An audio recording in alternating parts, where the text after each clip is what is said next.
Good afternoon, ladies and gentlemen. Welcome to Croydon Oval this afternoon for the big clash. Our first look at Division 2 this afternoon. It's Croydon versus Boronia. It's a 1 versus 2 clash. Joining me for pre-match this afternoon is Scott Hardy and Matt Lee. And right off the bat, we've got the new Croydon coach joining us for the first time in 2024, Rhett Jordan. Good afternoon, Rhett. Hey, boys. How are we going? Rhett, how you settled into the new coaching role and how the players adapted to the game plan? Yeah, it's been busy. Obviously, we've been pretty lucky. I think we retained 85% of the list from last year. The boys have been really good in terms of wanting to learn and engage in the new system. So that's a goal. Engage into it, and obviously it's a bit of a change because they had they played a certain way for sort of 5-6 years. But yeah, look, you can tell they're keen to learn, keen to adapt and adjust. A couple of times we have sort of fallen back into old habits and lapses in quarters, but for the most part we've sort of been able to adjust and change the way that we've sort of structured things up and buy into that. Right, just a statement with a question here. Croydon have always perennially been in the top 3 defensively, Rhett, around the 53 to 56 mark for most of the season. This is a real test for your back six this afternoon to keep a Boronia side who are averaging nearly 20 goals a game. What do you sort of get them to play outside their normal game plan structure, or do you want them still to keep playing that structure that you want them to play? Yeah, so it's still the same structure. Obviously, we've got 7 blokes who will start in there today. We might find a couple of others that'll drift through that spot, but we look at our 7 guys that we've picked in that back line, and they're picked there for a reason. They play a role. They know what their job is, sort of irrelevant of who they're going to play on. Yeah, there's some key matchups, and that's the same every week. But yeah, we'll just adjust accordingly and just back those guys in to the way they've played the first 5 games, and just sort of adjust on the fly, and obviously I've got full trust in those blokes and the coaches on the bench to be able to have a good eye at that, because it's sometimes hard for me to see at the other end of the ground, 100 metres away. But yeah, just back those guys into what they've done. We've played against some interesting forward lines early in the year, some that are big, some that are all sort of around that 6'2" and quicker or stronger, and others that are more key positions. So we've adapted to those, so it'll be just another challenge and another chance for the boys to do that this week. Good afternoon, Rick. Great to have you up here pre-game, and good luck for what's in front of you this afternoon.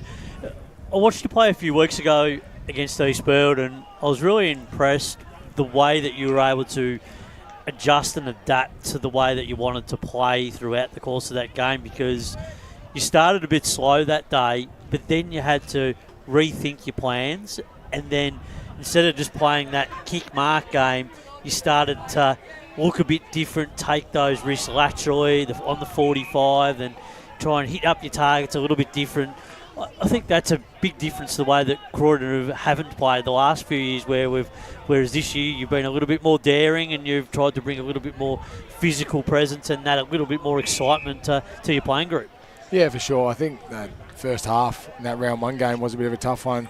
Going into round 1 across the seniors and reserves, I think we had 16 or 17 guys unavailable for a variety of different reasons. So for the first half, a lot of it was a lot of new personnel coming in that sort of flipped and flopped and changed, and we had to narrow down our pre-season squads of like 24 down to that 22, and so it was a bit of a teasing sort of thing early. But yeah, we did adjust, and sort of goes back to you just got to enjoy your footy and take it on sometimes. I like to, you guys probably know, don't mind celebrating a goal or, celebrating some things like that. So bringing that energy to the guys, like the group's a really young group. I think our average age is like 24, 25. So these boys are all in like that prime sort of time to be young and enjoying it and bringing energy and stuff like that. So you just got to get it out of them, and it's just infectious, and it's really good to watch and be a part of. I suppose when you've been playing at the high level in Premier and you come back to coach yourself, you probably looked at what ways that you can gain a bit of an advantage, and it looks like you've got the fitness within the playing group. It looks like their high performance has certainly increased, and you're getting the best out of those players. You're finishing games stronger. Is that something you really emphasised when taking the job, coming back here to Croydon to get the team up and running? No, I suppose it wasn't really an emphasis. It's just sort of just what I know, what I've sort of always done for the last sort of 10 years at Prem level, and then previously to that at the other level. It's just sort of what I'm used to, so just took that on board and you know, I was mindful, obviously, I'm not going to ask the boys to do something that I'm not going to do. And then on the flip side of that, if I can do it at 35, there's no reason why they can't do it at, you know, 22, 23, 24. Exactly. So they really bought into that, which was good. And I suppose it helps me coming off. I played up in the NTFL over Christmas, you know, December, Jan period. So up there with Paddy Bowden and the last 5 years with Marty Pask and then Dennis Knight before that. So, you know, it's not so much just me necessarily making all these decisions and planning and things like that. There's a lot of other people who have contributed to that over the time, but then also people I still talk to help me with the strength and conditioning staff and, you know, people, the coaches I've got on board, obviously different eyes and things like that as well. So it's definitely more than just a one-man job, that's for sure. One quick one for a handball back to the boys. You just mentioned Dennis Knight and Marty Pask. So they're two highly experienced coaches.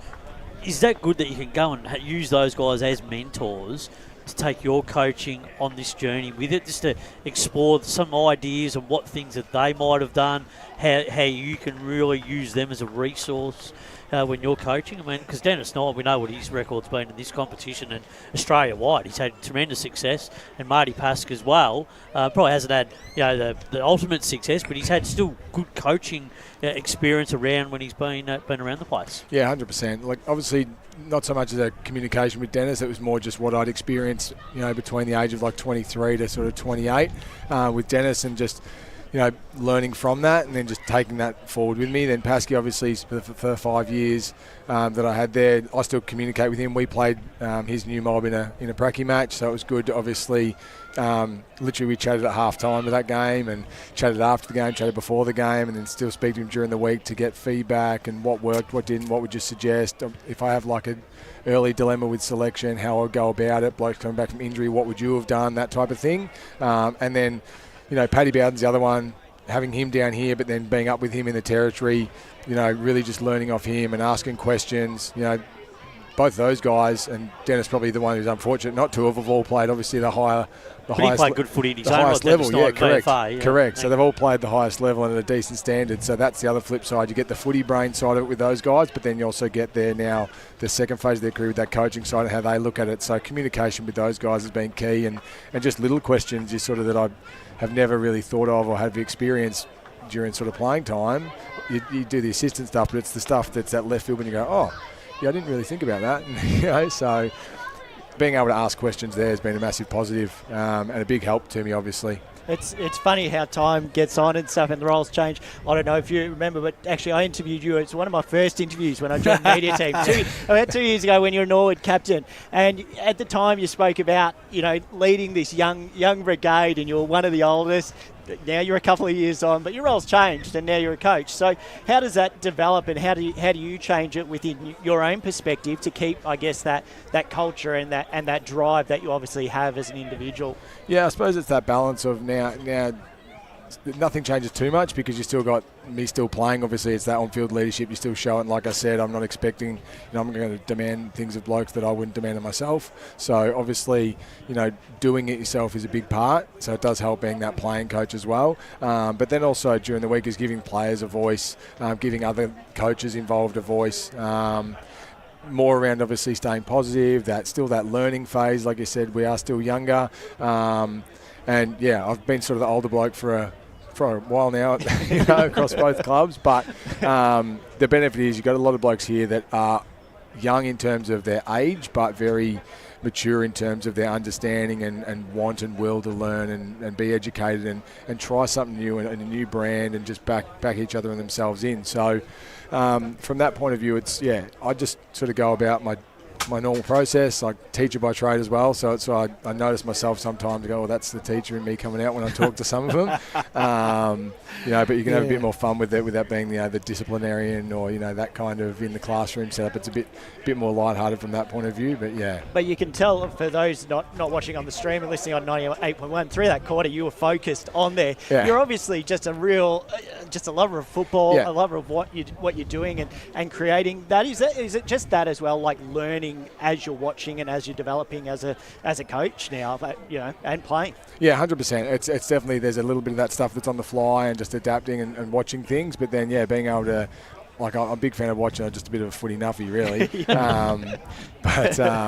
You know, being able to go out at quarter time and chat to the twos boys, chatting to the guys from the 19s after their game down there. When we're training during the week, we split squads on like a Thursday night for maybe 20 minutes at the back end of training, but otherwise all pre-season, Tuesday nights for 70% of Thursday nights, we've got all three of our sides training together because we want that consistent message across the board. So then when I do look out there, blokes are playing the same role. So when they do come up, if they get selected, it's not something new. It's a consistent message across all three sides. And if one of them does something that isn't the way we sort of want to play our brand in the twos or the 19s, I can go and chat to them saying, hey, what should you have done today? And it's not like they're like expecting something else. They know Standards. They know what we have. So trying to have that consistency across, which is really good. And even the 19s today, we had 3 of our under 16 boys play.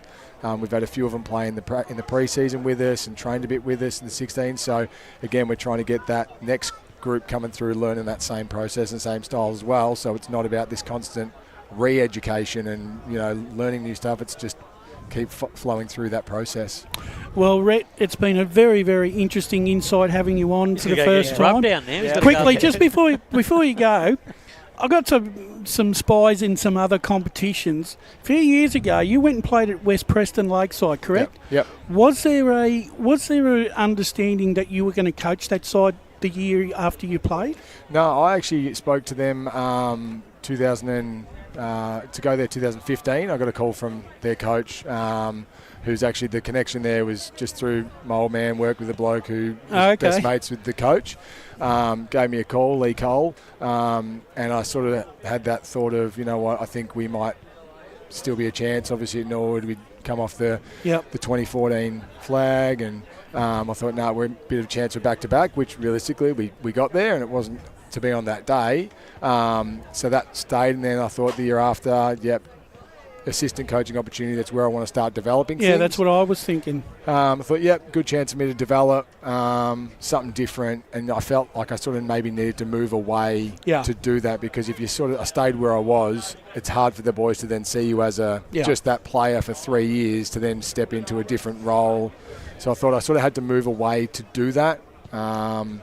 And then the last 5 games out coaching, it was a bit of a shock because I think we were only 2 games out of finals or 1 game out of finals at the stage when the coach got let go. But, got that experience, and then it was just the timing to come back was more, I suppose, around family stuff. I was travelling a fair bit out in northern suburbs. We were looking at, obviously, growing our family, stuff like that. So it was a bit hard to be going out, northern suburbs from Croydon or Chirnside area 3 times a week, if not 4 times a week with stuff. So that sort of got me back, and being able to do that at Norwood then obviously leads us to here. So well, it's the Northerns lost in the EFNL's game. Rhett, congratulations on your first coaching appointment at the Croydon Football Club, and I'm sure that you're going to lead this club into a new era and into a new game plan, and hopefully get them back up to where they belong.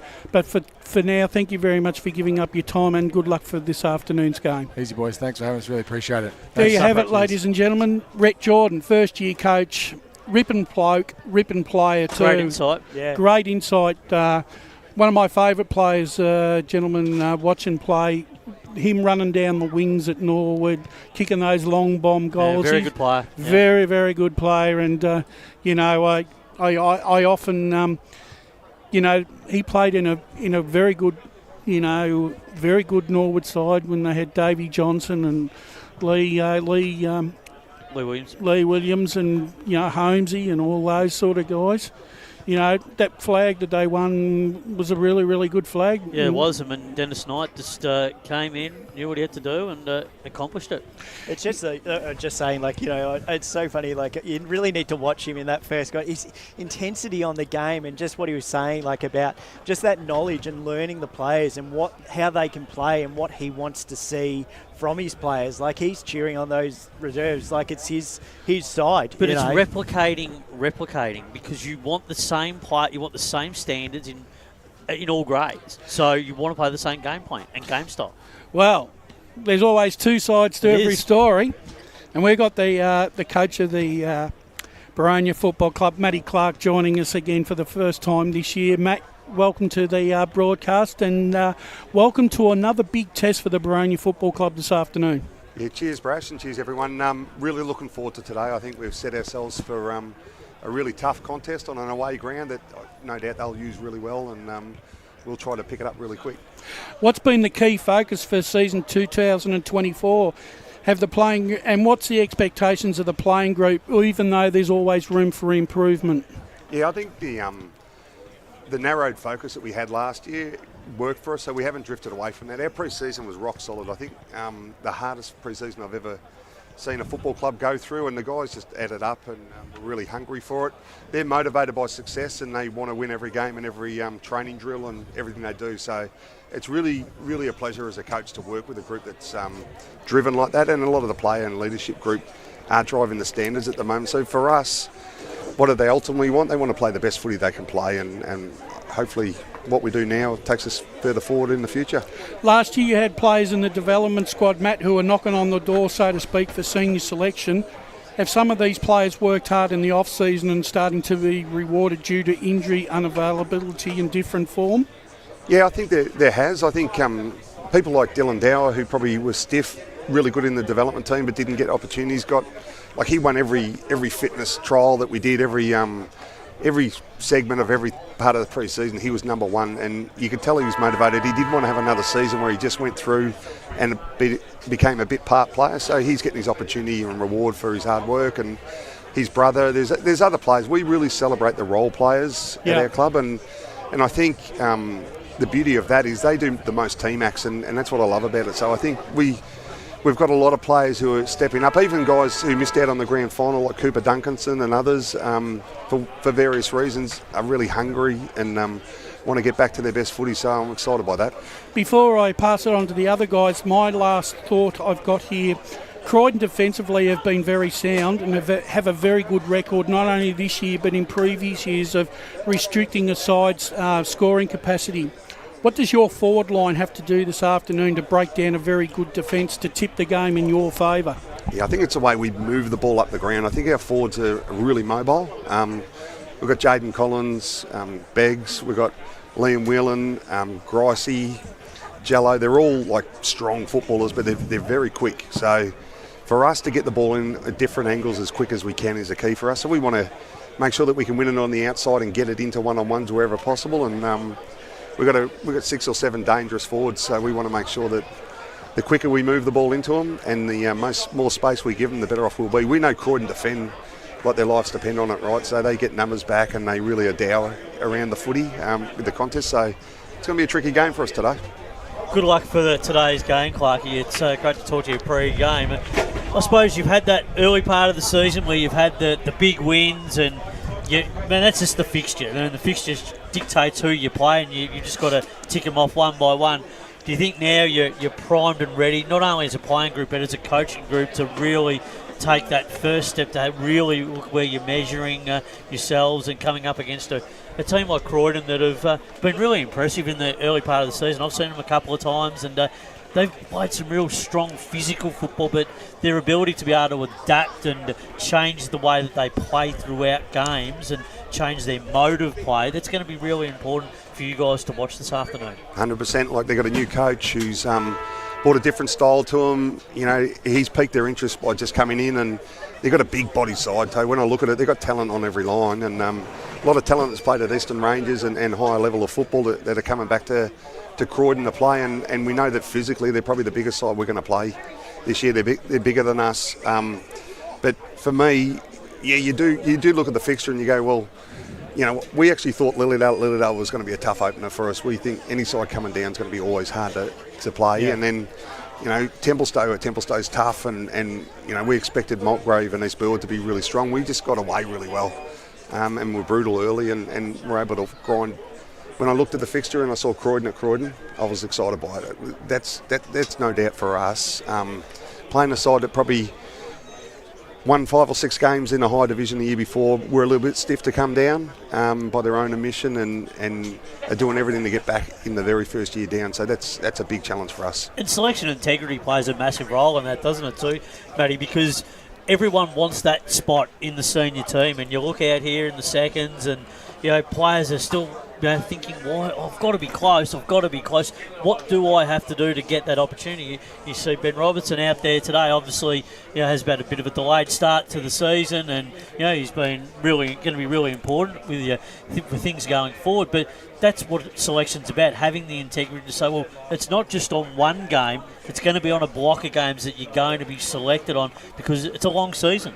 Absolutely, and it's a hard team to get into, but it's also, if you're playing your role and doing all the team acts, it's a hard team to get out of too. So, Ben Robbo is a good footballer, a really, really good footballer, and he'll come in. There's no doubt at some stage he'll come in, but he went away on a honeymoon, and I want people to live their life too and have something on it that's worth celebrating. And getting married is, and he done the whole pre-season, was fit as he's ever been, and played both practice matches. So, but at the moment, the way we're playing, it's going to have to maybe take a couple of weeks to get someone out of the side, and who knows how we roll today. But it's a week by week thing. We only pick the side that's best available on the week, and it's all born from if you do your role, you're going to get another week, and I think everyone's got that mentality. Our internal pressure, like we've got Bolt's coaching the development team who played in the premiership last year. Corey Burgess will come back in. He's a solid player for us. Both Hannans, Hayden Stanley, who I value so much, to come in as well. But they've got to get their spot back. They've got to earn it back, right? And it's not going to be given to them by these guys. Matt, I know you're big into values, and we spoke to you actually in grand final, and you said, we talked actually about what your values were on grand final day. They were at the time contested footy, looking after each other and being loud. 2024, does those values change? Do you tweak it, or where do you go? Yeah, no, we enhanced it. They are our number 3 top values. There's no doubt about it. Contested footy, I think, in any level of footy is got to be your king. You can't. Very hard to win the footy if you're not winning the contest. If it's just a turnover game that you're playing, you're just playing in the opposition hands. So the voice part for me is about your engagement. If you're talking, you're engaged. If you're celebrating what your teammates are doing, you're engaged. And it just brings the group closer together and means that we're celebrating as one. So when you're happy, you use your voice, you celebrate, and that's what I'm trying to do. I'm trying to get a happiest group as we can, connected together, which they really are, and playing a really tough brand of contested footy, which we value at the highest level. Well, Matt, you look at Boronia last year, they won the flag and all right, they didn't go up, but that set the scene for, once again, a really good start this year. This year there's something right online. Promotion is on the line this year. And so far, the Boronia Football Club have put their best foot forward and are moving in a forward position to try and do a repeat and go up into Division 1. But for now, good luck this afternoon with the big clash out there, and hopefully for Boronia Football Club, you come out the winner. Have a great guys. Thanks very much. There you have it, ladies and gentlemen. Matt Clark, always generous with his time, and look, he's a thorough gentleman of the AFNL. He's one of our most experienced coaches. He's one of the most respected coaches. I've known Matt for a long, long time, and I think the Boronia Football Club, when they appointed Matt Clark, they really have turned the corner. All approachable, professional, and just that ability to be able to bring a playing group close together and challenge each other. And that's what Boronia have done as a club over the last few years. They've gone from just being in that middle pack to now establishing themselves as a benchmark team. And that's what they want to be. And they've got ambition to go up and be a Premier club. They want to get back there because that's where they've been in the past. And, the old Division 1, and they see themselves there in a period of time going forward. Well, we've got through the coaches, gentlemen, and it's been busy opener, and it's really been good. Now we can get into the meat and potatoes of the Eastern Football Netball League. We're going to start talking about some games now and put our thoughts across. And our resident clairvoyant, the Oracle. The Oracle. How's the Oracle going with his tips? He's 21 out of 25 in Div 2, so he's going all right. He's going all right, isn't he? Seeing him well. Yeah, I think he or she are averaging around 60% over the 5 divisions. So I suppose that's not bad really for someone. Possibly to win the meat tray. So doing well. I'll tell you where we are going to start. We're going to start smack bang in the middle. We're going to start in Div 2, seeing we're at a Div 2 game, and I've got a couple of games that I want to talk about first of all. But the games that I want to quickly go through, Lilydale take on up at the LSO this afternoon. Take on Ringwood. They take on Ringwood. An interesting take, Spider.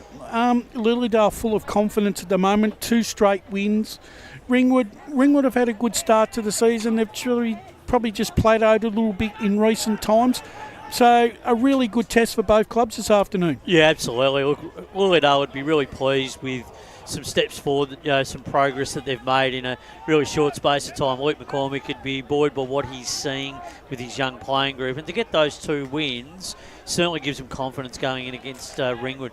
Ringwood have been very impressive early part of the season. Just over the last few weeks, just seen a few small signs. I still believe that they'll win today, but I think going up to Lilydale, it's definitely a danger game, and Lilydale certainly have every possibility of winning the game. Ringwood are going to have to play to their ultra best. They're really going to have to put a 4-quarter performance together. We know they've got a strong defensive part of the ground. We know their midfield work extremely hard. It's being able to cap it off up forward, and if they can do that and nullify some of Lilydale's strengths as well, they should get over the line. But they've got to be really careful, and it's got to be a workmanlike performance. So I expect Ringwood to get the points. Isn't it funny, though? Like, we've sort of highlighted that, and I've got them in my notes as well, Brash. And, this side was winless for 630 days, and now all of a sudden how much they become relevant once you have a few wins on the board. And it shuts everyone up. It turns the focus away from what once was. And like Spider's saying, you gain that momentum and see where it takes you. And obviously they're playing at Lilydale against Ringwood. Ringwood needs to be on their best, but football is a funny thing where it changes in the space of a couple of weeks. I pick Ringwood, but Lilydale, well done to you. Yeah, Ringwood for mine. 2 or 3 goals in it for me. Lilydale are going to make it really hard. Just conditions too, Brash, will play a big part in that game. If Lilydale can get the game on their terms, on the small ground, the small ground, that really poses a bit of a threat to Ringwood. So Ringwood have got to be ultra careful. They've got to be a little bit more daring. Got to be a bit more protective in some areas of their game, but still attack the way that they like to use the football when they go forward. East Burwood opened their account last week, gentlemen, and they travelled this week up to the Basin, which hasn't been a happy hunting ground, but the Basin are really struggling at the moment. And for me, this is really a non-negotiable game for East Burwood. They must win this game this afternoon to get their season back on track and their finals aspirations a good kick along. What do you think? Look, I don't really think about finals for East Burwood at this point in time. I think what East Burwood's just got to look at is the process of what they did last week. They played some real physical football. They actually played some real disciplined football. Their intercepting game in their defensive part of the ground was exceptional last week. They really worked Mulgrave over in all facets of the game last week and then topped it off. But when they went forward, they looked dangerous when they scored. They looked dangerous what they were going to score, that when they used that corridor and got into a zone where they could kick goals. They weren't trying to kick goals from impossible angles, from boundary lines, etc. So Riley Arda kicked 5 goals last week. But I thought the game was really set up by Hammond and Spencer down back, who played really well, and Mariani playing really well through the midfield. And they really blanketed Lin Jong, who didn't really have any influence on the game until late in the game. So they'll go to the Basin confident, but they've got to be really careful with what they do, because that has been a hurdle for them in the past. So they've got to put that 4-quarter performance together. I call it replicating, and that's what you've got to do again. You've got to go and do it again exactly like you did the previous week. So big test for them.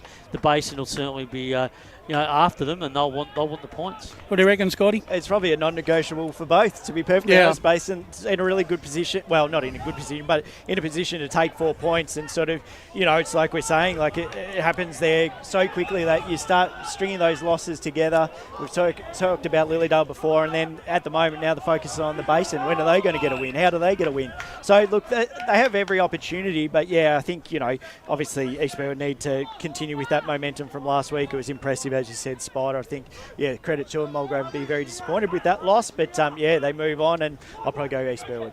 Yeah, I got East Burwood. I think they'll win by about 5 or 6 goals for me. I think their forward line just packs too many punches, and I think defensively for the Basin could be a bit of a stretch for them, and through the midfield. Yep. Mulgrave travelled to the hangar, where they have a good record, but they're coming off an abysmal performance last week against East Burwood. Heathmont are really struggling to put a score on the board at the moment. So both sides really not in good form at the moment. Matt, Scotty, you lead us off on this one and tell me your thoughts on this game. Oh, I think, Mulgrove's not in the best position, but they've definitely improved from where they sort of started the season. Disappointing loss last week, no doubt about that. You look at obviously what can be. Heathmont probably had their measure last year as well, so it's going to be quite the challenge, and Mulgrave needs to be on their A game. They need this win to stay sort of within that contention of sort of, that middle sort of bracket. Look, I'm biased slightly. I have to lean towards Mulgrave. I think just the way Heathmont are playing at the moment probably isn't matching up. But that being said, Mulgrave up and down, as probably has been over the last few seasons. So I would hope to see Mulgrave bounce back from a disappointing week last week. Yeah, it'll need a response, Scott. There's no question about it. Look, there were times in that game, as we mentioned, they just got simply outworked and probably outcoached from a number of areas. And Fletcher Roberts went forward with only 10 minutes to go. That move should have been made 10 minutes into the third quarter when the game was really on the line, because they were really struggling to have any momentum when they went into their forward line. Booth was being blanketed up there. He really couldn't get a run at the footy because of the intercepting work from East Burwood. So really important for Mulgrave to get on top in the midfield today as well and get first use of the ball, which they really got taken to the cleaners last week, because they were extremely poor at clearance and stoppage in all facets of that. So and big effort expected from them today. One thing interesting is just looking at the ladder. The against points for Mulgrave are 437. They're sitting 7th. They're not even bottom of the ladder. The basin is 381. So they've got massive issues. Once it bleeds, it goes, and they've really got to figure out how to shut that down. Their scoring for is 323. Heathmont is quite low at 206. Yeah. So and it's just the depth of Heathmont's forward line, which could be the question, can they kick a winning score today? But that's why I'm probably leaning towards Mulgrave. They may be able to, because if it's a sieve like that. But we move on. Seems like that both of you are leaning towards Mulgrave. Yeah. I'm gonna go the contrary view. I'm gonna go Heathmont, but I think Heathmont at home, they'll be desperate. I think you can't underestimate that they really need a win here. And if it had been away, I probably would have gone for Mulgrave. But I'm going to give them another chance this afternoon. But I think they'll only win by a couple of goals. I think the other game. What did the Oracle have for it? We'll go through the Oracle when we've.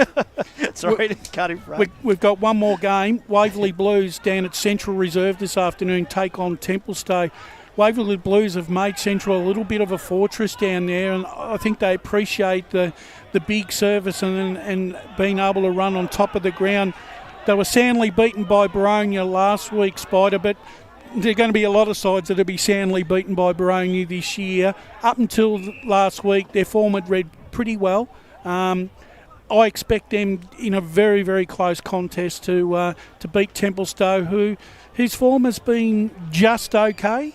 Yep. Would you accept that? Yeah, well, I have to agree with that. I think with Waverley, what you would say is that they would have got a really good measure of where they're currently at last week. They can now go back and work on how they can take that to another level. So this is a really important game for them against Templestowe to be able to do that, particularly on that big ground. Mohammed is a big difference to that team. When he's playing good footy, you find that the Waverley Blues are playing good footy. I think on the big ground, Templestowe do find it hard to put those clamps on, particularly through their physical presence through the middle of the ground, through corridors. So that's going to be a big challenge for them. When we talked about it last year during the finals on a ground like Mitcham, they can put those clamps on in midfield, because then they can play that physical brand like they did, and then they can really, work their way through zones and create those stoppages and clearances. So and then get that ball moving forward. But it's going to be hard for them to kick a winning score, I think, Templestowe today. Just not sure about that forward line set up at the moment, but Waverley Blues for me. What do you reckon, Scotty? Quickly. Sorry, having order. I think with Waverley Blues, they've just got a much more sort of scoring options. Oscar Harding leading with 11, Williamson 9. So I'm picking Waverley Blues. Right, quickly. Oracle has Heathmont 51, Mulgrave 65, Lilydale 66, Ringwood 61, the Basin 53, East Burwood 45, Waverley Blues 69, Templestowe 75. We'll talk about Croydon and Boronia with the Oracle as we progress this afternoon, but we're going to take our first break right here on Radio Eastern 98.1 on EFNL Game Day. Today at Eastland, Lucy's trying on jeans for a momentous occasion. Coffee with the ex. She needs jeans she can move in because she's definitely moved on. Jeans that get a second look, but don't give any second chances. Jeans that say, why yes, I have spent the last 8 months in a post-breakup juice cleansing, kickboxing, personal training frenzy. And it looks as though she's just found the perfect pair. Yeah, that's great. Bravo, Lucy. For all of life's little moments, there's Eastland. Eastland. Live real. Sprained your ankle bursting through the banner? For bumps, breaks or bleeds, be seen sooner, close to home, at Knox Private 24/7 Emergency Department. You'll generally experience shorter wait times. Knox Private 24/7 Emergency, 262 Mountain Highway, Wanturna. Do you feel good about your bank? Because there is a bank you can feel good about. They share their profits to fund big community projects, small community clubs and vital emergency services. They've given $250 million to help Australian communities thrive. They have all the products and tech you expect from a big bank, with service you don't. It's Bendigo Bank. Feel good about who you bank with. Try Bendigo. Search bendigobank.com.au or search Bendigo Bank near me. Tobin Brothers Funerals wear their heart on their sleeve. Their clear and easy-to-use website and Memory Maker app make it easy for families to make an informed decision. Here's James McLeod, Managing Director of Tobin Brothers Funerals. There's no mystery about our pricing. It is clearly displayed on our website and our app. We have staff standing by 24 hours a day, every day of the year to assist you in your absolute time of need. Visit tobinbrothers.com.au. Tobin Brothers Funerals, celebrating lives. There are only 3 things that should be flushed down your toilet. Pee, poo and paper. Some wet wipes and antibacterial wipes say that you can flush them, but you can't.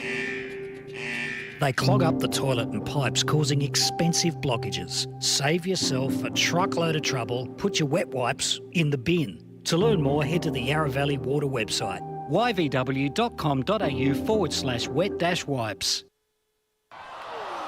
Hi, Dylan Dow from the Boronia Football Netball Club here. When I need to grab a quick coffee or a bite to eat, I'm popping into Eastland. Eastland's more than a shopping centre. They support a range of community organisations and have been a major partner of the EFNL since 2018. Cheers, Eastland.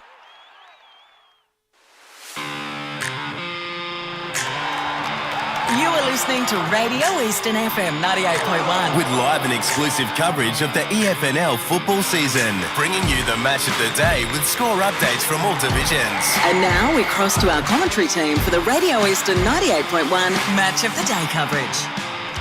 Welcome back. EFNL Game Day coming to you live from Croydon Park this afternoon. It's the big 1-2 clash in our first look at Division 2 this year. It's Croydon versus Boronia. We're now... Before the big game, when we bring in the crew, we've still got some more divisions and games to go through. Gentlemen, we're going to start at Div 4, and a game that probably doesn't need much talking about, only because I think Churnside will be smarting after last week's loss, and they'll want to come out and take their revenge on Emlock this afternoon. Can we make the case for Emlock, or are they just clutching at straws? Yeah, I wouldn't have thought so, Brash. I think it could be a long afternoon. And I think I did hear a whisper. We talked about it in the podcast, in the preview show yesterday, the forecast. Graham Stevens potentially coming back to play. So, old Sticks, you just don't know. He's a long time retired, aren't you? Exactly. But no, you think Churnside will be far too strong, and they're going to be very hard to beat. They're going okay, but they'll need to respond after the disappointment of last week. Yeah, another game set down for decision on another type of boutique ground, Coonung Park this afternoon. Springfield Cup, the Springfield Road Cup. They'll be all lining up down Springfield Road to get in and be they're playing for the cup. But no, this will be an interesting game on the small ground at Coonung Reserve. Expecting Whitehorse to win. They're playing okay, Whitehorse, at the moment. You know, guys like Young and Horvat and Dalgleish doing some great work down back. So they're going to be hard to beat. But Nunawading, they'll like their chances on their home ground, and they can score when they do play at home. So, what do you reckon, Scotty? Competitive game. I think Whitehorse, very impressive season thus far. So if they can continue that winning formula, it just keeps putting that pressure on Scoresby. Yeah, look, the one thing that I've liked about Nunawading this year, they've gone from kicking scores of 30 and 40 now to kicking scores of 70 and 80, which is putting them in a lot of contests now. The wins are starting to come, even though they're not on as regular basis as what they like. But they look, it's a funny sort of ground, Koonung Park, but the way Whitehorse are going at the moment, I think they're just going that little bit better. Their last 3 games, they've averaged around 90 points a game. Their home ground, they really are able to make it a fortress. I think they get the job done here this afternoon. I think Nunawading will be plucky for about 2.5 to 3 quarters. I expect Whitehorse to probably run away and win this game by about 6-7 goals. Yeah, you would have thought so. Their ball movement's been a lot better, though, Nunawading, this season. And speaking to people down at Nunawading, they've got more confidence in some of their players that continue to progress in their development. 2 matches I set down for discussion in Division 3 this afternoon. The first one of them just happens to be at Donvale Reserve this afternoon, where Donvale, who probably overcome some early season indifferent form, have just started to hit their straps in recent time. But they're taking on a Knox side that all of a sudden are starting to make a claim in this division. Where do you think this game's going to head, Spider? Look, I'd probably say that Knox would have been a better chance had they not had so many injuries and selection changes this week. And Knox will be a team there at the pointy end of the season, I still believe. But in terms of this week, just think there's too many outs for my liking to have the courage and to tip them. I think Donvale at home are playing some really strong football. Knox, I just think, a little bit undermanned this week from... they've got good depth, but I just think there's a couple of little issues with them for going into this game. They're a big strong side, Donvale, and they're well settled. I think it might be just a big bridge for them to cover on this occasion. So Donvale for me, around about the 4 to 5 goal mark. We've moved now. I thought we were going to cover Kilsyth and Forest Hill. We've just ditched them and we're straight into Div 3. What happened? We'll move back to them in a sec. I had to go to my notes. Like, hey, I'm not right here, but actually... See, I did throw you a curveball, didn't I? Did. That was a big one. One thing for Knox, they've got Nate Kaiser, who's coming making his debut from under-19s, straight into senior debut and heads straight into the midfield as well. He's named right in the centre of the gut. So good on him for having that depth in there. Well, Steve Buckle's got that courage to be able to do that, to bring development players in, considering the circumstances of selection. But I think for Knox, that's credit to them that they're starting to build that culture and that belief within that younger group, because obviously we know their struggles that they've had previously. So to now sort of be pushing the younger brigade into the seniors is great for them and great for their development in years to come. Yeah. Seeing you pulled me up on that one. Yes. Let's revisit Div 4. Right. I've got my notes here. Okay, and give me and tell me and give me the case for Forest Hill beating Kilsyth this afternoon. Probably that they're in really nice form at the moment. They've found a nice little purple patch at this time of the year. Obviously struggled at the start. Apologies, Brash. I had to be called because I had my notes for it and I was ready for it. Look, personally, I think Kilsyth get the win, but again, it's you've really got to be on your merit at the moment against these clubs that we've probably in years gone by weren't sort of maybe making note for, sort of that Whitehorse and Forest Hill and stuff. And like I said, they've found a nice patch, and again they're probably developing as well. So look, I think Kilsyth, but yeah, it's going to be a tight game. Quickly, Spider. Yeah, I think Kilsyth Forest still going okay though with some of the development players. I think Brad Chute doing a really good job, bringing some of these younger players into the senior lineup at the early stage of the year. Yeah, Kilsyth are just going for mine at the moment. Forest Hill, they've had a big win, but they're more roughy. But the thing is, I need to see consistency from Forest Hill, and Kilsyth have proven this year that they're in the top 3 and the top 3 for a reason. I'll pick them at Pink's Reserve this afternoon. I think the margin will be about 3 or 4 goals, no more, no less. The Oracle has Churnside 94, Croydon North Hemlock 46, Kilsyth 76, Forest Hill 96, so a bit of a turn up there. Nunawading 80, Whitehorse Pioneers 100. Let's move back into Division 3. We can go down. We've spoken about Donvale. I think the other game, and Donvale's, I think, serious contender this year, comes in the form of Surrey Park, who take on Sylvan this afternoon. Having a look at the game last week, Surrey Park were very, very impressive against Coldstream. Funny thing was, as I was watching that game, I was actually waiting for Surrey Park to take the game away from Coldstream because I just thought they had more run in that side. The only criticism I had of Surrey Park was they did everything right with the ball, but they just over-possessed it and took one possession too many. And when they should have been a little bit more direct going into their forward 50, they went around. I think they deviated too far and went around from around the flanks. You can't afford to do that at Coldstream. But I like their run and gun style. They've got some really good players, some really good young players coming through the system. Sylvan, on the other hand, they've surprised me a little bit at times this year, but they don't win out of turn.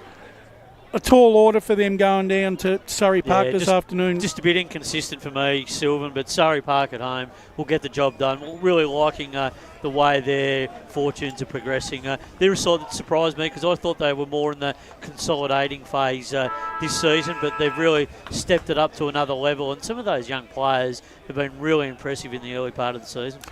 I reckon Surrey could blow them out of the water, personally. I just think with the way the defence, again, in the backline sort of structure for Sylvan. Tom Smith's playing some great footy at the moment. They don't have the consistency, probably Sylvan as well, and I think, you have to back Surrey. Blake Pearson are leading an Oakley district side that are going very, very nicely at the moment. They're at home this afternoon to Upper Ferntree Gully, who have, I think, plateaued after their good opening 2 weeks. It just seems like to me they ran Donvale to 15 points last week. They kicked 100. They basically kicked 100 points, which is a winning score in this grade on any other Saturday. I think they get the job done, and quite convincingly this afternoon down at Oakley. I think we're looking at a 7 to 8 goal victory here for Oakley District. Yeah, you would have thought so. Stevens in some really good form, making some goals. Pearson really a dominating force, leads from the front each week. They've just got so many options when they go through that midfield and go forward. So they've got so many threats. It's going to be a hard, tall order for Upper Ferntree Gully. But they are showing signs of being a lot more competitive this season. So there's things going good for, but at the moment, in today's game, they're just going to be a little bit undermanned because of selection, where they made a few changes. One of the best for scoring, though, Oakley as well, just behind Donvale. So I think you're right, Brash. I think just their scoring potential over there, I'd say they'd get the 4 points fairly comfortable. A local derby, which means a lot to both these clubs, and both these clubs are really struggling and need a win badly. Ferntree Gully are at home to Fair Park. The Gully, I think they're struggling this year. They look undersized. They need the game. They need a dry game, and they need to be able to run.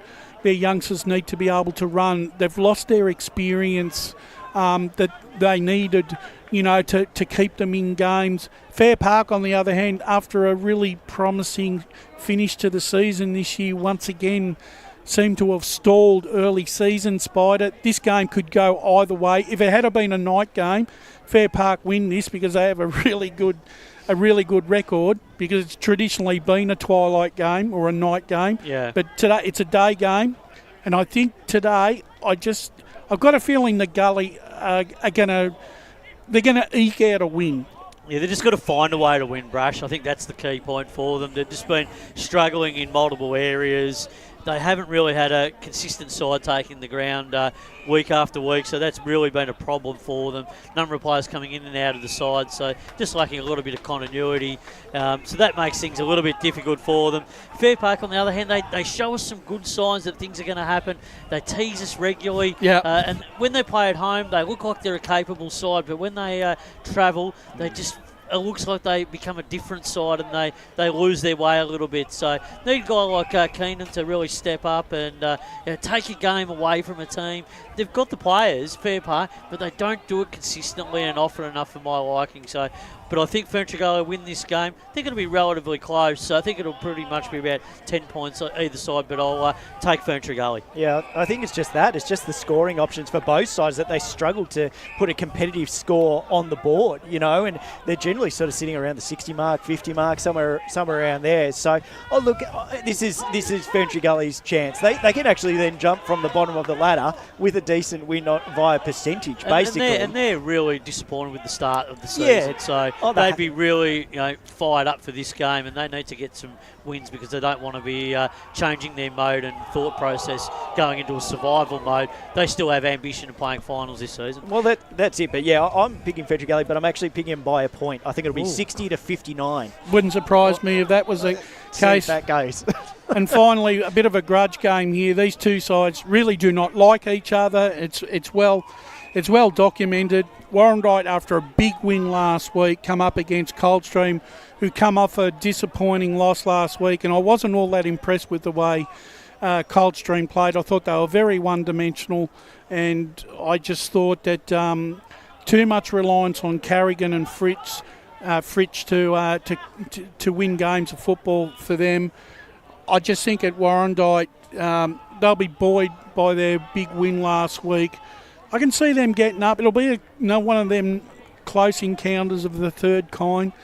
But I've got Warrandyte winning. I'm going to pick them by about 3 goals. Yeah, I think Coldstream for me, Brash. I think they'll still bounce back after last week's disappointing performance. They'll get back on the winners list. Warrandyte had a great win, but a guy like Zach Carroll, when he's out of the team, makes it hard. That's a big hole to fill, so I think that might be a bridge too far for them. So Coldstream will win that pretty comfortably, I think. Yeah, Coldstream for me as well there, Brash. All right. Oracle has Donvale 114, Knox 99, Ferntree Gully 55, Fair Park 52, Surrey Park 89, Sylvan 76, Warrandyte 73, Coldstream 63, Oakley District 110, Upper Ferntree Gully 66. Gentlemen, we're going to go right to the top of the tree here. Premier Division, Bowen go down to Edwin Flack this afternoon to take on a Berwick side who are young, raw, have a dip. They're competitive for 2 and a bit quarters, but you almost sense there's a bit of an inevitability that after half time, Bowen's going to take this game by the scruff of the neck and win this game quite convincingly. Yeah, Bowen in exceptional form. Great win last week over Roval. They've had some big wins this season, the way that they can nullify their opposition, their kicking game, and their defensive work has just been outstanding in the early part of the year. But then on the flip side, their scoring power has been exceptional. Oakes has been terrific. 5 goals last week. He's been a real important player. Out of the side this week, but they'll have other players to step up. Their midfield's going really well. Berwick just not going to be able to bridge that gap, I think. So on the big ground, I still think Baldwin will get the job done. 6 or 7 goals. I think Berwick competitive for the majority of the game, but they'll just fall a bit short. Scotty? Yeah, I think Baldwin, just too much up forward. Haley, Lyle, Tilling, all sharing the goals as well, and they're sharing it well amongst themselves. It's going to be such a tough ask to come up against Baldwin at top of the ladder. Still got to have the right mindset too. So Brenton Sanderson will be very careful the way that they approach this game. Yeah, you can't. In that division, it only takes a mere lapse. But yeah, I think they're doing it quite comfortably at the moment. Quickly, one word on these 2 games. Roval taking on a depleted South Croydon. I think Roval get Roval. Yeah, Roval comfortably. Roval and Blackburn are away at Mullen against Norwood this afternoon. I expect Blackburn on their form this season to win against Norwood. Yeah, they'll win this season. They were gutted last week with what happened. Had 3 opportunities to win that game against East Ringwood, and they missed those chances late in the game. East Ringwood won the game on the last kick of the day, pretty much through Bella kicking it behind. But yeah, they'll win this game, and they'll win it quite easily. Scotty? Blackburn. Sorry, I've lost my train of thought there. Danger game here for the Bulls down at the Bull Ring this afternoon as they take on East Ringwood. Noble Park's surprise loss against Vermont last week, a side that always seems to have the wood on them, especially down at the Bull Ring. East Ringwood have had a good start to the season, survived a solid scare from Blackburn the week before after losing their first. They were outplayed, Brush. Yeah, they were outplayed for pretty much all of that game and just did enough to find a way to win in the end. So they'll be looking to play a little bit better this week against Noble Park, who had their opportunities as well to beat Vermont, but just didn't capitalise when they were up forward, and they just made some critical errors through the midfield, and they were beaten. But defensively, we know Noble are sound, but I'm just not sure it's going to be good enough against the quality East Ringwood forward line. Yeah, it could be a tough few weeks at Noble. Obviously, back-to-back games, which is what you want. You'd want your crowd up and about. After last week, you sort of think, well, yeah, how are they coming into the game? Are they going to be a little bit flat? Are they sort of more pumped up? This is the ultimate challenge, though, as well, going up against East Ringwood in fine form, can play both home and away. And look, I think East Ringwood, personally, I know Noble will bounce back, and it could well be another 1 point loss. Yeah, quickly, I'm going East Ringwood by 3 goals. And the other game, two sides that have been struggling this year. I know a lot of the people expect Vermont to respond again today to get their second win, but I need them to show me a little bit more. They've got to travel down to Doncaster East. They've won their last 2, even though it's been against the quality of opposition hasn't been as good as what they'd hoped, but they've got the 2 wins. Does Vermont walk away with a tight win this afternoon? Yes. Or you do? Yeah, I think they'll find a way to win, Brush. It was a little bit better last week against Noble Park. They found other avenues to go. We've been looking for it. Kalkowski was out of the team, so that was a good, to be able to find a way. He's out again this week, He's out too. again this week. But good to see someone like an Angus Curry in the side. Yep. He'll add something to that, the way that Vermont want to play in that forward line too. So there's a little bit there for them, and I think a guy like Nielsen in the team is really important for them as well. What do you think, Scotty? Doncaster East. Yep, I'm going Donny East by 2 goals. Oracle has Berwick 41, Balwyn 95, Doncaster East 72, Vermont 56. Yeah, Heritage Day down at Doncaster East, and they'll want to put on a better performance against a high quality team, but just not sure about their depth through the midfield at the moment. Noble Park 92, East Ringwood 67, interesting there. Norwood 39, Blackburn 74, Roval 73, South Croydon 79. That's an interesting selection there. I wouldn't have thought so with the forward line structure that and a couple of those outs. Max King, a big out for this week.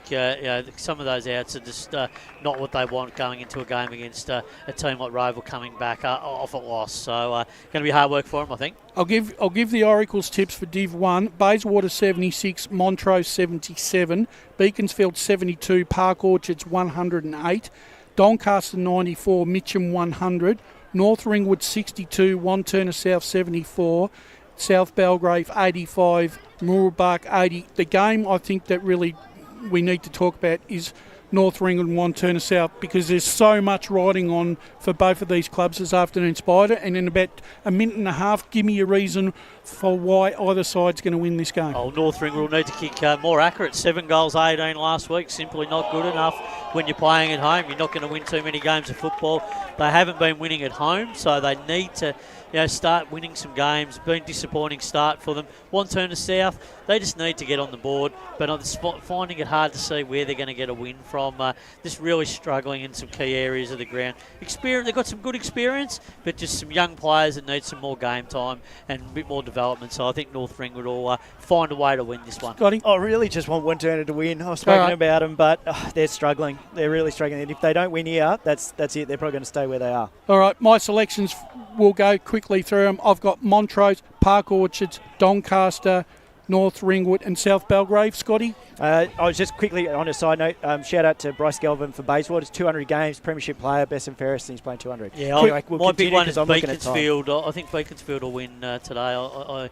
I think they're the team to watch. I think they might upset Park Orchards. I think it's not an upset because they've been a good quality team. And I just feel that they're going to be able to kick a winning score. Park Orchards, big challenge for them defensively, and we know that they're a solid one. But through the midfield, this is going to be one outstanding game to watch. Well, gentlemen, that's game day and pre-match done and dusted for another week. When we come back after the break, we're going to assemble the call team for the big clash between Croydon and Boronia right here on Radio Eastern 98.1, streaming live on YouTube. As Sarah opened her best friend Jackie's wedding invitation, she was overcome with a wave of emotion. while her two young boys wrestled on the floor. Tears of happiness rolled down Sarah's cheeks as she saw the words she'd been longing to see. Please note, this wedding will be a child-free event. Well, Sarah, looks like we're off to Eastland for a new frock and some heels. And let's book in that babysitter. For all of life's little moments, there's Eastland. Eastland. Live real. At Yarra Valley Water, we know reducing your shower time, or show time, to 4 minutes can save you an average of $200 a year on water and energy bills. Shower shorter. Save water. Authorised by the Victorian Government, 1 Treasury Place, Melbourne. Sprained your ankle, bursting through the banner? Broke a finger, high-fiving the ruckman? Or did you run into the goal post again? For bumps, breaks or bleeds, be seen sooner, close to home at Knox Private 24/7 Emergency Department. The preferred provider of emergency care to the Eastern Football Netball League, you'll generally experience shorter wait times. You don't need private health, but there is an out-of-pocket fee. Be seen sooner, close to home at Knox Private 24/7 Emergency Department, 262 Mountain Highway, Wanturna. Do you feel good about your bank? Because there is a bank you can feel good about. They share their profits to fund big community projects, small community clubs, and vital emergency services. They've given $250 million to help Australian communities thrive. They have all the products and tech you expect from a big bank, with service you don't. It's Bendigo Bank. Feel good about who you bank with. Try Bendigo. Search bendigobank.com.au or search Bendigo Bank near me. The first time I met the team at Tobin Brothers Funerals, I felt like I'd known them for years. They're so caring, honest and passionate. James McLeod, Managing Director of Tobin Brothers Funerals, sums it up best when he says, Every day our people get out of bed to assist client families in their absolute time of need. Our people love what they do, and you will not find a more highly trained group of people than those at Tobin Brothers. Visit tobinbrothers.com.au. Tobin Brothers Funerals, celebrating lives. Hi, I'm Ben Desson from Montrose Football Netball Club, and when I need a new kit for a night out, I head over to Eastland. But Eastland is more than a shopping centre. They support a range of community organisations and have been major partners of the Eastern Football Netball League since 2018. Thanks, Eastland.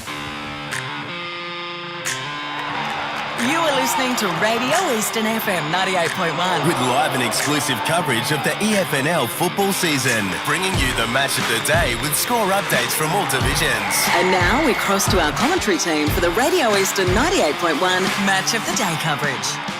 Eastland match of the round out at Croydon Oval is 1v2 between the Blues and the Hawks. Thanks for joining us for all the coverage this afternoon. Radio Eastern 98.1 FM, the home of local football, as well as our Facebook and YouTube streams. I'm Ryan Long, Media Manager of the Eastern Football Netball League, and joined by our full crew today to cover this massive clash, the first Division 2 match of the round of the season. And it's great to have alongside me Gavin Casey, I believe for the first time this season on a broadcasted match. Gav, it's great to have you in, and for a great contest between two sides who are certainly flying at the moment in the early stages of the season. Definitely. Thanks for having me. It's great to be back watching the Eastern Football Netball League live.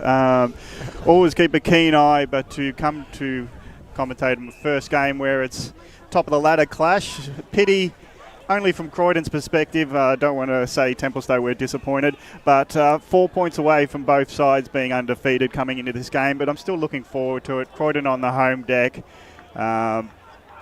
They've dropped down, but they seem to be very, very competitive. Boronia, what a firestorm of the start of the year they've had.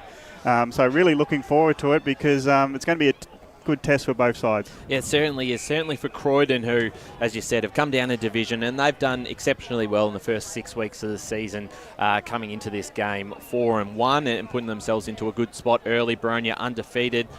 Joining me in the special comments chair, Wayne Brasher, who you would have heard in the pre-game. Brasher, great to be out here at Croydon Oval. The great setup here on the balcony. I'm sure you're looking forward to getting stuck into two sides we haven't seen live yet. No, and I'm very happy to come out to Croydon this afternoon. It's both sides, coming to this in very good form.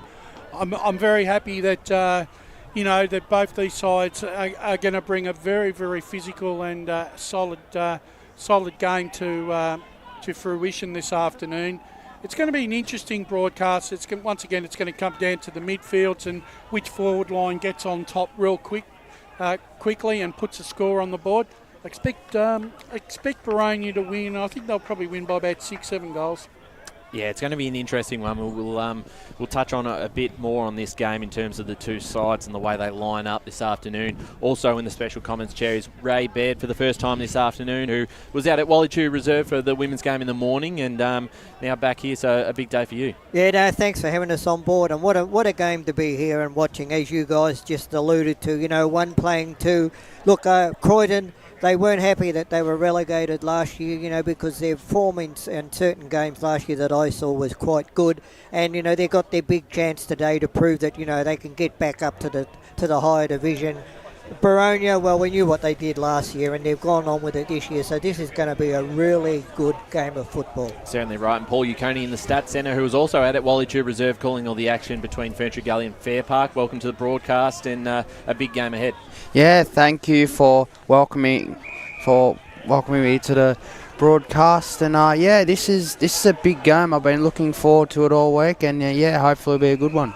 And Scott Hardy, who's behind us in the score centre, I'm assuming he's got his mic set up at the moment, keeping all the scores updated across the afternoon, but also got a good seat behind us and a good view of the action. Yeah, thanks, Ryan. Lucky I wasn't smashing our sweet chicken chili roll that they're promoting down here. So I haven't got there yet, but maybe if the scores aren't coming through from other clubs, I might duck down and see what they've got below us. But looking forward to the... I can confirm, delicious. Yeah, all right, it's on the burger list. Yeah, the ladies at the canteen down there did say it's the best choice to pick up down there. Very nice. Lee had one before. It looked very good, so we'll keep our eyes on that. Everyone says that when you go down to a club's canteen that their food's good. Everyone says that. It is good. It looks good, and Lee's given us the approval for that. But they've a great setup here, and we've only been here, I think, once since they've done the new setup with the balcony and everything. As the siren goes in reserves game, and Croydon have pinched a win here, 7-7-49 to 5-5-35 Boronia, which is a great win for their reserves team. Bit to touch on with the BCNA round, as well as what the clubs will be doing this week with the all senior EFNL clubs having a minute silence to pay tribute to the women who have lost their lives to gender-based violence. So that will happen quite shortly, just before the first bounce of the senior game. Just to touch on that a little bit, and we'll speak about it obviously when it does come up in probably another 10 or so minutes, but it is obviously following what the AFL have done last week and ahead of all senior matches across the EFNL, as well as the Premier Division clashes in netball on Friday night. All players, umpires will come together for a minute silence. They'll link up in the middle of the ground. Very important to bring awareness to gender-based violence in Australia as a league with a significant number of female players, coaches, support staff, volunteers, along with everyone's daughters and mothers, grandmothers, to pay our respect to those who have lost their lives. Very important, and it does tie in with the BCNA round as well as Mother's Day tomorrow, so a very important week here for the Eastern Football Netball League. We'll touch on that a bit later, but let's jump into this game, and I'm sure you would have spoken a little bit about it. You've heard from both coaches, Rhett Jordan and Matt Clark. Let's talk about Croydon, because I think with Rhett Jordan coming across, obviously, a great career at Norwood, playing as well as coaching, he adds a lot to the experience of their lineup, and I think he's got them playing quite exciting football. And Morris did a great job, and that was a long time he was at the club, Brash, I think almost 6 or 7 years. So it was a good time for a change. He's brought some excitement, he's brought some players across, and I think they're playing an exciting brand and a quick brand of football. They are, and look, they were probably, as Ray's alluded to before, they were probably the unlucky side that got relegated last year, because their form at times last year didn't actually warrant them being in this division, but nonetheless they are. But in that being said, they've come out on the front foot, appointed a new coach, someone with fresh ideas and a new game plan. Rhett Jordan's got a very, very infectious personality. He leads from the front. He still plays, and I think that's really important in a side full of young players that still need experience running around the ground. My only concern for them, whilst they play a very physical and a tight checking game, My main concern is, can they control Boronia's outside run generated from the midfield, and whilst their defence is as good as as any in this competition, how do they stop a side that's kicking nearly 20 goals a game? It's a great question. It's a hard one to answer. Ray, it's an interesting one. These two sides haven't met since 2001. These players aren't familiar with each other, obviously not playing the division last year, so it's a little fresh for both teams. Oh, yeah, look, but in most games, from year to year, even if you're playing against the sides, the lineups change and the coaches change, so there's lots of different dynamics that will change. But I think it's going to be very interesting. As you said, a big plus for Croydon with their coach. Between Boronia and Croydon. Today we're going to have a minute's silence to support gender-based violence in Australia. So if we can please have a moment's silence. Thank you.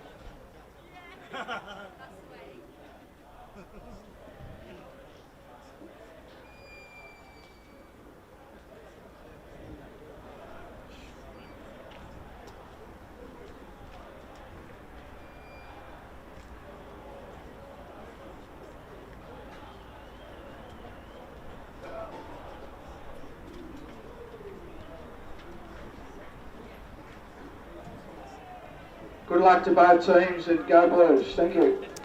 Thank you for that. As we said, important topic. It's been a big topic of discussion in the news with the AFL supporting that last week, and then obviously this week the Eastern Football Netball League jumping on top as well with the BCNA round. So if you do want to find out more information about that, support the women who have gone through breast cancer and been affected by their lives, you can have a look at our pages. Head to bcna.com.au to donate.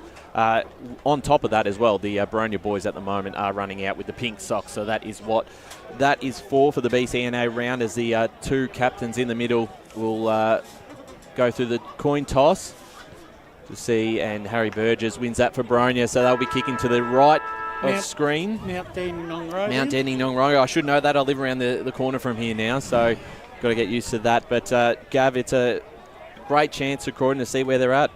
Oh, definitely, and I remember coming to a game where they took on Doncaster East and held them off. It didn't happen at the end of the year, but they've got a great ability at home to dictate terms, control the in-tight proceedings, and that's what I think would worry Matt Clark, is that they get suffocated and they can't create outside run, because that's what he said he was looking for today.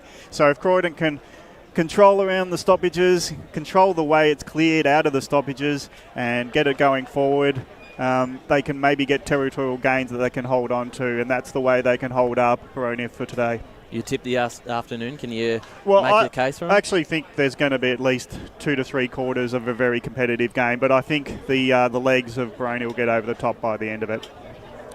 Rash, we got your tip, Ray. Well, I'm going to probably be the one out at the moment. I'm going to pick Croydon. Yeah, look, Boronia's done nothing wrong, but as I say, Croydon's got a point to prove as far as I'm concerned. And, if they can knock Boronia off today, their whole competition's going to wake up and you have a good look at them. So I'm picking Croydon by 2 goals. Paul Uconi, your tip this afternoon, a margin? Yeah, I'm gonna go. It's a really tough one to pick, but I think Boronia will win, but I'll be close. I think Boronia by about 2 goals. Scott Hardy is behind us in the score centre. Your tip this afternoon? Yeah, we touched on it pre-game. Just the back line for Boronia defence, 204 points against, so they're standing up strong. So I have to go with Boronia. And the boys on the boundary, which I believe they're out on the ground now, Brett Beston and Jared Benland for the first time this afternoon. Boys, how are the conditions down there, and your tips as well for the afternoon? Thank you, Brett and Jared. They've got the sweet chili chicken rolls there.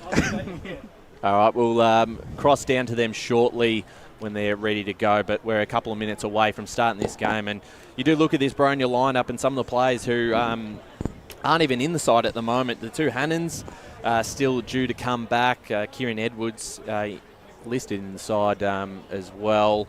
A couple other players. Ben Robertson was in the reserves this afternoon, and I think he had a little bit of an impact, but they did lose. So still plenty of talent to come into a side that's already undefeated and haven't really been challenged too much this season for a full 4 quarters. So it's a big task ahead for Croydon as we get ready to start here at Croydon Oval for the Eastland match of the round. You'd love to play on the wing right next to the centre bounce, wouldn't you? Certainly would.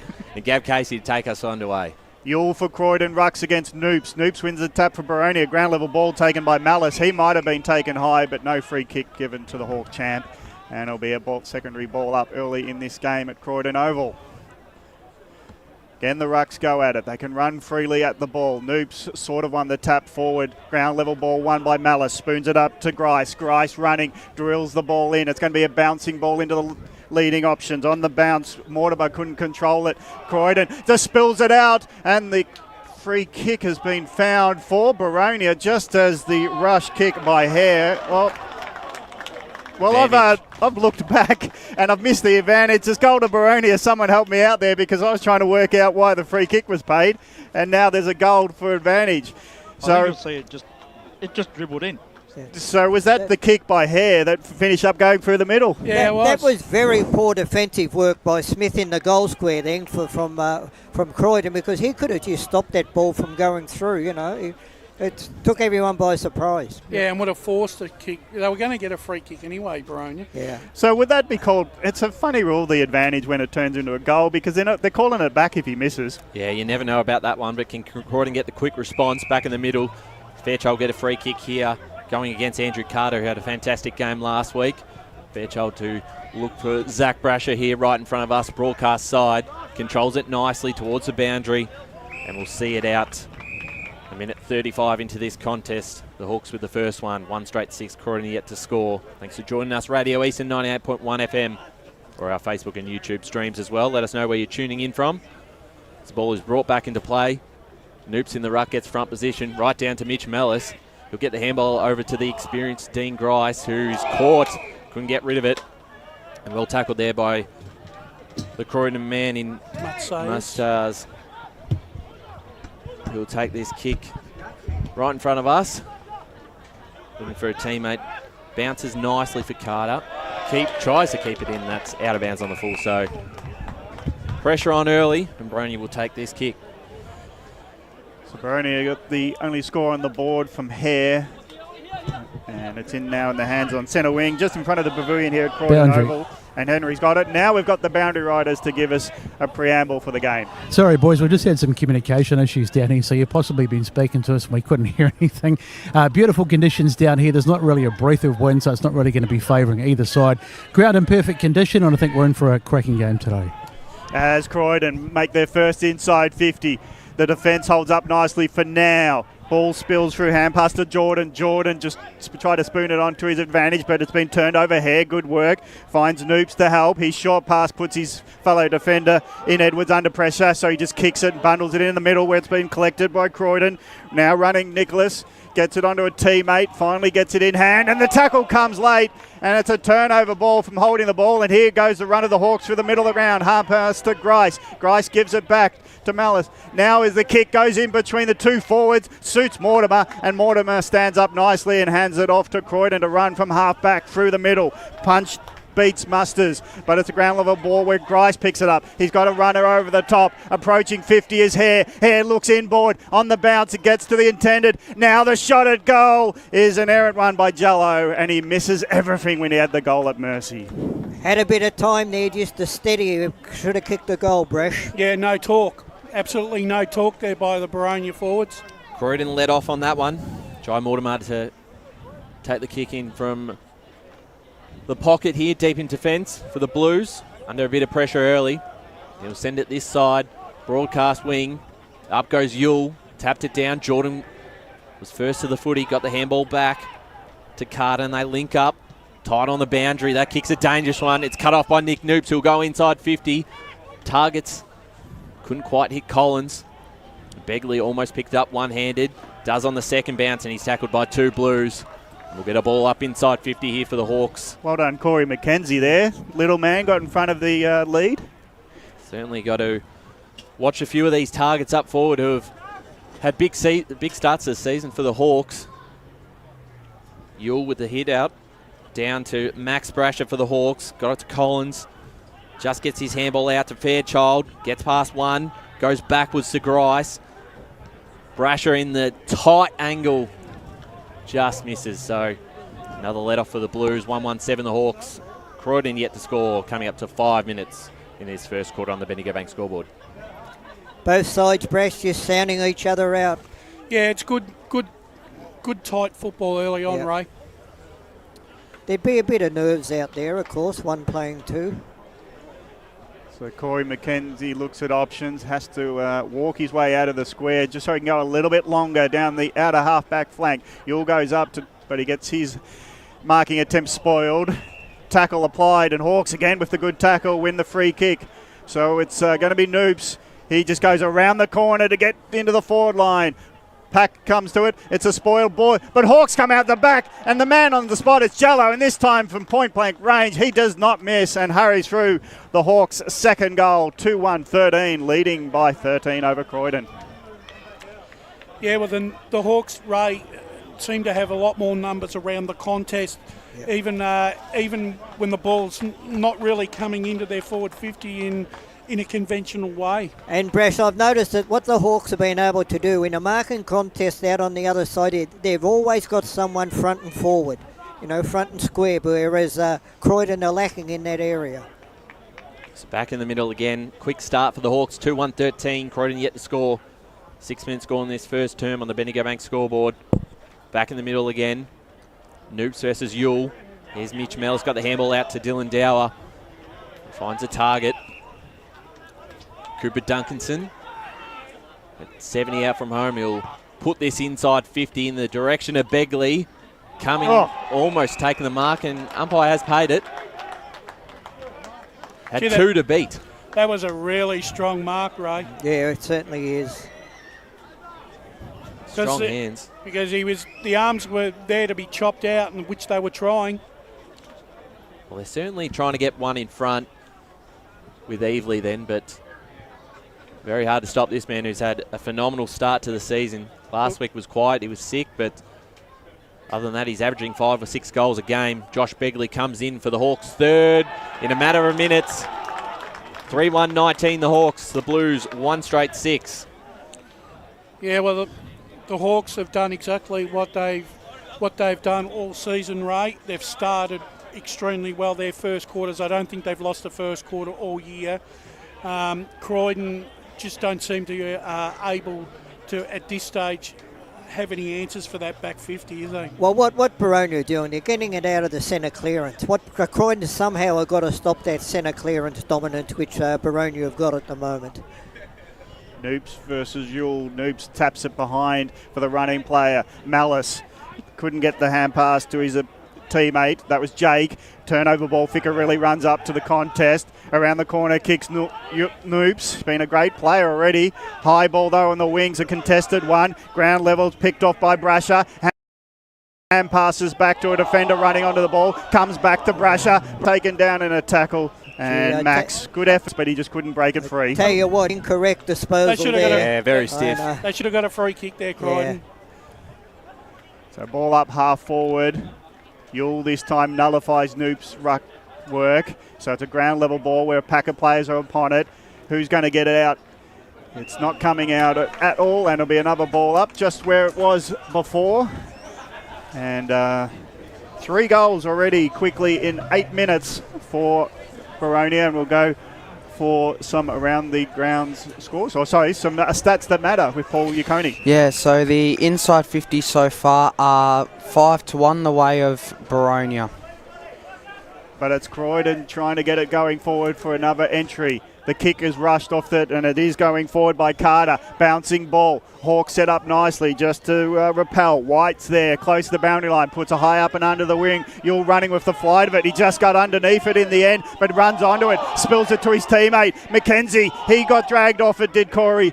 Now it's Malice getting taken down in a tackle by Ficcarelli, and he's not letting him get up with the ball. So Jake Malice will have to hand it over to the umpire. The one thing Boronia are doing here, they're not allowing Croydon any clean ball whatsoever. They're being tackled on every time they possess the ball. There's going to be a few times where I call the Christian name or first name just to clarify who is it. This time it's running onto it is Max Brasher, and he can't get free of a tackle. And half-forward flank, it was Matt McKenzie, 2 McKenzies for Croydon. So just explaining, we have to clarify a little with first names. Matt Certainly and Corey. right. So Noop's got the tap down, straight down to Jordan for the Blues, who was tackled right away by Zach Brasher. We'll get another ball up. Coming up to 10 minutes gone in this first term. It's been all the Hawks, 3-1-19 to the Blues, yet to score. They've got all the momentum early. Ficcarelli tackled by Mellis, and same spot. We'll get another ball up as we go back to Paul Uconi in the stats now. Tackles so far are 10-7 Croydon's way. Hawks certainly been first to the footy so far. Ficcarelli this time for the Blues will get there. Keeps it in. Smart little kick. Here's Dull. It's cut off by White. Noops back to White. Got a bit of time now to pass it off to Adower. And out to Max Brasher here in the wing. They link up quite well. There's Mellis. Back to Brasher, 2 of their high disposal getters. Short kick, not quite the distance. Got it to Collins though. And back to the brothers linking up there, the 2 Brashers. Now a chance to Hare. He's got plays over the top in Duncanson. Got time. Got it back to Hare. 2-on-1 in the goal square. Could be a goal here for the Hawks, but doing very well there in defence was Riley Costantino, and they link up okay here through Ficcarelli. Dull still under pressure here. Mellis almost taking the mark in Jordan. Handballed it out to McKenzie, and now the Blues get a chance to attack forward. Looking for Hoogstra, who get a free kick here. Front position. Well. He's got not a whole lot in front of him. Riley Costantino, deep target. He's not going to get there. It's cut off by Fletcher Duke as we go to the boundary. I was just going to say, boys, just with that, I don't know if you can appreciate it watching it on the screen and obviously up in the box, but that chain of handballs from Boronia there, that was just absolutely sensational. It was like lightning down here. Absolutely stunning stuff. In the meantime, turnover ball to Croydon. Ficcarelli's kick was chopped off by the opposite number 1 in Duke. Duke clears the area, but not very well, and a marking ball for Croydon. So Croydon try to set up for Britain. Short pass into the running McKenzie. McKenzie from half forward under pressure.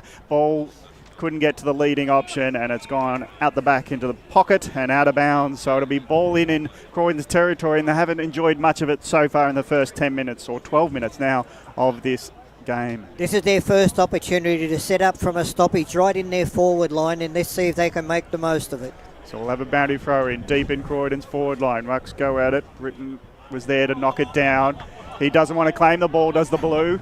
And he got pushed in the back, luckily enough, as he was falling over the ball. He got helped into the ground, and it'll be a free kick to the smart play in the end there by Carter, who knew taking possession might mean he get tackled.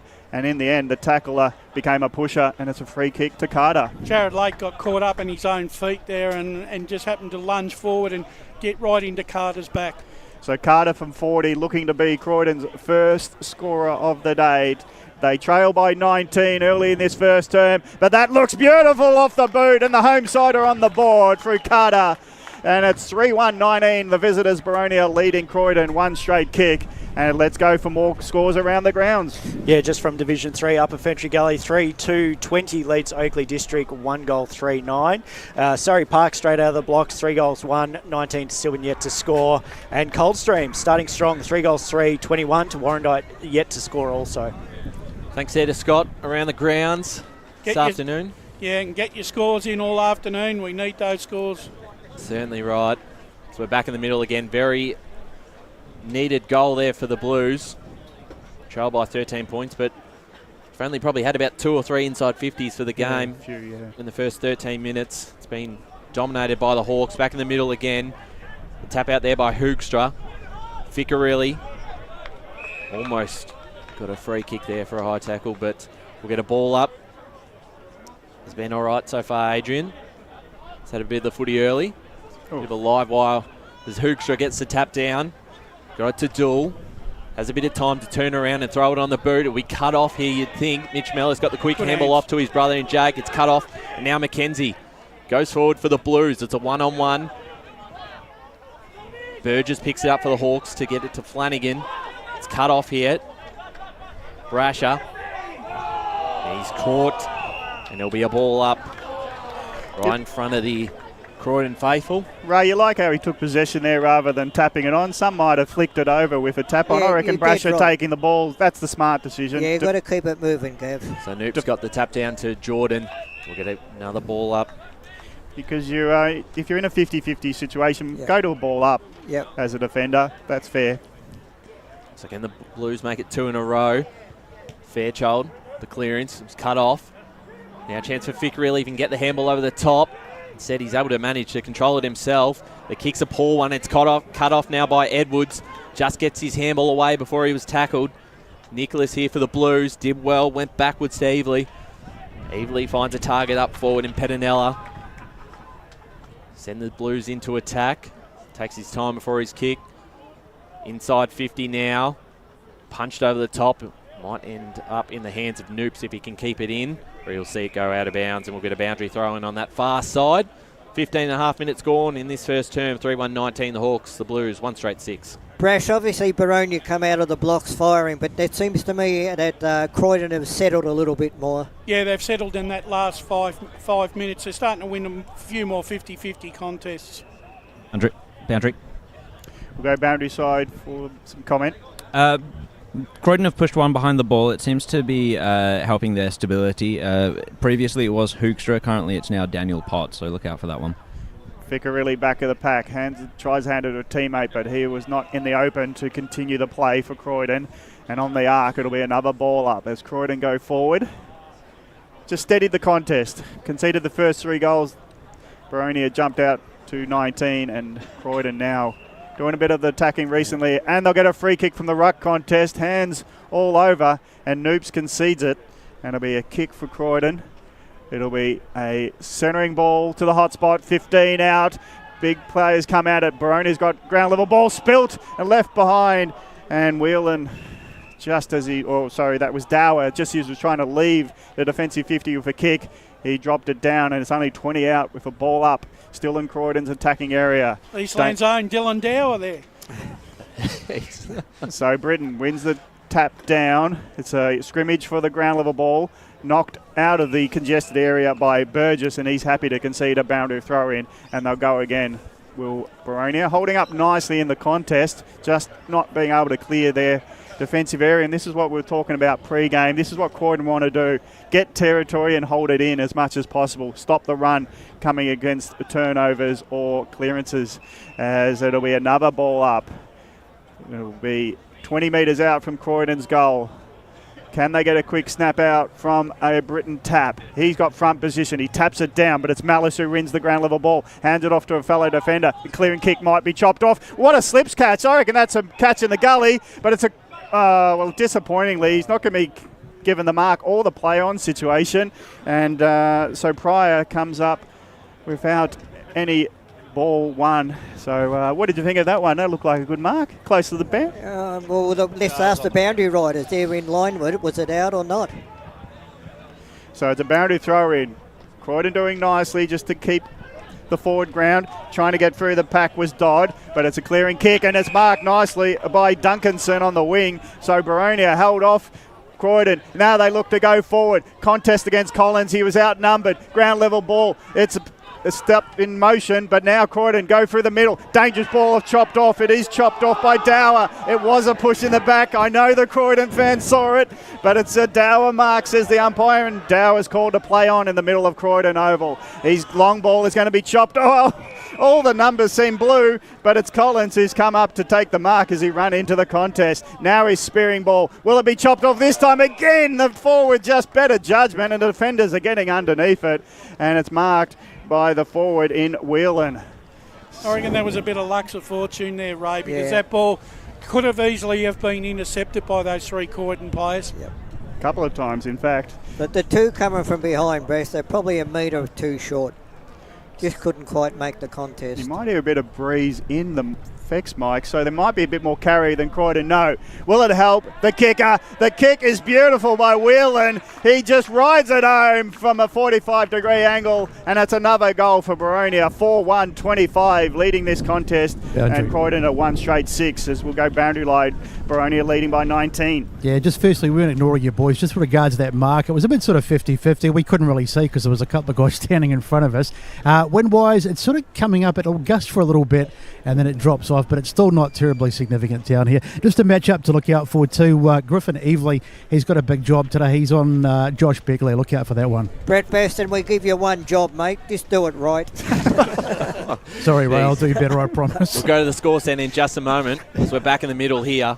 It's a handy lead to the Hawks, 4-1-25 to 1 straight 6. We'll go to Scott Hardy around the grounds. In Premier Division, Berwick leads 2 goals straight, 12 to Baldwin, 1 goal to 8. And East Ringwood started 1 goal 5-11 to Noble Park, only 2 behinds. Thanks there, Scotty. We'll be updating us across the afternoon. Fairchild with a clearance forward here for the Hawks. Collins went past him, ended up in the hands of Mellis. His kick was smothered, keeping it in the boundary, almost collected his own handball, but it goes out of bounds, so we'll get a boundary throw in. 20 minutes gone in this first term. It's already had plenty of the footy already. Has to be averaging about 35, I think, for the season almost, Mitch. It's all brought back into play. As we said, the Hawks have owned territory in this first quarter. The handball out by Smith. It's cut off by Brasher. Underneath it was Fairchild. Handball forward. Chance now for the Blues to just let this one go out in Ficcarelli, right in front of the Hawks. Interchange.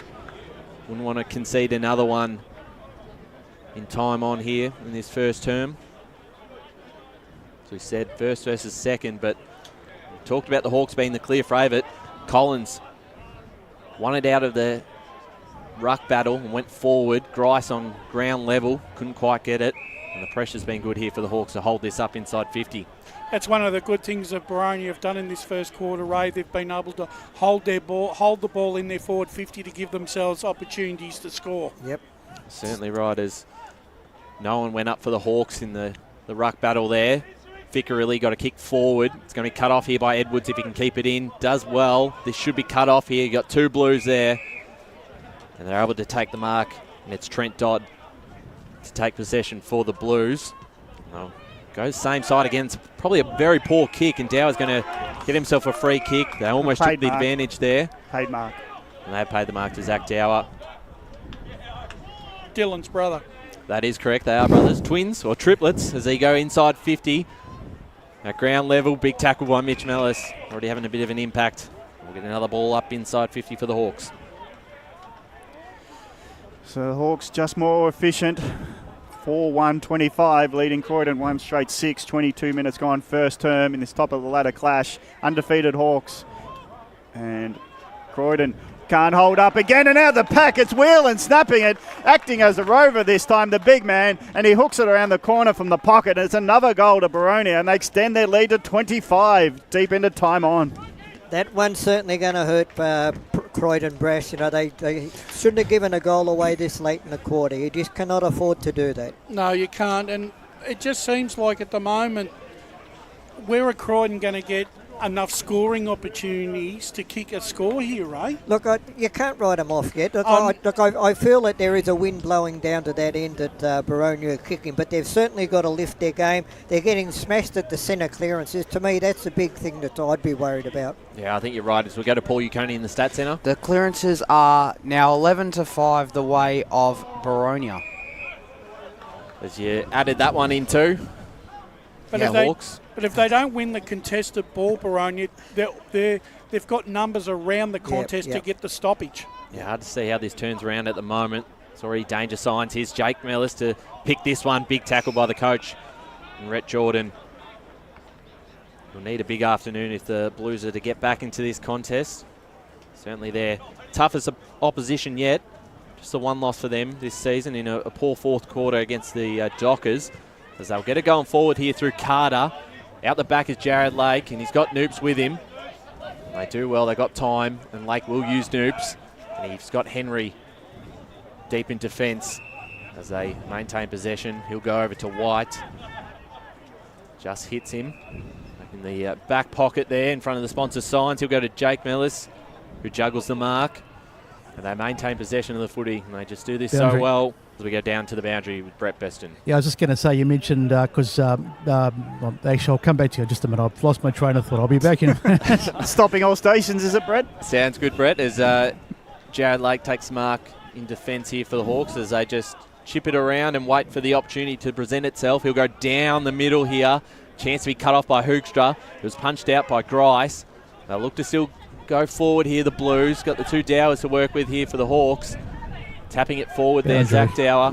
We'll go to you in a second, Brett, as the Blues cut this one off, but the kick's a poor one, out of bounds on the full. Brett Beston. Sorry, boys, I completely lost my train of thought. I was just going to say that Harry Burgess has got the matchup on Rhett Jordan, so that's a pretty important matchup today. Ray having a crack at you has really got to you at the moment. Stunned him. As the Hawks, I'm rattled. Smart kick to Begley in the corridor, and he'll switch it to that far side. Running onto this was Zach Brasher, takes the mark and plays on right away. He's got a target up forward, and he's hit him, and that's Liam Whelan, who's already got a couple himself. Might just wheel onto the right here and send it long to the goals, but Minor scored to the left. So 5-2-32 the Hawks, 1 straight 6 Croydon, 25 minutes played in this first term on the Bendigo Bank scoreboard as we go around the grounds with Scott Hardy. Another Division 2 score, Mulgrave leading 3-3-21 to Heathmont 2-14, and Templestowe just can't kick a goal. They're 0-6 to Waverley Blues, 1-1-7. Gee, it must be a howling gale down at Central this afternoon. So the kick out was an uncontested fair as Everly was on the end of it, and he short pass. Well, hit the target, but the bundled double take by Costantino means it's gone out of bounds, and it'll be a ball in at half forward for Boronia. I almost think Rhett Jordan's going to have to come up the ground a little bit. He can't play full forward whilst he's side or No.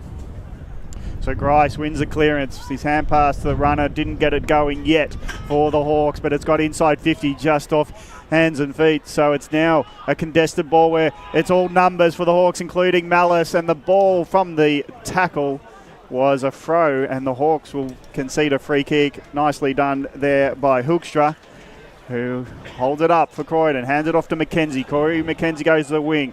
Marking ball couldn't be taken there by Dodd. Ground level ball does spill the way to the running Carter. His ball's been smothered by Noops, and he's had a great quarter, the tall man. He didn't let Carter's ball go forward, and it's out of bounds, out of wing. So let's get some stats from Paul. Yeah, this would almost have to be a world record number of tackles in the first quarter. It's 20-16 the way of Croydon. So Noops versus Hoekstra. He'll have to keep front position with the Croydon player. He did well, gets it to ground level, but the Hawks have dominated there all quarter, and they do so again, but they can't emerge with a free passage, and it'll be again out of bounds. So it's 5-2-32, Boronia leading Croydon 1 straight 6. We're approaching quarter time in this top of ladder class Division 2. Can't be far off the siren for quarter time, as you said, Gav. Ball brought back into play. Can the Blues get one back themselves? Rhett Jordan's moved up the ground a little bit, as Brash has alluded to. Chance now for the Blues. Off to Dool. Outside 50. Sends it to the top of the goal square. Costantino's in front position. And he's well beaten there and over the line for a minor score. 1-1-7 the Blues. 5-2-32 the Hawks. 27.5 minutes gone first term. Missed opportunity? Yeah, I just think they're rushing it in. There's no system. There's no marks inside 50. And even the kick out has gone over their head as well. Every play they seem to be misjudging the conditions, and now they're off to the races to Malice, and he'll be disappointed because he had a forward advantage on Ficarelli, and he's just torped at 60 metres just to show what damage he could have done if he was allowed to. But it's quarter time here at Croydon Oval. Croydon trailing 1-1-7 to Boronia 5-2-32.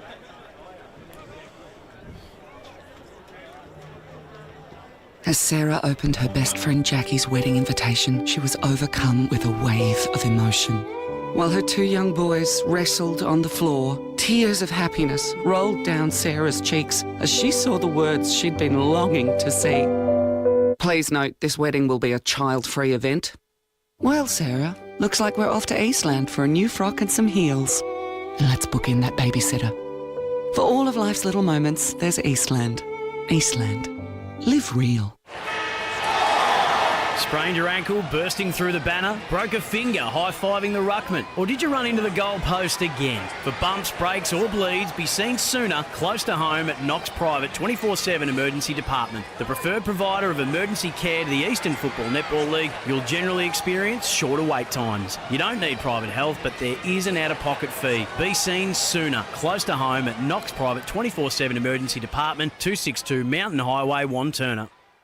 Do you feel good about your bank? Because there is a bank you can feel good about. They share their profits to fund big community projects, small community clubs, and vital emergency services. They've given $250 million to help Australian communities thrive. They have all the products and tech you expect from a big bank, with service you don't.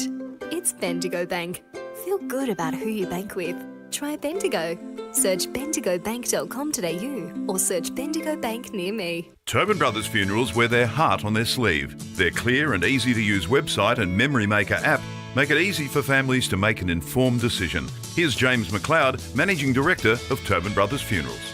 We pride ourselves on being the most transparent funeral company. All pricing on goods and services are available on our website.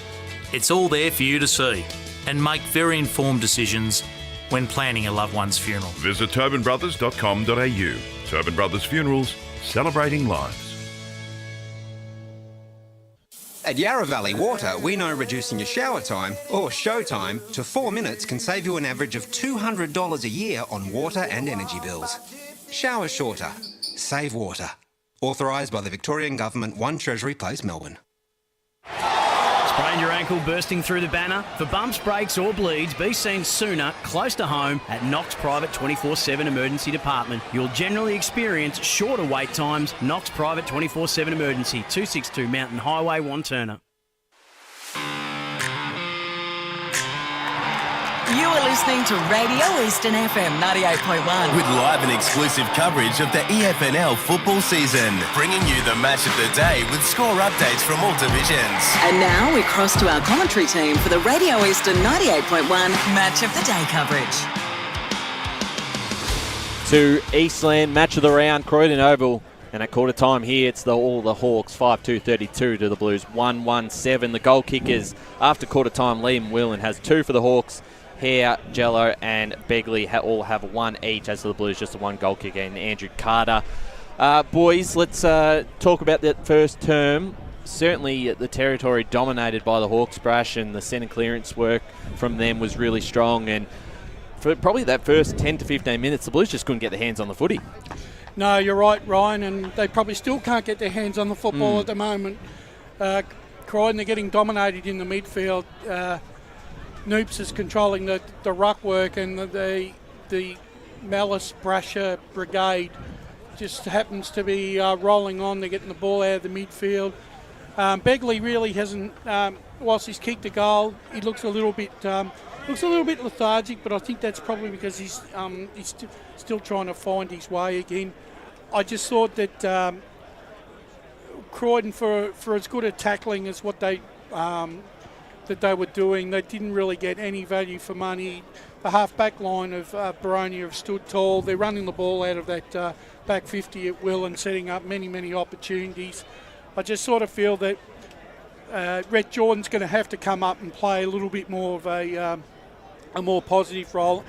And they've got to try and find a way of getting Britton and Costantino into the contest because they haven't touched the ball yet. I will say, and I felt bad for Riley Costantino before because the kick, it was on top of his head. He's not going to be able to make much out of that. So they've got to probably look for him a little bit better in this quarter, as well as Britton. I don't think the delivery inside 50, Gav, as we sort of mentioned, has been very good when they've had their limited opportunities. So they've just got to take every chance they get this quarter, really, and add a bit to the scoreboard. Otherwise, this game will be over very quickly, Ray. Look, they just got to lift all over the ground. Look, their forwards just need to work a bit harder keeping the ball in. As you said, the delivery going in has got to be better. And I'm not happy with their ruck work. Their ruck work is, to me, too predictable. You know, it's always the same tap out to the same spot. Let's hear your boundary side with Jared Beanland.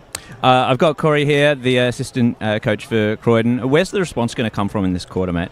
Just around the footy, you just need to start pressuring the ball carrier a bit more, and then it'll sort of even out. Once we start hitting the back of the contest with pressure, we reckon we can sort of even it out, and then once we get it forward, we reckon we can sort of get them in there. And Rhett mentioned that he'd be going into the stoppages for some of this quarter as well. How do you reckon that'll help? Just another big body. They've obviously got a few big mids in there, so just sort of even that out. Awesome. Perfect, mate. Good luck for the rest of the game. Thanks, Jared Beanland. As now we go down to Brett Beston. Yeah, over at the Boronia Huddle, boys, and Matty Clark was pretty happy. He's delighted with their pressure around the ball. He said their energy levels are absolutely superb, but he's just telling them just to stay switched on, not drop the concentration, and he's particularly happy with their tackle pressure. They've made 24 tackles in the first quarter. Just wants them to continue that. Thanks there to Brett Beston. I think what they've got to do this quarter, Boronia, is probably try and keep the ball a bit low when they move into their forward 50. They'll be hoping it's a scoring end. Do Croydon the Mount Dandenong on road end, but it's Malice clearing it. He goes to the forward line, and Duncanson just sees it go over his head and out of bounds at a half forward. Let's go boundary side again. Something that wasn't necessarily conveyed at that interview was the fact that Rhett Jordan was pretty even-handed at the huddle. He's pretty optimistic. He said they've had slow starts before, and he's pretty confident that they'd be able to get back into the game. Noob's front position. Malice ground level hand passes it off the deck, but he can't get it going. Seeing it over the line was Ryan White, and it's a ball in 70 metres around from Boronia Hawks. Goal. They don't seem to have a match up for Malice. He's winning the worry, ball. Isn't it? He's winning the ball at will here. Rucks go at it again. Noob's good ground position. Carter defeats Malice this time, just taps it to advantage. Good grab. The kick does find a teammate from the back of the pack. It's now a set up ball through Christie. Christie goes wider, and he's trying to get it going. Here's Croydon. Short pass on to Mackenzie. He was playing for the ball in the middle of the ground. Might be dangerous, was the assessment by Smith. His long ball, nice juggling mark, and Croydon keep it in hand at half forward. Quick play on call means that the ruckman comes in. Well, this time it was Fairchild coming in to spoil the ball. Turnover, Malice receives a hand pass. His hand pass doesn't get it going for the Hawks. Now the turnover ball in the middle goes Mackenzie. Mackenzie, long ball, one-on-one in the goal square. Was there a free kick as the scrimmage went at it? And hoping for the free kick was Jordan, but it spilled off his chest and for a minor score. Boundary. We go boundary side, Brett Beston. Just a really strange breeze down here before. I was just about to jump on and say how gusty it was because it was quite strong for a moment. Then it drops and then it comes back. It's coming pretty much straight across the ground from the scoreboard side. If it favours anyone, it's probably slightly in favour of Croydon, but it is sort of gusting up and down. Harry Burgess to take the kick in here for the Hawks. The captain goes long out of defence. It's going to be cut off, and the Blues will have another chance. Inside 50, that's a poor kick to the pocket. Doesn't really favour anyone. Able to sort of win out here through Dodd almost, but the handball was cut off, and we'll get a boundary throw in. But again, the delivery inside 50 just haven't hit a target. You're not going to kick goals if you can't hit a target, can you, Ray? No, you're dead right, yeah. So boundary throw. No excuses for that pass. He had all the time in the world and he still couldn't hit his target. Just rushed it for most of the game so far. Dodd got the tap down. Chance of the Blues here. They're under a bit of pressure here, the Hawks. Big tackle later. Free kick going to be paid here to the Hawks, and that will go to Jake Mellis for a high tackle. So deep in defence, and they just have a bit more poise and seem to make the better choices at the moment as the Hawks look to escape here through Noops. It's punched out of bounds, and we'll go to the score centre because Scott Hardy's got a couple of scores around the grounds. Premier Division, back and forth between Bowen and Berwick. Bowen leading 3 goals 4-22 to Berwick, 3 goals straight 18, and East Ringwood 3 goals 5-23 to Noble Park, only 2 behinds. Yule and Noops. Noops gets to the front position, wins it down, but Yule fighting hard for the ball. Again, just can't get away from that pack of players. The umpire's seeing a bit of a chance where they might pop out, but it didn't, so the umpire has to intervene. Ball it up. 55 from Croydon's goal.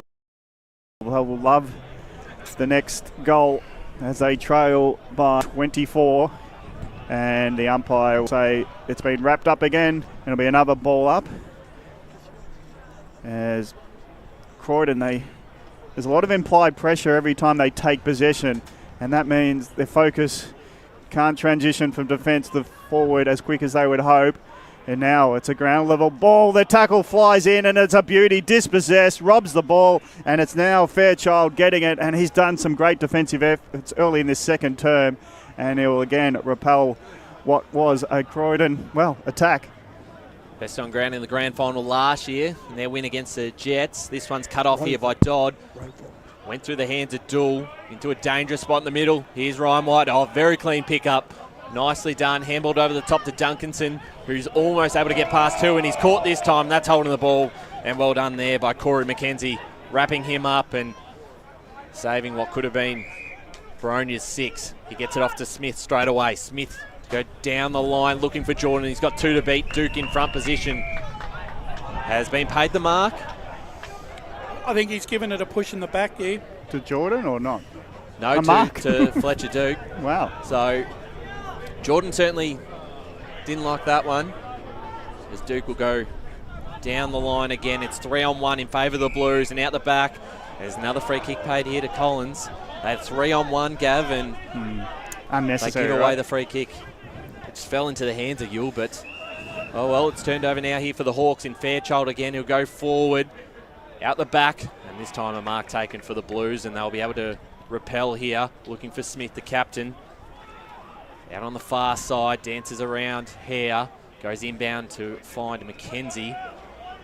Got an option up here in front of us in Mortimer if they want to switch it.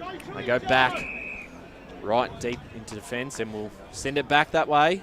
Do you wish he was braver then? Yeah, it just wasn't quick enough. As now Ficarelli has possession of the footy. He'll just send it towards a teammate out the back. It ends up holding his ground. Well done there by Musters. He'll get this, the give and go. Gets it off, and they go inside 50 now, and that's a better kick inside 50. Front position, couldn't quite take the mark. Yule tried to grab it there for the Blues. Edwards clears it out for the Hawks now and falls into the hands of Mellis. The smart tap forward and got it to a teammate there in Duke and got off to Begley. Begley inside 50. They're going to kill him on the transition here. Here's Duncanson.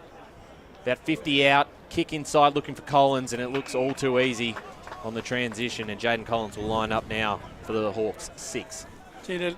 It was just a swarm of Boronia players running into that forward 50 there. That worries me a bit, Ray. Yeah, and before that, Brett, Croydon had all the time in the world. They were setting up a forward entry, and they mucked it up. But Jaden Collins looking for the Hawks 6 and would extend the lead to 30 points in the early stage of this second quarter. Comes in, kick on its way. It looks good, and it's just to the left. So a minor score. And the Hawks move to 5-3-33, 1-2-8 the Blues as we go around the grounds with Scott Hardy. Just a quick one from Batterham Reserve. The Basin leading 4 goals, 2-26 to Eastburn 1-3-9 at quarter time.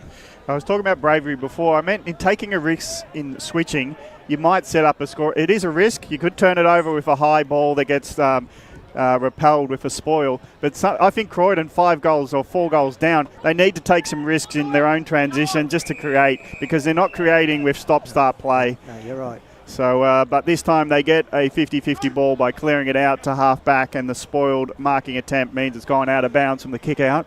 So again, Yule back position, does win the tap over the top. Malice read it well. He just got clipped, and he comes in the tackle. I don't think he meant to be the tackler, but he got railroaded by his opponent, and it'll be a ball up at 50.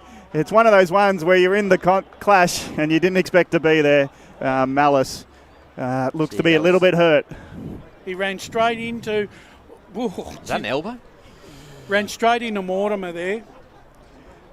Well, he got nowhere to go when he spilt the ball and he was going forward, and then the opponent was right there for what he hoped to be a tackle, but the big boy just stopped him in his tracks. And well, this might be the only way to stop Mitch Malice from getting it.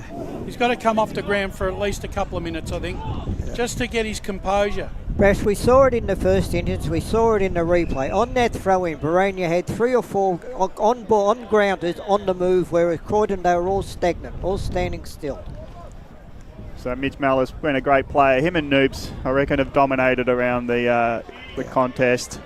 And it's a pity for Boronia that he'll leave for the time being. Let's hope he's just shook up and he'll bounce back.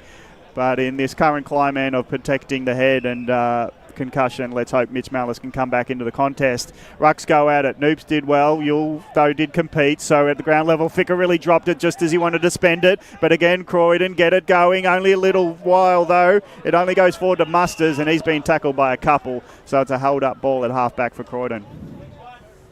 So even when they do get their hands on it, they're just spilling it, and I reckon that's pressure. Yep. It's as simple as that. Ball up. Rucks go at it again. Noops wins it with a soft tap down, but it's a Croydon Blue that picks it off and handing it back to the umpires, Pedinella. It'll be another rock contest. Inches go forward, Croydon, but they're not going to clear defence yet. Well, that's a bit of a throw as he tried to jump over the man out in front of him, and it's a conceded free kick by Potts, and it will be in the hands of Jake Mallis. So Jake Mallis now to send the Hawks into attack. Begley in the centre pack, but well done there by the captain of the Blues, Smith, to take the mark, and he'll look to take this towards Ficcarelli. Just overdid it.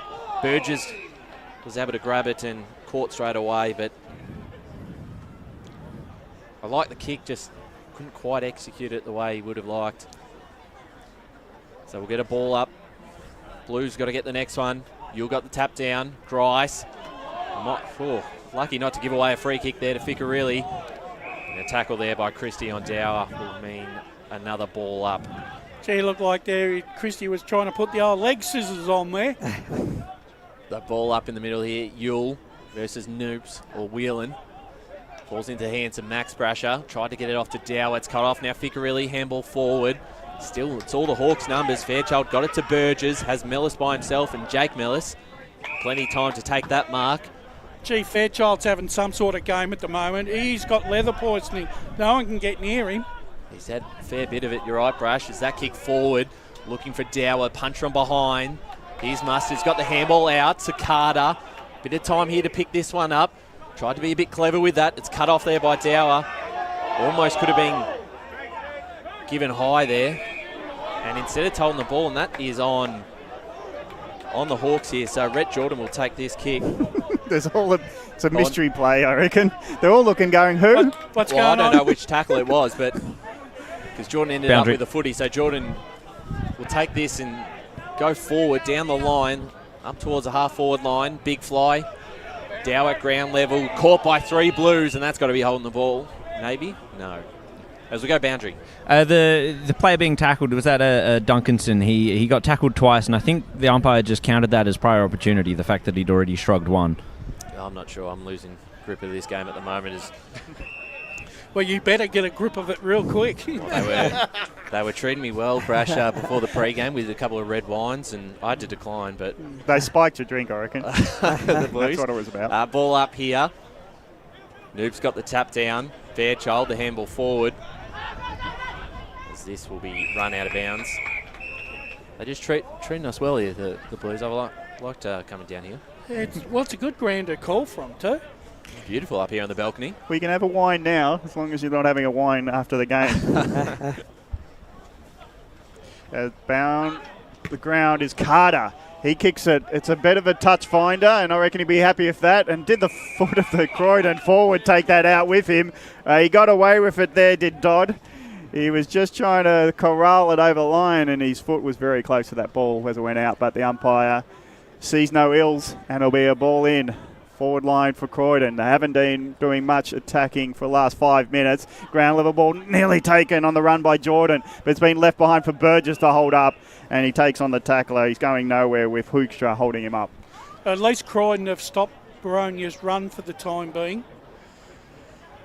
Hoekstra goes in, the smaller player, but it's a ground level ball by Brasher. Hands it off. Now Grice, after 2 hand passes, is the runner. He gets it through the middle of Croydon Oval. Begley runs onto it. Haven't seen much of him. Looking at other forward options.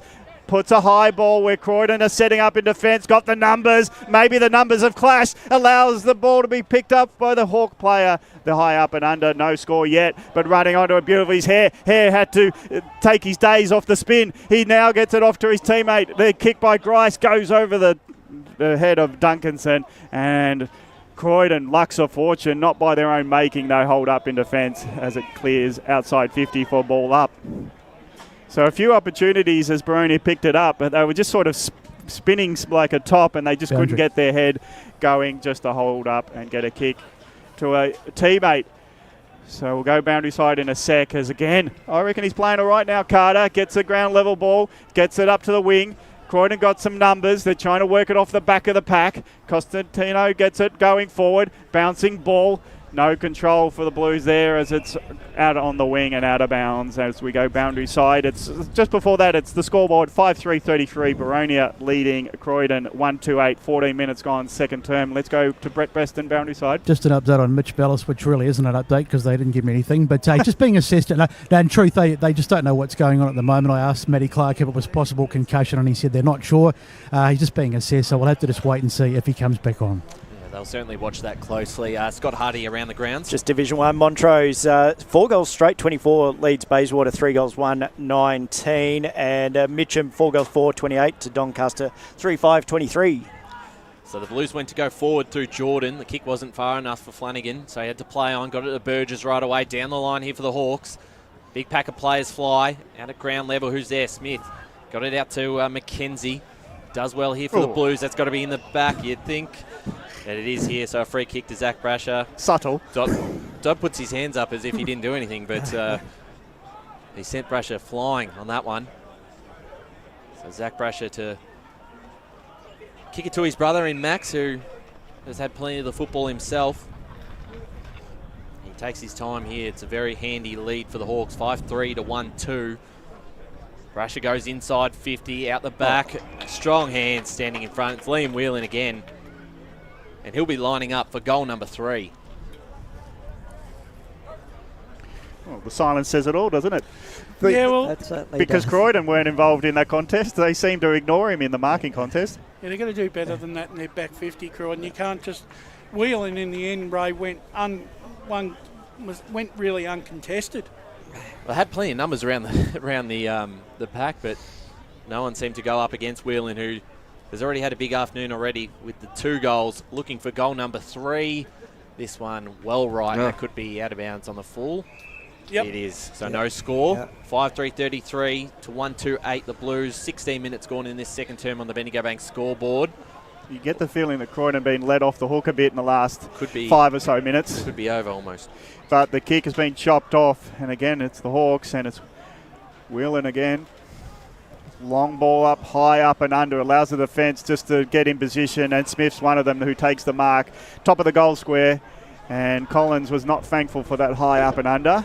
Well, it was 1 against 5. That was probably their first mistake they've made, Boronia. That's a hot kick to Hoekstra, but it goes out the back. And I reckon Musters was claiming the mark there, but and might have had some right to it, but he doesn't get up too dissatisfied by the ball up decision. Defensive 50 for Croydon.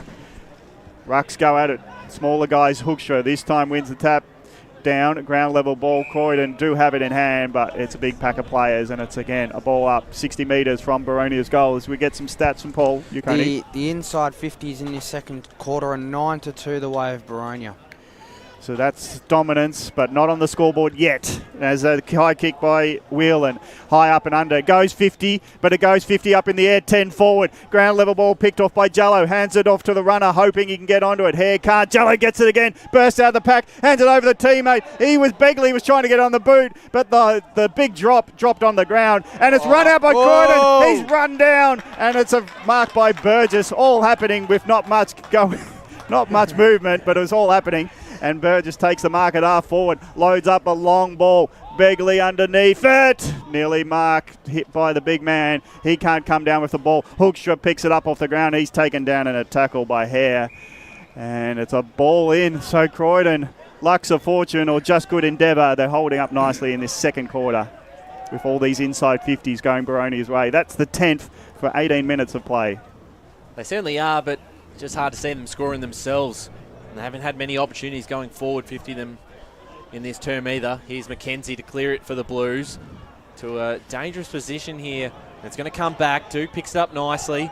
Inside 50 for the Hawks. It's a turnover to Hoekstra, who just has to mark that one. Oh, Blues had enough numbers, but going forward, it's about 4-on-1. Duke got off to Dower, went back to Lake. They've just got plenty of players here in the brown and the gold to clear this one through. Here, Noobs, dangerous kick in the middle. It's cut off by McKenzie. Well done. And the captain, Smith, takes it forward. Again, probably a poor kick. White to pick it up here for the Hawks. Got off to Edwards. And he'll kick it right and find Mellis. We haven't had a goal kicked in this quarter, so you wouldn't think it'd be a pretty long quarter. Well, you didn't want Britain stopping in the run towards goal, did you? The kick needed to be longer. No, it certainly did. It was a It would have poor been. kick inside 50. It would have been better to kick it to the open spaces rather than do a contest. Yeah, certainly with all the numbers in favour of the Hawks. They're going to go inside 50 again. This one's much better, and they've got a mark. And I believe that's Cosentino, who finds a target open by himself, which has been rare so far in this game, and Musters will have a shot on goal. He's got to kick a goal from here. Yeah, Mutsays has got to kick this goal. Look, in the last 10 minutes, their endeavour's been lifted from what it was in the first quarter. But as they said, what they've done, they've stopped Boronia scoring freely, and hopefully they can get a goal here and peg them back by 6. Yeah, just has to capitalise here. Looking for the Blues' second. Kick on the way. It's a good-looking kick off the boot, but it might just hold its line. It's there. And that's a great result for the Blues. Josh Musters gets Croydon's second, 2-2-14, trailing Boronia 5-3-33 on the Bendigo Bank scoreboard, coming up to 20 minutes gone in this second term. Scott Hardy in the score centre for some scores around the ground. Just from Division 2, Templestowe has learnt how to kick there. 3 goals, 6-24 to Waverley Blues, 4 goals, 2. Also Basin leading 6 goals, 2-38 to East Burwood, 3 goals, 3-21. It was a must-do for Croydon, for Musters to get that goal. The second on the board for Croydon, 2-2-14, now trailing by 19. Boronia 5-3-33. It's only 19 points, but it feels more like a 5 or 6 goal lead. As a broadcast perspective, if Croydon can get the next one, when they go in at half-time, 13 points, that's nothing. The game's on. Yep, most definitely. Yule and Noops go at it. Noops again wins it down. Ground level ball picked up by Dower. And you reckon Mitch Mellis going off has just taken a bit off around the contest as well for Boronia? Well, he would have had about 10 to 15 brush in that first term. Secondary ball up forward of the centre circle for Croydon as they go towards the Mount Dandenong Road end. They've kicked the only goal of the quarter. It took 20 minutes of the quarter and they were under so much pressure, Croydon, to hold off and to get the goal. They'd be happy with themselves. It's a lot of Hawks around it, but it's a clearing kick out of the contest by Croydon. They go inside 50. Yule's there or thereabouts. Ficcarelli's dangerous. He picks up the ball. He says to the umpire, got tackled to the ground. It was a bit of a phantom effort, but it's a ball up, and the umpire's not falling for that one. It's a ball up 40 out from goal. Yule goes up again against Noops. Again, Noops wins the tap, but his soft hand gets it underneath the pack again. So we'll probably... The ball does spill out just for a moment, but Boronia don't want it out of the contest, and Begley for sure is not giving it up. We'll do one more ball up, and then we'll go boundary side for some comment. We'll just see what happens here. 40 metres out from the goals for Croydon. Yule goes the punch. That's the way to win it forward. Now the contest for the ball is a hot one. And again, the pack just moves with the ball. And effectively, it's another ball up, 30 metres out from goal this time for Croydon. So there's about 12 players each from both teams trying to get their hands on it. But what could they do this time? Ficcarelli runs through and he kicks a goal! What a beauty! Yep, that is goalcraft at its Tone best. Brothers. He just read it off the hand, roved it, ran forward from goal, and it's just a matter of putting the ball on the boot from 15, and a great goal. They're back in the contest on the scoreboard. Right. Croydon 3-2-20, trail only by 13. Boronia 5-3-33. Yeah, they've worked really hard this quarter, Croydon, to get back into the contest. Really 2 good goals there from them. It doesn't matter what Ficcarelli we see on a match of the round, they always pull out something. And the Tobin Brothers goal of the day might be going his way, but as we go boundary side. Well, I'm glad you held off on throwing down to me there, because you just felt like something like that was going to happen. And it's all down to Rhett Jordan's pushing into the contests there. He was the one that got the clearance out that got him inside 50 in the first place. What it's also doing is pulling Harry Burgess up into the stoppages as well, which might not be comfortable. So back in the middle again, Noops with the tap out. Here's the Begley who's moved forward into the midfield. He goes forward looking for Duncanson. It's a good one-on-one contest here with Pryor. We get a ball up. 60 metres out from Boronia goals. They haven't kicked a goal this quarter. All 5 goals coming in that first term. Liam Willen's set shot almost could have got him out to a 5-goal lead. That kick forward is cut off here by White, who goes backwards. The handball looking for Noops. Can't quite pick it up, so they're under a bit of pressure now. Does nicely. He's got Lake all by himself. He's able to pick it up cleanly, and he'll look to switch the play, and Edwards is there on a one-on-one. Well done there by Nicholas, who does well to hold this one up and create a stoppage here. 24 minutes gone in this second term. It's a 13-point lead to the Hawks, but the 2 goals kicked in this second quarter, both from the Blues in the last 5 minutes, working their way back into this contest. A good response for them back in the ruck. The tap down, looking for Carter. Tackled there by Grice. Important clearance here for the Blues. I don't know if that was a throw or a handball, but Hoekstra takes advantage of it inside 50. Punch from behind. Falls out to Dodd, who's tackled. Got his handball just out. Snap around the corner from Broussard. It's not going to quite go through for a goal. Bouncing footy. He's able to keep this one in. They do. The Blues handballing back to Jordan. Tough angle. This will be your Tobin Brothers goal of the day if it gets it. Top of the square. Hawks got all the numbers. But it's Croydon who take the mark. They had about 3 players there who looked like they were in front position. But the Blues, through Riley Britton, will look to kick their third in 5 minutes. He's going to take no time to put this one through, Riley Britton. He has his first, and the Blues are back in this game, 4-2-26. The Hawks, 5-3-33. Yeah, first time he's touched the ball all afternoon, Britton. He's made it count. Hey, great play by Rhett Jordan too there. When he kicked that, he didn't go for goal. He just put it on the point of the square. And the bending ball, that's why, sorry to scream on you there, because there was only 3 Hawks there, and suddenly it bends into his... I didn't even see Britton in the area. Bent into his chest, and he just took the mark. So when we were complaining about Croydon and not scoring, and 3 quick. Yeah, they're back in it, 7-point margin, and I just wonder if there's concerns now for Boronia and the coaching staff going into half-time about this momentum.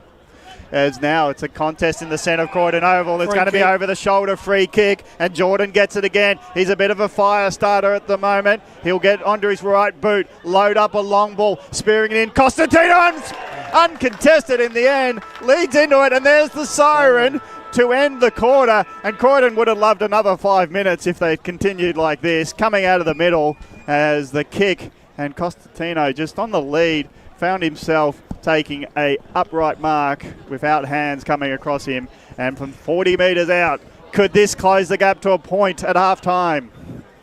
Top of the ladder clash is now looking like a top of the ladder clash. Big kick from Riley, 40 metres out.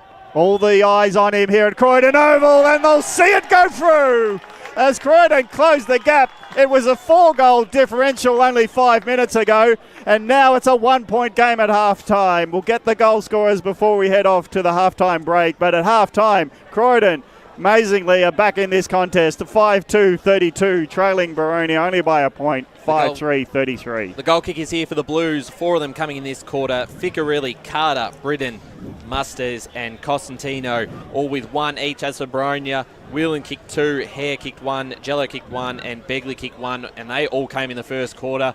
Big second term for the Blues, has this margin back to 1 point. We'll be back after the break to discuss this game. It's 5-3-33 the Hawks to the Blues, 5-2-32 in the Eastland match of the round. As Sarah opened her best friend Jackie's wedding invitation, she was overcome with a wave of emotion.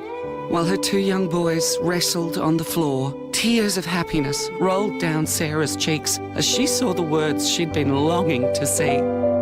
Please note, this wedding will be a child-free event. Well, Sarah, looks like we're off to Eastland for a new frock and some heels. Let's book in that babysitter.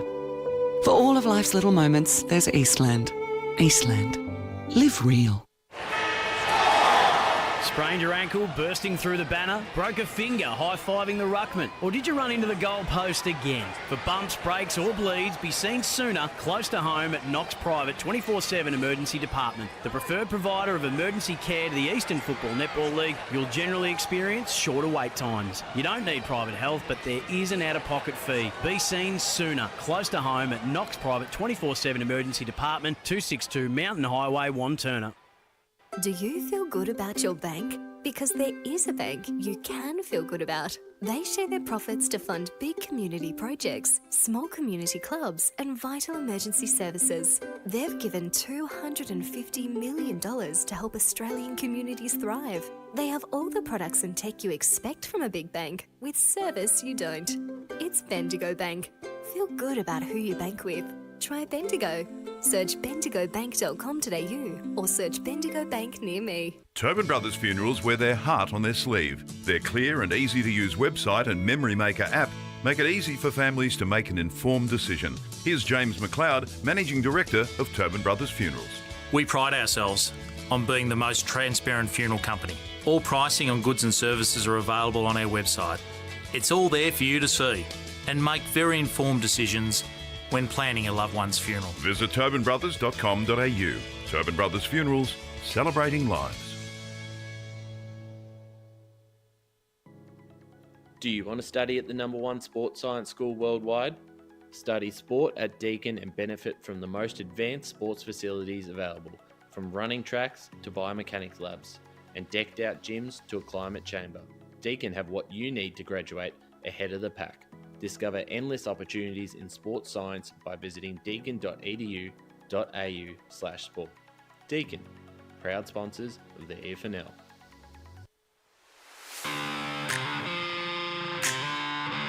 You are listening to Radio Eastern FM 98.1. With live and exclusive coverage of the EFNL football season, bringing you the match of the day with score updates from all divisions. And now we cross to our commentary team for the Radio Eastern 98.1 Match of the Day coverage.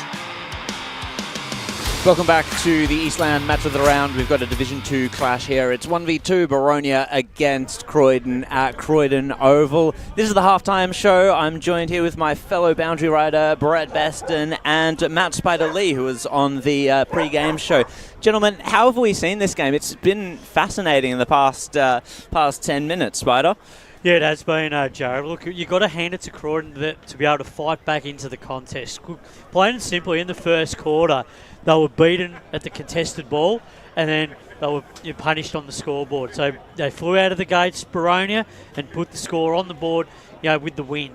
Their defence was a little bit loose. They pushed up the ground far too much and gave too much leg rope to their Boronia opponents. But then in the second term, the tide started to turn. Malice goes off the ground. All of a sudden, you start winning clearance and stoppage. And then that portrays other areas of your game. You defend better, and there was times in that quarter where you knew just Boronia were having problems starting to move the ball. So they were defending well, Croydon, but they weren't scoring. But then they had to make a point where they needed to be able to start to counterpunch, and they did that with some good ball movement, some disciplined team play, kicking it long and deep into their forward line. Jordan leading from the front, being the coach of the side, kicking it to the top of the square, and you get the result, and you get goals on the board. You get yourself back into the contest, and that's, you've got to give full marks to Croydon. They applied pressure to the ball carrier from Boronia. They're not used to this physical pressure, Boronia. No one's challenged them all season. So in that quarter, Croydon really upped the ante in that regard. So at this stage, we've got a real even game on our hands. Croydon are right back in this match. Boronia need to find something because they're being really challenged. Absolutely. And Brett, you were with me down on the boundary line. The tide did seem to change. There was a different feel to the match during that second quarter, and I think it started more from partway through, before Croydon were starting to get goals on the board. They were getting so many stoppages, and it seems like that's what they wanted to do, to be able to set up their defensive ground. How did you see it? I think so. I think that's probably right. It sort of it slowed Boronia down. They obviously favour the stoppage sort of game, the stop-start game, but the most significant thing that's happened in the match so far is Mitch Mellis. When Mitch Mellis went off, it just changed the whole complexion of the game. I spoke to the trainer coming off the ground, and they just are giving nothing away. I think they genuinely don't know. But they said that because when he came off, I thought maybe it's concussion. I spoke to Matty Clark. He said not sure. I spoke to the trainer. Still not sure. So they're going to assess him at half-time. But if he's out of the game, I think that's a real turning point because him going off, to me, that was the catalyst for Croydon getting back into the game. Yeah, and also this ruck duel, Brett, is really important because Yule is really starting to assert his dominance on Noops. So I really feel he's starting to take control of the stoppages, particularly at the centre bounce, because in the first quarter it was Noops all the way. Yeah, he was palming it down, and that's where Malice that was sharking the ball. But in that second term, I thought Earl started to really win around the ground as well and showed his real physical presence. Yeah, I thought Noops. Sorry, Jared. I thought Noops was going to have a field day in the first quarter because he really dominated, but top marks to Yule. I mean, he's a big man, he's huge. He's like about 7'5", but and he really got top in that second quarter, and that was largely due to the fact that that he was giving the great service to his mids, and with no malice there, that was Croydon getting back into the game. Absolutely, and the one thing that changes now as well is that they've pushed Begley up into the midfield, perhaps to. He's got to get involved in the game. He does. He's standing still, and that allows them to isolate him and free him up from Boronia. But they want to defend really hard, Croydon, so they want to put the squeeze on this Boronia forward and push them up the ground a little bit further and press up. So, and then when they can counterpunch and go on the attack, Croydon, they can move the ball nice and quickly, because they tried to at the start of the game, but it wasn't working for them because they couldn't execute their skills. Then when they went to the stoppage game and changed their mode of play, that's when this game started to turn. So you've got to give full marks to Rhett Jordan to be, and we spoke about pre-game, being able to adjust their mode of play. They did it a few weeks ago when I saw them live. They're doing it again here this afternoon. Yeah, it's quite... Sorry, Jared, I keep cutting you off. You go, I'm sorry. No, I was just going to comment that it is very impressive that they're able to change gears, and I think that speaks to them coming down from Division 1, where that is more of a requisite for being able to get wins in that division. Now they're in Division 2, and that sort of change of style, it can really breed results even against the top sides in Div 2. Yeah, it's really, I always have a lot of admiration for a side that can come from behind, and I must admit, watching that game sort of before they started the comeback, I thought, I think this game's over. Not quite, but Boronia was so much on top. They'd built up quite a significant lead, and for Boronia to be able to, Croydon to turn it around as they did, it was quite remarkable how they did that. Yeah, if you're Matt Clark at the moment, you're starting to really dig deep and really question to your players and challenge them and say, well, now that we have been challenged, what are you going to do about it? What do we need to do to get back momentum control of this match? Well, fundamentally, they need to win at the stoppage. They need to win clearances immediately, but they need to stop second-guessing themselves, and then they need to start being a little bit more physical themselves. Just go back to what they did in the first quarter. Yeah, go back to exactly what they did in the first quarter. But also, the wind won't do it for them in this third quarter. They've got to be able to do it themselves with their efficient ball movement and transition. But Croydon look like if they can defend strongly this quarter, they will have that running in that last quarter, because I think they'll have their tails up and give themselves every chance of winning the game. Yeah, it's going to be very interesting to see as well Rhett Jordan's impact, what he has to do in the game. Yeah, he has. He's pushed himself into the midfield, and it's exciting to see. He needed to involve himself because he was just standing there frozen cold. He needed to get involved. He needed to take responsibility, and he's done that. And that's why he's such a good leader, and it's important when you're the coach. You've got to put your hand up. You've got to throw yourself into the hot echelon of the game, because that's when this is where the game's going to be fundamentally won. And then we've got Costantino and Britton able to get back into the game a little bit as well. Yeah, absolutely. Well, Britton holds the key too. If he can get his hands on the ball, he's very reliable. Constantino, you just saw it just before the break, takes a very strong mark, very good, reliable kick. And a guy like Ficarini too, he's getting his hands on the ball now, starting to make a real impact in the game. So if they get their hands on this ball in this third term, it's going to really put the Hawks under pressure going into the third term. So, gents, winners from here, who are we picking to take this game out? Are we sticking with Boronia? I still like Boronia, but it's certainly the way that Croydon played in that quarter. If they play that way for the rest of the game, it's going to be close. But I think Boronia might just get over with the bigger bodies at the end. Yeah, I think Croydon. I'm happy to say I went with it before the game. I'm happy to stick with it. They've got the clamps on Boronia at the moment. If they keep the clamps on and attack and keep defending properly like they have been, give themselves chances to score, they can win this game. Yeah, subject to Mitch Bellis coming back on, I'll have my tip. And that's all we've got for the halftime show. Thank you very much for listening. We'll be back with the third quarter of the Eastland match of the round after this break. She's trying on jeans for a momentous occasion. Coffee with the ex. She needs jeans she can move in, because she's definitely moved on. Jeans that get a second look, but don't give any second chances. Jeans that say, well, yes, I have spent the last 8 months in a post-breakup juice cleansing, kickboxing, personal training frenzy. And it looks as though she's just found the perfect pair. Bravo, Lucy.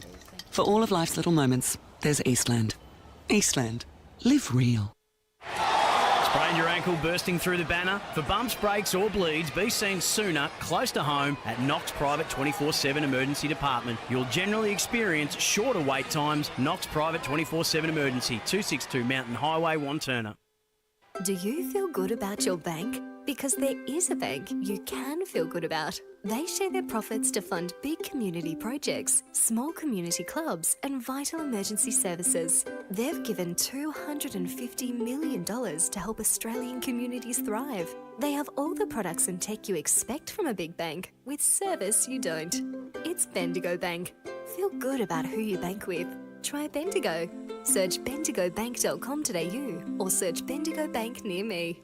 Tobin Brothers Funerals wear their heart on their sleeve. Their clear and easy-to-use website and Memory Maker app make it easy for families to make an informed decision. Here's James McLeod, Managing Director of Tobin Brothers Funerals. There's no mystery about our pricing. It is clearly displayed on our website and our app.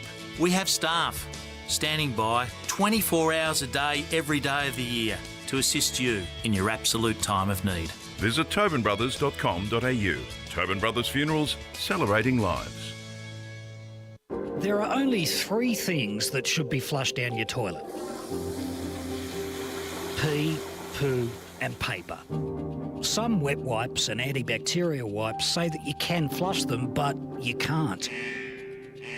They clog up the toilet and pipes, causing expensive blockages. Save yourself a truckload of trouble. Put your wet wipes in the bin. To learn more, head to the Yarra Valley Water website, yvw.com.au/wet-wipes.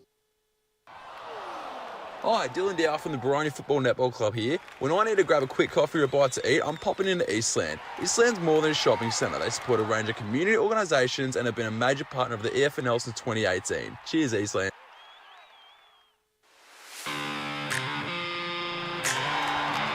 You are listening to Radio Eastern FM 98.1. With live and exclusive coverage of the EFNL football season, bringing you the match of the day with score updates from all divisions. And now we cross to our commentary team for the Radio Eastern 98.1 Match of the Day coverage. Eastland match of the round, Boronia versus Croydon. Out at Croydon Oval, and the Blues got themselves back in that game in the second quarter. 5-2-32 to the Hawks, 5-3-33. Gavin Casey to take us underway for quarter number 3.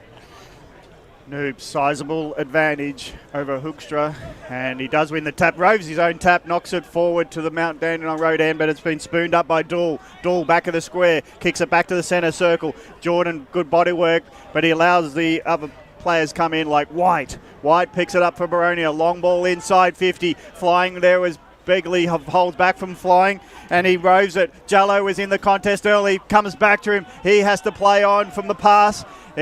Now his short pass doesn't hit the target directly on the full. So on the bounce, Duncanson gives it away. Jallo does some good work just to keep control of it. But Boronia under a heap of pressure. And finally, the tackle was a bit indiscriminate, says the umpire. And it'll be Max Brasher getting the free kick. Just it looks like it may have gone the other way to Croydon. So Brasher from 50 has a set shot. Either doesn't see great options or backing his leg. What do you reckon the case is? It's a 55-metre kick in the end. He might struggle with this. He's going to put a bit of a spiral onto it. He puts a big booter in, a lot of leverage. It's getting the line, and it goes all the way. Never a doubt in the world. One Brasher says, that's dubious. One Brasher says, that's a goal. So it's Boronia 6-3-39. Now a 7-point lead from the big kick from Max Brasher. Croydon 5-2-32, 90 seconds into this third term. I don't think I've ever seen him kick the ball that far.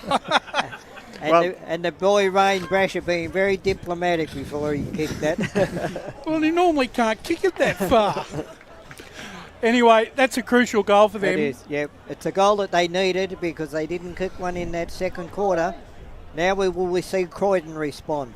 Back in the middle, we'll go to Scott Hardy in a second for some scores around the grounds. As the Blues get the clearance through, Ficcarelli inside 50, Dodd in front, couldn't take the mark. It falls down to the hands of Flanagan, who went to Duke.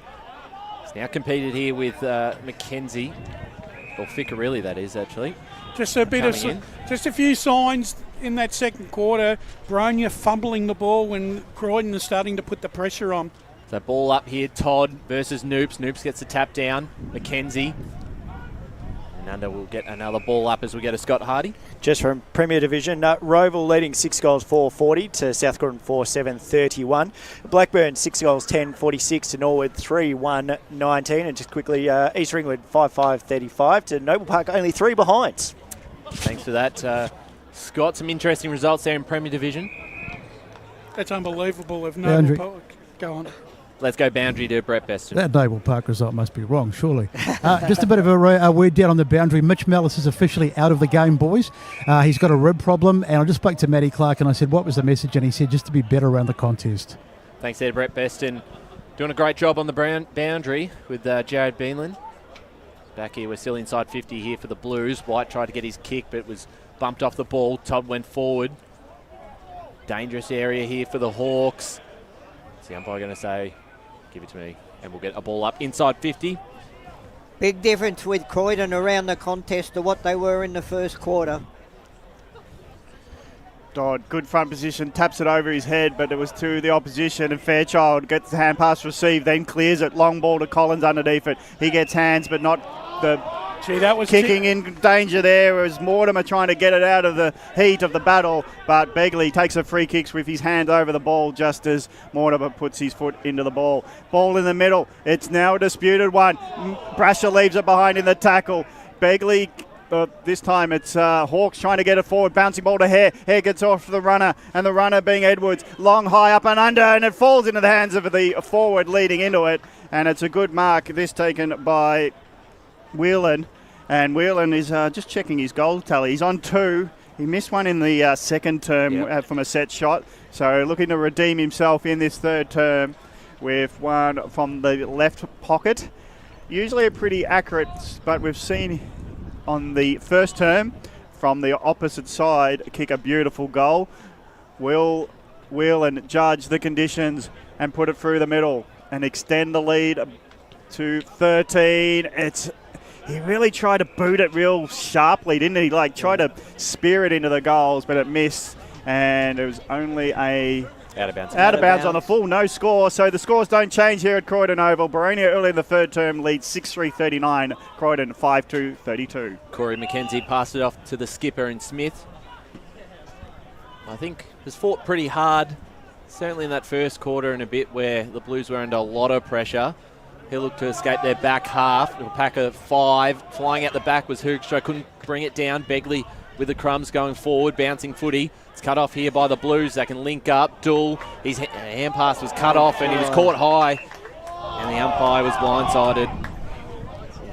Unlucky, but... Yeah, the umpire completely on the wrong side of that one. If Yeah, he'd been on the other side, it was too high. Can't blame him for that one as we get a ball up just outside 50 here for the Hawks.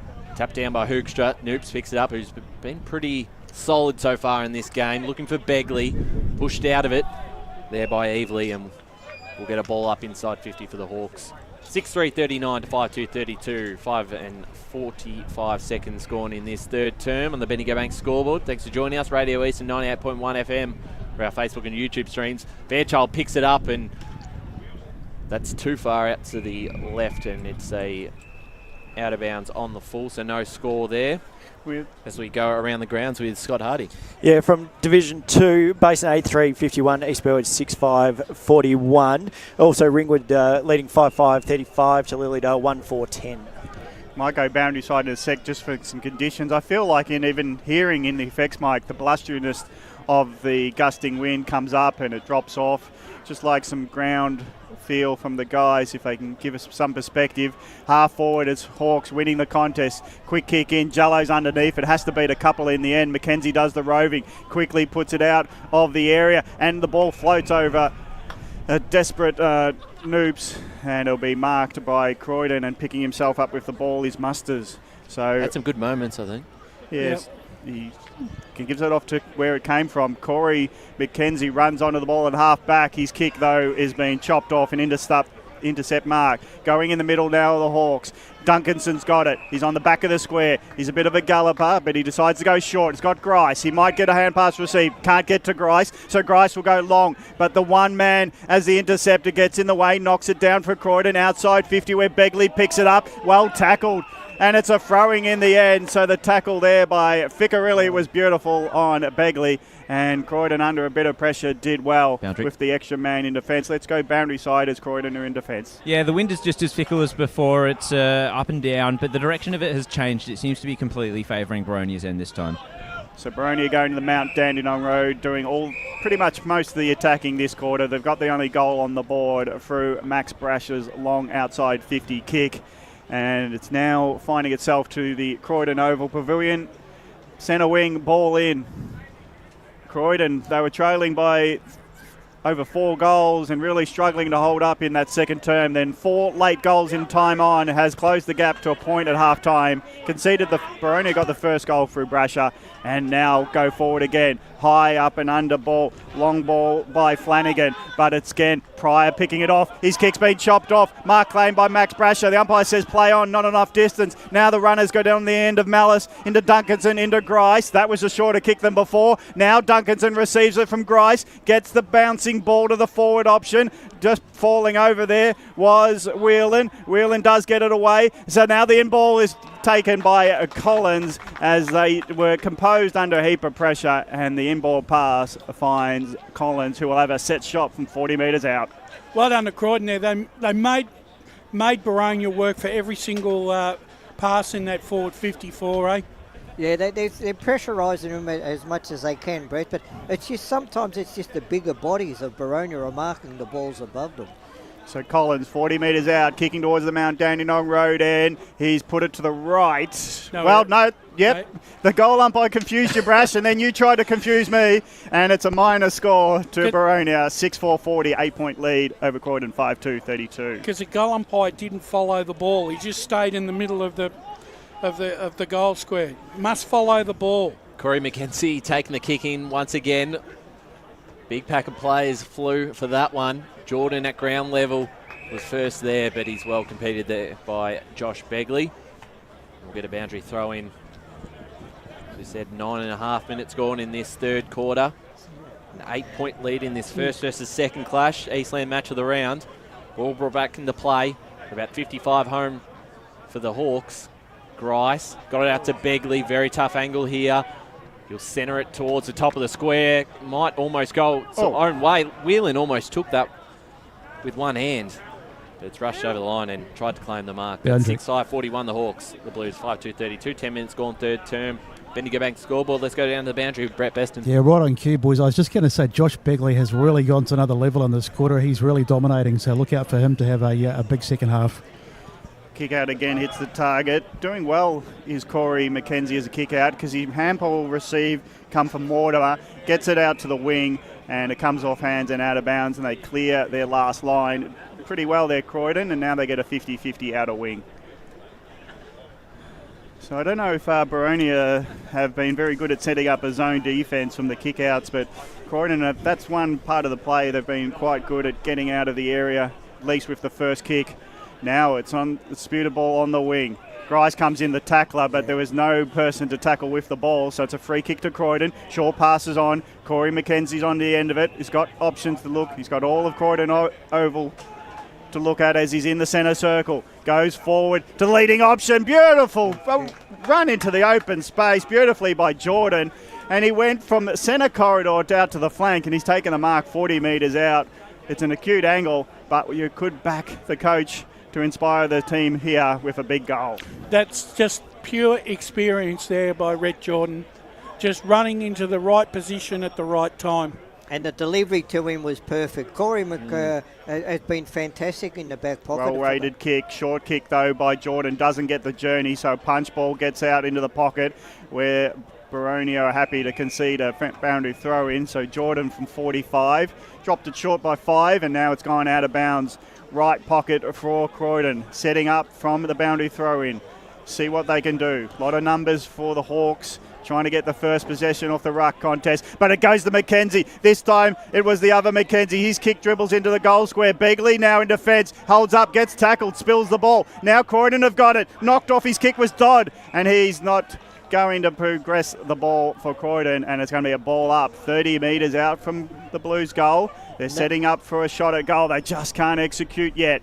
Rucks go at it. Dodd Bigger Noops wins it down. Ground level ball 1. Burgess there, handball received, but goes to ground with the ball and will be a ball up. Still 35 out from Croydon's goal. 12.5 minutes gone in this third term. 9-point lead to the Hawks with a big chance here for the Blues. A snap at goal, and it's gone through. And nicely done. I believe that was Todd Dodd. Yeah. Trent Dodd who puts that through. Todd Dodd. I've called him Todd a couple of times today. Yes, yeah. Well done, Trent Dodd, who's put this margin back to 3 points. The Blues 6-2-38 to the Hawks 6-5-41. Just in the the right 13 minutes gone. Just in the right place at the right time, Dodd. Got his boot onto the ball. Caught the Boronia back line napping there a little bit. But he was very strong in the ball up contest too. He's given away inches to the Boronia ruckman, but he just stood his ground and held his spot. So I enjoyed your spoonerism anyway there, Ryan. But Todd, being Trent, gets a goal on the board, and now we've got a good work, Trent. 3-point margin again. Croydon trailing Boronia. Ball up again. 13 minutes gone. Third term, and with Mitch Mallis exiting the game, the look of the game has changed a lot, and with the smaller ruckman going to get first hand on it, he'll win the tap and win the free kick with Hoekstra as Noop came over the top. Hoekstra looks for a long ball, just pull it to high up and under. Costino gets running from the back, can't get the mark. Ground level ball, Boronia trying to hold up, being pushed off the ball, and now flying shot goes to the goal line, but last line marked by Edwards, I think. Duke. Duke, sorry. Duke's got it. Short ball. Maybe dangerous, but Noop's had it well in control, had a good lead on his opponent. So Noop puts a spearing ball into the wing. A couple of Croydon players there to spoil. But the running here's Edwards. He couldn't take it with him, and now the tackles come in. He'll be stiff to be penalised because he spilt the ball and allowed Croydon to tackle. And they'll be thankful that he did. So it's a ball up 70 metres out from Croydon's goals. Hoekstra's been good in the ruck, and Noops has been tirelessly working.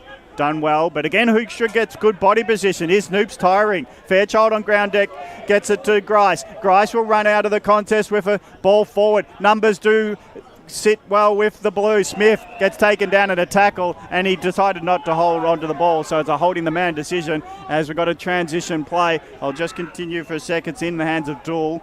Dool on the outer side. He's looking for Smith to run onto it. Smith takes the mark. He's looking to gallop on, and now he's got an up and over to Costantino, who's got some time to pick up the ball from 50. He had too much time in his mind, and he got run down from behind. So Boronia do hold up just at the last second. What a good rundown, because Costantino thought he had all day to get rid of it, but it was a great rundown tackle by Jallo. And now we'll stop for some scores around the grounds of Scott. You're right. From Division 3, a few big scores coming in. Upper Fentry Gully 10-11 71 to Oakley District 3 5-23. Surrey Park 15-7 97 to Sylvan 2-2 14. We're just going to catch off here. Ryan White gets it off to Hare. He's got time and space. He'll take a bounce. Could go further. Just had all the time in the world, and that kick just bounces out of bounds, so we'll get a boundary throw. Gee, that is an absolute let-off there.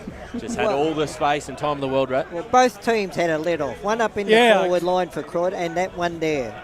So the game's tightening up here. Both sides are making plenty of mistakes here. Yeah. Yeah, the intensity's lifted in this third term.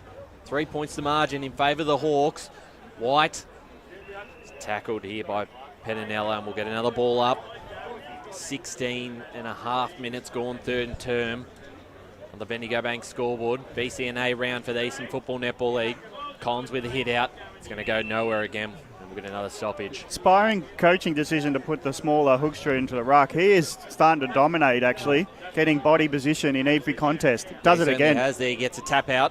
And looking for Pettinella, who can run onto this. The handball off to McKenzie. Did well. And off to the other McKenzie, and Corey McKenzie. Down the line. Out the back there. Strong hands by Zach Dower. That was an excellent mark. An excellent mark under a lot of pressure.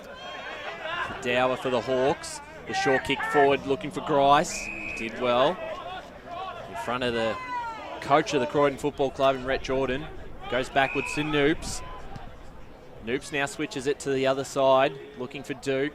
just went through his hands. Blues have got some numbers here through Dool, who's pushed off by Duke, who picks it up. Handball off to Max Brasher. Handballs it off to Collins, and it's a goal to the Hawks.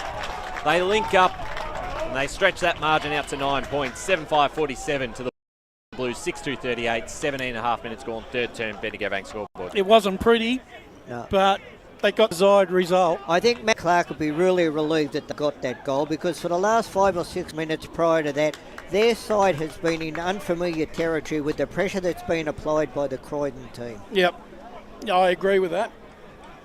Yeah, just unfortunate. Dool running back had claimed the ball, but I think he wanted to hand pass forward whilst running away from where he was getting the hand pass to, and it got smothered on him. So it's one of those ones where you probably got to concede ground just to play the percentages. But turnover ball works its way to Collins for the goal. 9 point margin for the Hawks halfway through this third term, or approaching time on actually. So 7-5-47 Boronia leading Croydon 6-2-38. It didn't look like this was going to be a close game halfway through the second term.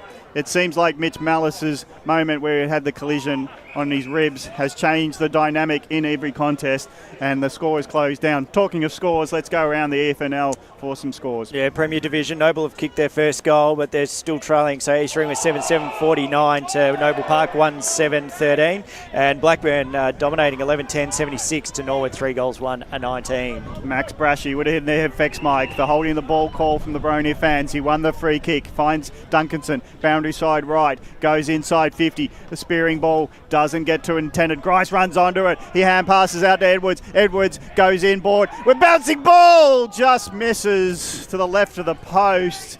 He was so clever. He was in congestion, stepped on his right, had space, bouncing ball over the full forward, missed to the left. So it's still a 10-point game for Boronia, 7-6-48, leading Croydon 6-2-38. Inside 50s in this third quarter are 11-3 the way of Boronia. Corey McKenzie got it off to Ficcarelli, who plays on right away. Finds the coach in Jordan out at the half-back for the Blues. Down the line, Costantino, front position, takes the mark. Some of their bigger names getting more involved as the game goes on. He looks for McKenzie, the short kick, and he juggles it.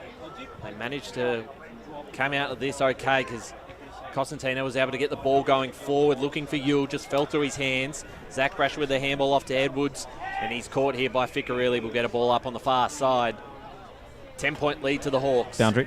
As we go boundary to Jared Beanland. I do wonder about Costantino playing further up the ground, because his compatriot Britton's been soundly beaten by Jared Lake. So I'm not sure how it's going to play out when they actually do get it forward without Costantino there. It just probably helps him get into the game a little bit more. As he's correct about Britton. Probably only had about 1 or 2 touches. Did kick a goal out of one of those, but been quite well beaten by Jared Lake. They're both sitting up forward at the moment. Edwards here for the Hawks, the handball forward. We'll see it out of bounds again. We're into time on here in the third term. Love that little nugget there by Jared, compatriot Britton. Sort of just slipped through there. I just think he deserves some credit. May have not meant it, but I think he did. Wordsmith, Jared, is a tap forward here for the Blues, inside 50. Laying the bump there was Christie. He's done a couple of nice things this afternoon. We'll get another ball up. I mean everything I say, gents. Well, that's a worry. Ball's for 45 metres out from Croydon's goal. They're 10 points behind. Rucks go at it. Ground level ball yet to be claimed by either side. Duncanson's in there. Hand pass off. Well, nearly got it going for Dower. Dower taken down and is holding the ball because he did nothing with it once he got onto it. 50. And the ball didn't come back to Ficcarelli on the full or very directly. 25, I should say. So the call for 50-25 was not heeded. That is a worm burner, but it doesn't go the way of Croydon. It's been held up, and it's again holding the ball. You can't just grab it and do nothing with it, says the umpire twice in a row, and it's a penalty against Boronia and free kick. It might be hot because there's some looks around this broadcast box suggesting that was a stiff decision against the Hawk defender. No, look, he ducked his head. He ducked his head into the tackle. That's definitely a free kick against him. So it's with Costantino, I think, who's going to have a shot at goal from 40 metres out. And Boronia, a lot of Hands on heads, just sucking in the air a bit because Croydon are powering into them in the contest. So kick the goal before half time. It's a repeat effort. It's a great effort. Costatino with his second, and again, it's an important one for the contest. Closing the gap again to within a goal. Croydon 44, trailing Boronia 48, but it's game on, time on, third term. Let's get some stats. Yeah, they've really upped their tackling pressure like they did in the first quarter. Croydon, they lead the tackle count 14-6. Thanks there to Paul. I think it may have been stiff, but I think the Blues have been stiff on a few calls as well. So what comes one way comes the other way. Goods and roundabouts in this game. Yeah. When scores happen, though, you sort of remember them. Yeah, that is true. So we're back in the middle, back to 4 points, but the Blues have worked really hard to get themselves back in this game. 7-2-44 to the Hawks, 7-6-48. Approaching three-quarter time here. Croydon Oval, match of the round. Who can get the clearance here forward? They've certainly evened up in this area of the ground since Mellis has come off. We'll get a stoppage here. And that's the one thing Croydon have done since Mellis has gone off the ground. They've stopped that clean ball coming out of the midfield. Yeah, Mackenzie and Ficcarelli have been part of that, who have certainly had their influence. This ball comes out to Begley, get the handball out. Looking for Mellis. Just dropped it. That's right. And it's holding the ball. And they'll play on here through Carter. Carter goes inside 50. Couple of one-on-ones. No one's able to take the mark. And wrapped up there was Musters by Dower. Well, without Mellis, stoppage inside 50. No first ball leads to no secondary movement. Well, he was just everywhere in that first term and a bit. There's the ball up here. Tapped forward by Yule into a dangerous area. Socket off the ground by Mackenzie. Was cut off by the Hawks here. And they're out of defence at the moment. Finding the safe hands of Harry Burgess. So Burgess just steadying, surveying options. Short pass may have appeared dangerous, but Noops makes good of it, only 15 metres away from him. So you're wondering about what the gain was with the risk. But Noops takes the mark, puts a high up and under, and at the opposite number, this time in Hoekstra, who's been moved in the ruck, took the mark at the centre wing. Done well, Lukey Hoekstra. Looking at options. No shorts on board, so goes percentage play long down the line. Britton underneath it. Hasn't had many touches. He's got some help with a high up and under. It's inside 50. Bounce. Where will it go? Croydon might run under it. Trying his best was Christie, but he couldn't get a second hand on it. And they're under a heap of pressure now, Hawks. The opposite was said about Croydon in the second term. But momentum is a huge thing in football. And it's a good contest now. I reckon it's almost 50-50. Hawks holding up well in defence. Clearing kick. Nicely pushed off by Smith. Body work there. Holds up. Looks at options. Now puts a long ball in. Not mucking around. Long ball. No mark taken. Ground level ball. Britton. Britton gets it on the boot. Bouncing ball. Goal! Britton hasn't had much of it, but that's an important kick, an important stat, because this is big. Croydon now lead. They have hit the front for the first time today. That's all he needs to do with the limited disposal he's got. He's already got two. Yeah, that's all you got to make of it. That's all you got to do. Yeah. What's disappeared out of Boronia's game is that easy football they were getting for the first 2.5 quarters. Croydon have just tightened up all over the ground, and they're playing confident football now. It's a massive difference to the way they'll play in the first quarter. They've got a lot of confidence when they move the footy. Yep. Now it's just put the pressure on her, hasn't it? And a few positional changes in their side have certainly proved it to be an advantage. The Hawks haven't been under this sort of pressure for quite a while. As Jordan wrapped up in the middle, we'll get another ball up.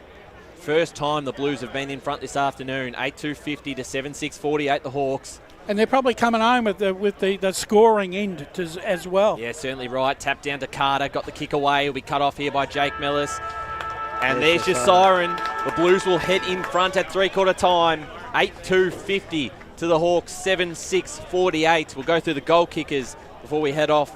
For the Hawks, Liam Whelan has 2. Collins, Hare, Jello, Begley and Brasher all have 1. As to the Blues, Riley Brittons and Riley Cosentino has 2 goals each.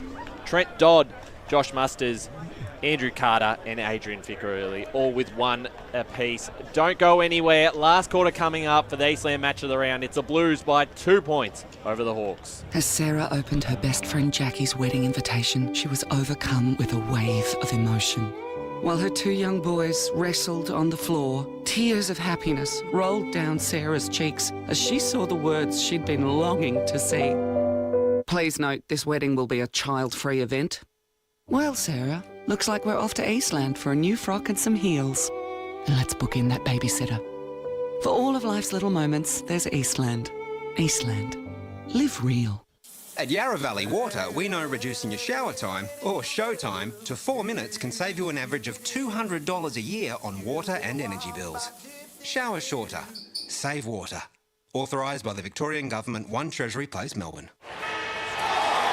Sprained your ankle, bursting through the banner? Broke a finger, high-fiving the ruckman? Or did you run into the goal post again? For bumps, breaks or bleeds, be seen sooner, close to home at Knox Private 24/7 Emergency Department. The preferred provider of emergency care to the Eastern Football Netball League, you'll generally experience shorter wait times. You don't need private health, but there is an out-of-pocket fee. Be seen sooner, close to home at Knox Private 24/7 Emergency Department, 262 Mountain Highway, Wanturna.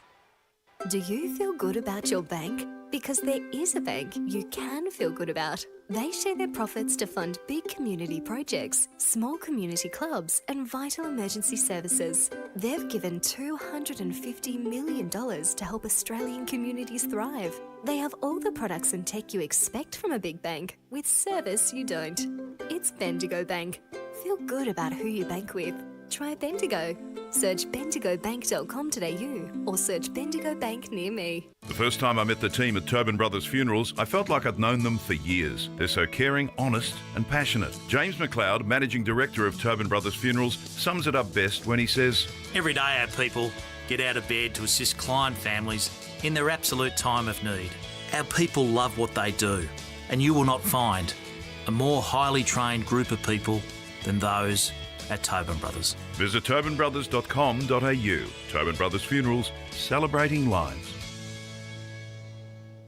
Hi, I'm Ben Desson from Montrose Football Netball Club, and when I need a new kit for a night out, I head over to Eastland. But Eastland is more than a shopping centre. They support a range of community organisations and have been major partners of the Eastern Football Netball League since 2018. Thanks, Eastland. You are listening to Radio Eastern FM 98.1. With live and exclusive coverage of the EFNL football season, bringing you the match of the day with score updates from all divisions. And now we cross to our commentary team for the Radio Eastern 98.1 Match of the Day coverage. Eastland match of the round, Croydon Oval 1v2 in Division 2, and it's living up to its hype. Croydon 8-2-50, lead Boronia 7-6-48, and they've kicked 7 of the last 9 goals in this contest to put themselves 2 points up at the final break.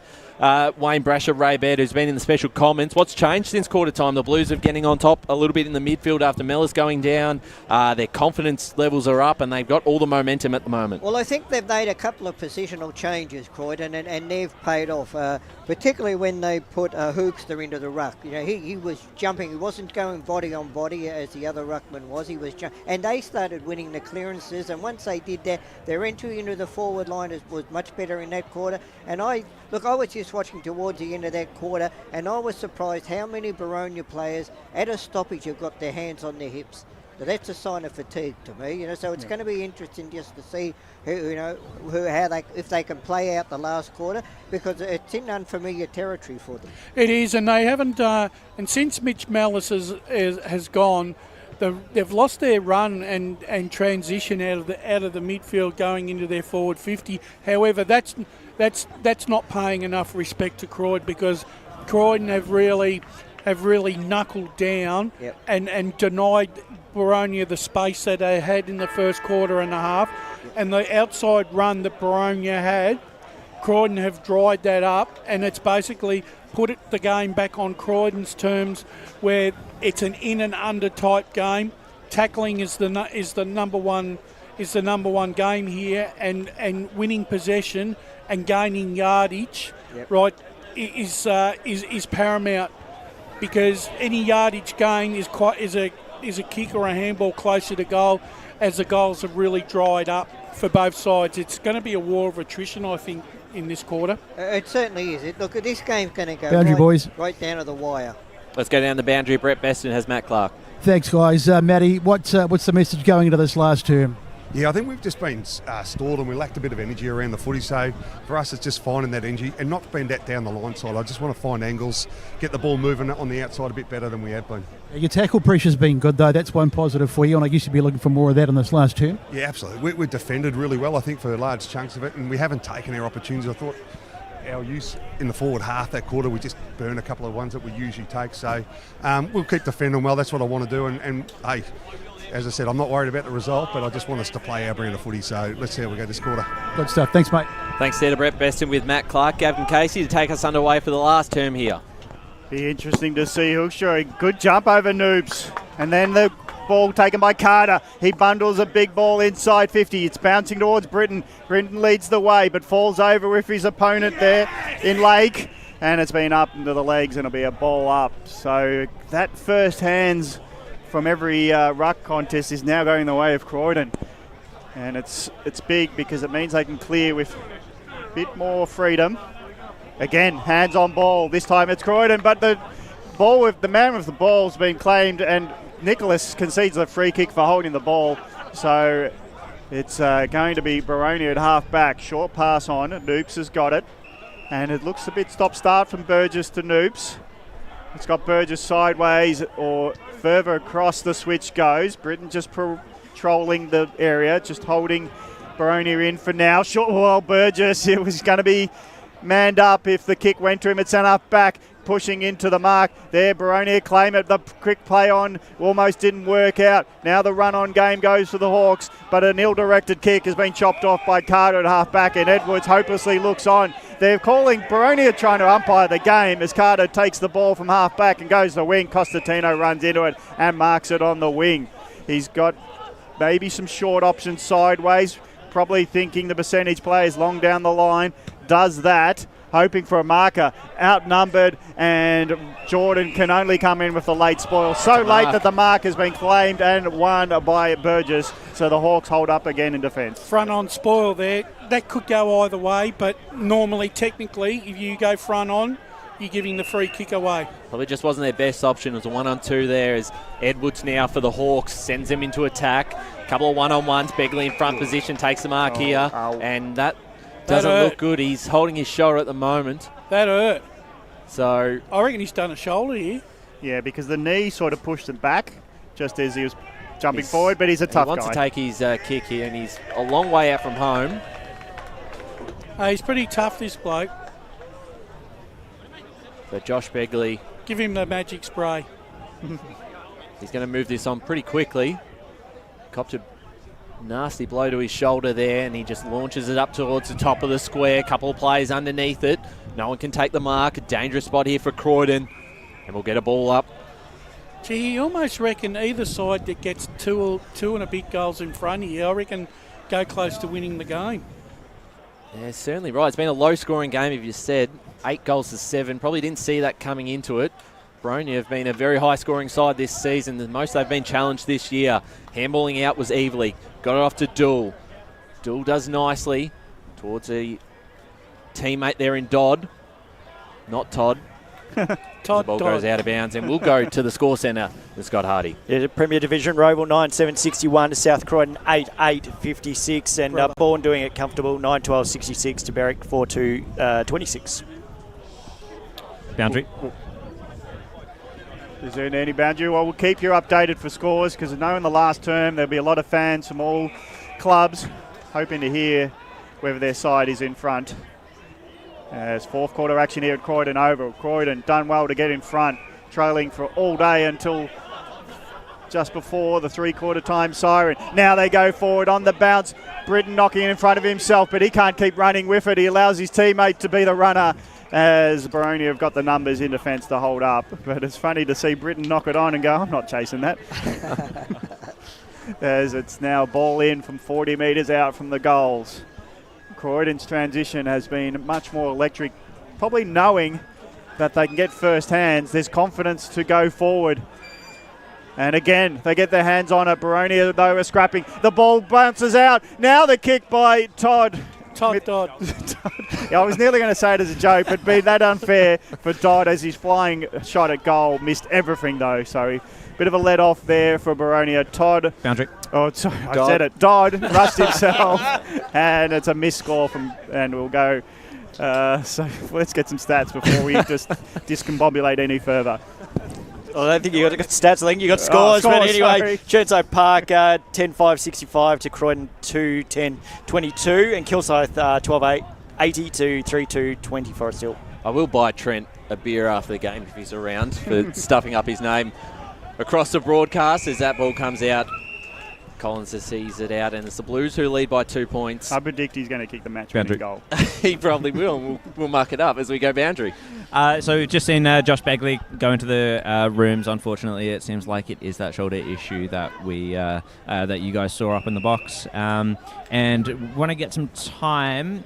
Yeah, so I was also with the Croydon huddle. Rhett Jordan was very happy with how the last quarter went. He was making sure that his team just make sure they play annoying football. Make sure that they get as many stoppages as possible if they start getting a run on. Thanks, Jared, as it's cut off here by Smith, who'll send the Blues into attack again. Strong hands by Dodd, who can line up for goal here.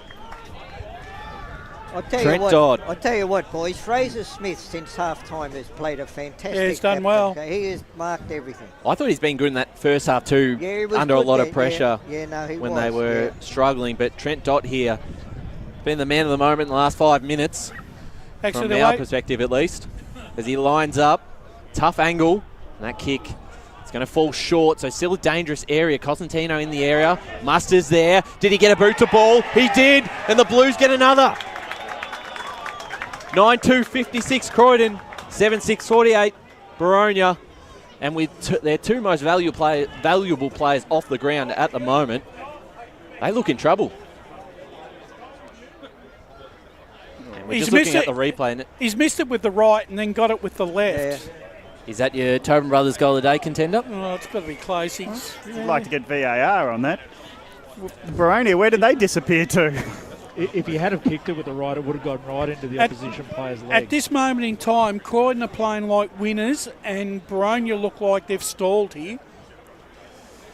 Yeah, momentum is a big thing in the football world, and the Blues have got it, but taking the ball and taking the tackle on was Dool, but he was holding the ball as he couldn't get foot on the ball. So it's in the hands of Edwards. He's got a runner on his left, decides to feign that, goes on his right boot, long, Flyers go at it, Smith comes over the top to punch it down. Now it's a scrap for the ball, numbers are with the Blues, and first free kick, off the ball, there's a free kick. I actually thought that should have gone Croydon's way. I reckon there's a mistake here. Look, that's a free kick to Croydon, not Boronia. Well, the video's great here because what happened is the Croydon defender went down with the ball to try to push it out of the congestion, and in doing so, effectively tripped up the opposition player by accident. He took his legs out from underneath with hands or body. It's a technical free kick, but so here's the kick, and it's a miss. It's a miss from Whelan. He's really been careful with his kicks at goal with his last 3 set shots, and he's got only 1 point from 3 set shots. After he kicked the first 2, he's missed probably 3 or 4 set shots, so could have been a big afternoon for him, but Mackenzie here to clear it out. And Mark dropped here by Evely. Dangerous spot. Grice picks it up. And we'll get a ball up. Score at the moment, 9-2-56 Croydon, 7-7-49 Boronia. Mitch Mellis and Josh Begley off the field, and it looks like we won't see both of them for the rest of the afternoon. So they've got to dig deep here, the Hawks, because Croydon are on top of this contest at the moment. Hoekstra in the ruck against Whelan. Got off to White, to Grice. Tough angle, centres it. Mark not taken there by the Croydon man in Pryor. And the handball out by Ficcarelli. They link up and clear this one out, looking for Jordan. Well done there by the skipper of the Boronia Football Club in Harry Burgess, who outmuscles Rhett and takes the mark. I've got to say, the 2 umpires have done a pretty fair job here this afternoon. So Burgess goes long towards the top of the square. Croydon got the numbers. Hoekstra takes the mark, and hasn't he been good this afternoon? And got to remember, he's been playing at Kilsyth in Division 4 last few years, so to come back to the Blues and come up the divisions, it's been very impressive down the line here, and they've got some players out. Keeping it in with Ficcarelli, bouncing ball forward, keeping this in here. No, out of bounds, so we'll get a boundary throw in. 9.5 minutes gone. Last term, 7-point lead to the Blues. Question, has Yule been sitting on the bench for a quarter? Because when Hoekstra went into the ruck, did Yule just sit it out? I just want maybe the boundary riders to help out, because Yule's now gone to centre forward. He only came back on a couple of minutes ago, and it's interesting role here as there's run-down tackles, got to be holding the ball, and Boronia will cough it up. And Croydon, running ball to Smith. Smith loads up from 55. It's going to be a pass into the pocket. It was boundary. A bit too fierce, and Constantino couldn't take the grab as it bounces out of bounds. Let's go to boundary riders for some comment. On the combination between Yule and Hoekstra, it seems like since half-time, Hoekstra's been the primary ruckman, whereas at the start of the game it was Yule. Yule's been playing out of the forward line since that happened, and chopping out the ruck when Hoekstra's tired. Here's the hand pass into the corridor, running onto it, and a miss by Nicholas as Yule tapped it down. Hand pass out of the congestion to the running Nicholas, but he was running towards the left and he misses the left for a minor score. 57 plays 49. It's Croydon leading by 8 points. 10 minutes gone, final term. Let's get some scores around the leagues. Division 1, North Ringwood 11-8-74 leads one turn of 5-9-39. South Belgrave 8-15-63 to Mooroolbark 5-15-45. And I'll get you one more while we're going over the fence. Mitcham 11-4-70 to Doncaster 5-10-40. Thank you there, Scott Hardy. I almost feel that Boronia need the next goal in this contest. I think so, and Henry to clear it out, looking for Fairchild. Kept it in front of him. Edwards might be able to run onto us. Instead, it's Dodd. Impressive second half he's had. Look to get it off to Mackenzie, tapping it forward. Here's White coming through there. Old Chompers. And try to get it off to Dylan Dower. And Dylan Dower's got a free kick here. Half back for the Hawks. Going forward, looking for Jake Mellis. Falls out to the boundary line. That's out of bounds. So 11.5 minutes gone. As you said, Brash, Hawks need the next one. Probably another goal Croydon's way, and that's almost it. I reckon they do, Boronia. They look a little bit shell-shocked here. As we said, 11.5 minutes going into this last quarter. Boronia haven't lost a game since about round 7 or 8 last year, and that was against Ringwood.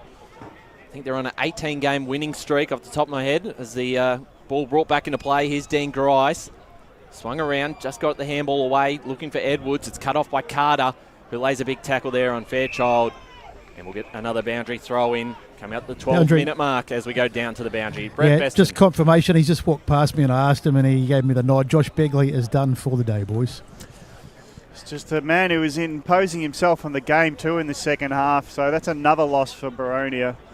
As it goes forward of the contest, Nicholas runs onto it, bundles the ball onto the boot, gets it inside 50. The punch goes out by the Hawks and they're conceding ground. It would be deliberate in the AFL, that punch out almost, but Lake happy to concede a boundary throw in rather than being under the pressure of that ball 2-on-2 contest. So Croydon getting forward of the stoppages with quick releases. Now again, tap one by Dodd, but this time it's going without it. The ignored was the holding the man decision for Boronia's purposes. Lake gets on it again. He tries to push off his opposite number, and the umpire said fair enough because he was pinned to the boundary line, and it'll be a ball up just inside because it's not a holding the ball decision as the Croydon faithful had hoped. The umpire brings it back inside the corridor just to open it up a little bit.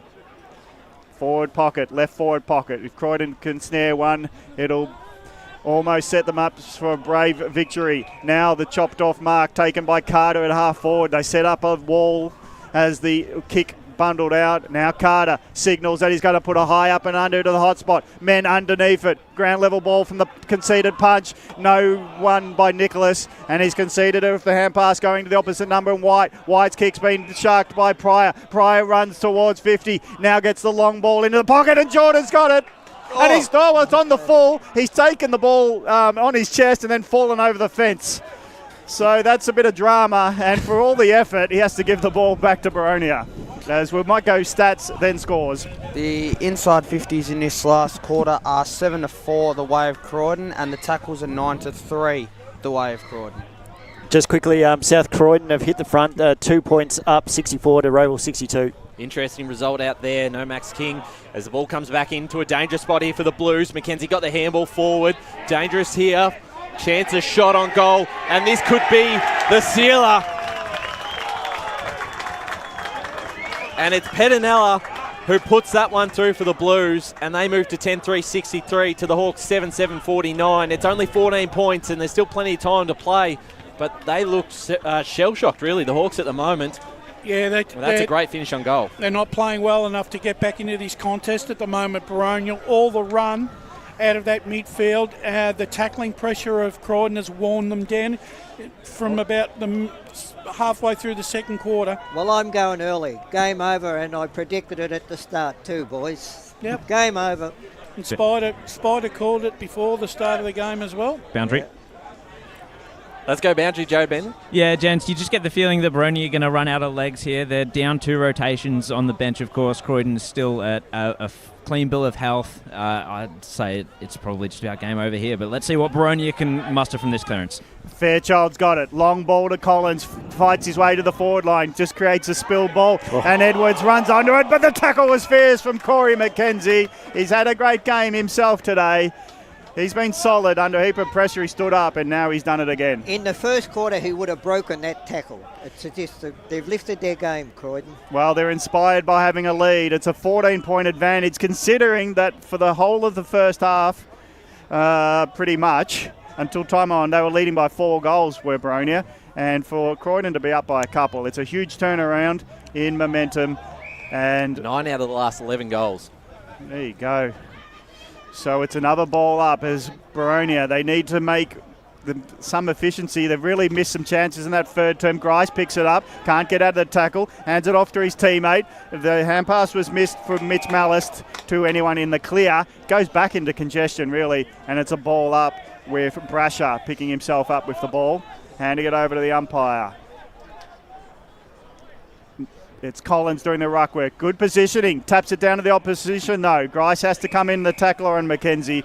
And Grice holds up McKenzie at half forward for his team, half back for Croydon.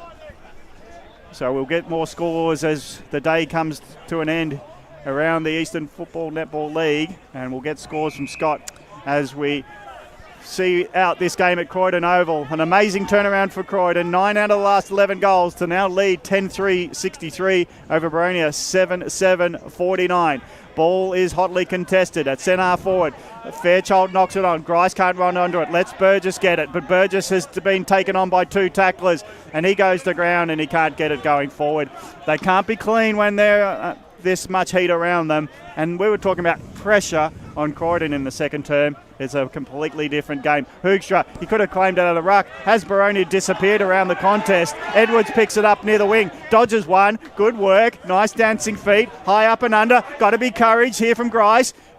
Chopped off by Smith, knocks it down to the ground where Croydon seem to have the numbers like they didn't have before. Jordan is on the end of it, but there's a knockdown. The umpire doesn't see anything wrong with it. There's bodies strewn as the ball plays onto Hare. Hare puts it on the right foot, spears it in. Collins can't get there late. Ground level ball, Croydon. Smith gets taken down to the tackle and he'll be holding the man as Fairchild hoped to have a shot at the goal. And Smith again holds up nicely for Croydon. And there's some sore bodies in the middle of the ground from the contest we saw before. Look at Smith. He brings the ball to the ground and then he ends up in the next contest with the ball. And if you're watching on the streams, you'll see the contest we're talking about just as the running play. And there's Edwards. Clash of heads there too. Yeah, there's nothing ill-disciplined in that. Let's go boundary side for the update. Yeah, the player down for Croydon is Kane Dool, unfortunately, and it was Kieran Edwards who was the guy who's, well, I don't want to say struck him. It was obviously not intentional. They were both going at a fair contest. It was just a head clash by the looks of it. Yeah, Dool in front of us here looks shaken. But not stirred. Thanks for that, mate. I'll finish my own lines next. So the Blues now in possession of the football, chips it back to McKenzie, and they've got no reason to panic, no reason to rush because they're in front here by 14 points, coming up to time on in the final term for the Eastland match of the round. They still need to attack, though. Well, one more go too defensive. Well, that's right. One more goal would absolutely seal it. Down the line looking for Dodd. Here he is again. Got it off to Carter. Tight on the boundary. And we'll get a boundary throw in here. And they've just stepped up everywhere. I like your comments on Fraser Smith, Ray. Yeah. I reckon he's got to be in the votes for the Sports Co Eastland Best on Ground, as well as the MHET Rookie of the Day award that we'll be handing out today. Noops tried to keep this in, got it to Grice and out of bounds. And we'll go to some scores around the grounds before we go to you, Brush. Scott Hardy. Thanks for throwing me under the bus there. We're starting to get final scores. Division 3, Donvale 15-10, 100 to Knox 7-9, 51. Ferntree Gully's taking the win 7-8, 50 over Fair Park 3-4, 22. Low scoring game out there at Wally Chew. I think we predicted that one. Here's Brasher, got the handball off to Collins. Collins inside 50, got Jello in front, and that's a perfect kick and a good mark, and it's just obviously a must-kick goal for Mitch Jello. And he looks to play on straight away and went over the top of Whelan. Hare tries to keep this in. He does almost, bouncing into the behind post. But you're in Why would you not go range back for a and goal. kick a goal? Yeah, I don't know. He was in kicking distance. They need goals, you know. Lack of confidence in the... That's right, Brash. Well, he's coming off a 5-goal performance last week, so... Jello those went are the jelly. goals he usually kicks, but look to play on, and they're just a bit nervous here, the Hawks. Just haven't been in this sort of situation for a long time. And that's credit to the Blues and what they've been able to do this afternoon. They locked it in here, the Hawks, but they've got to get one very quickly, otherwise time will run out.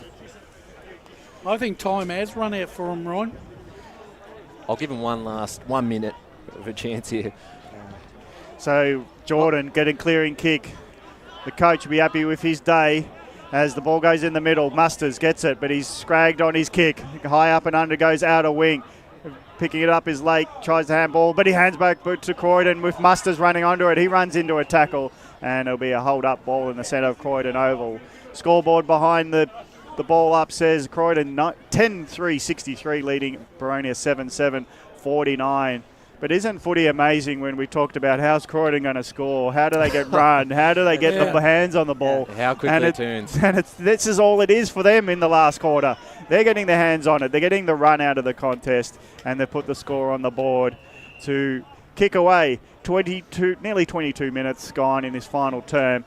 And what was a big 4-goal margin, looking quite hapless were Croydon, and now they lead by 14. And does this put them top if they win, Ryan? No, on percentage, the Hawks still on top. Okay, yeah, because they've had some big wins, haven't they, Boronia? But this will be confidence booster for Croydon after the 4-point loss last week, after having a big lead themselves in that game, actually, against Templestowe. So it's an interesting game, is footy. And another ball up will come out of this, so we haven't moved much in the last minute. And unusually for Boronia, they've gone 2 quarters without kicking a goal, which is very unlike them. Certainly right, and Croydon will go forward again through Nicholas, I thought, who's had a pretty good afternoon. And there's Dodd, juggling mark, just kept it in. Trent Dodd will send it from about 60 out to the top of the square. Standing under it is Jared Lake, who's able to take the juggling mark. And the kick's right in, smothered into Britton's hands. It's a turnover here. Blues got the numbers. Constantino puts it up towards Jordan. And Jordan can finish it. And he has been one of those players who have lifted as soon as they needed that in that second quarter. They moved him up the ground a bit more. Don't want to be officious, but Britton was standing 2 metres away. That's sort of illegal from the kicker. Almost seems fitting that Rhett Jordan has the final say in this game, doesn't it? So Rhett Jordan will be lining up for another. Croydon's 11th. And to put this to a 20-point margin and game over at Croydon Oval. The coach does it. What an impressive win this is going to be. 11-3-69, the Blues to the Hawks 7-7-49.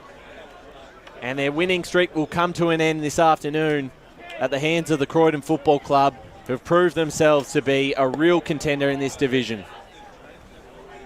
Look, they had something to prove coming into this game. You know, as we said, they weren't the worst side in the higher division last year. And, they did go down. They were relegated, fair enough. They've recruited well. They've worked on the deficiencies they had last year. And they've got a point to prove. And they're in this all the way, without a doubt. Let's go to the score centre with Scott Hardy. Division 2, Mulgo's taking the win over Heathmont's 9-15-69 to Heathmont 4-11-35. Ringwood has beaten Lilydale. I just don't have the final score. Ball out of the middle goes Boronio's way, but the ball seems to be bouncing towards Mount Dandenong Road. Finally, Boronia get onto it, but they spill because they bump each other in the forward line, so it's a bit hapless at the moment for the Hawks. The hand pass forward doesn't even find a target. They're just not connecting. And when they are connecting, it's to knock each other over. There's no talk, was there? It's just one of those things when it's not going your way. A couple of injuries, it sort of put a dampener on, and ever since they just haven't been getting their hands on the ball. Here's Grice. He's been trying all day. Hands it off to Duncanson. He doesn't really get the steadying body movement, but he's high up and under towards the goal scorer, and it's going to be a free kick to Boronia, and Hare runs it into the goal after that from a continuation play, and it's a consolation goal for Boronia and Hare. They close the gap back to 14 points, but it was very, very haphazardly moved there, but it finds its way to goal for Boronia, and it's a 14-point margin for Croydon. 25 minutes gone, final term. Yeah, a bit of a late one there, but looks like an upset coming up at Seabeck here at the moment, Raymond. We got a score coming in from there. Yeah, I'll give it to you in a minute. Coming for it. All right, he's wiping away some tears, are you? He'll get a tap down. The Blues are going to get a quick response here through Mackenzie, who'll go inside 50, top of the square. Constantino tried to get the spoil. Here's Dower for the Hawks. Out of defence, and that kick might be a turnover towards Carter. Falls into the hands of Max Brasher. Got off to Noops. Noops taking the game on here. I've got to just take every risk with the time. Maybe some sort of time is for him. Here's Fairchild, just gets away. Hello, inside 50. Whelan, if he can take this mark, and he is juggling. That's the mark. Oh, maybe not if you're listening to the Blues fans. No, just give me... No, it was a mark that was paid, and I know, but now the 25. Now the 25, it's just basically handed the goal here. Oh no, he's mucked this up. He's played on, and he's going to be caught for. No, the umpire's going to play it back, bring it back. It's like a comedy of errors here. Keystone Cops here.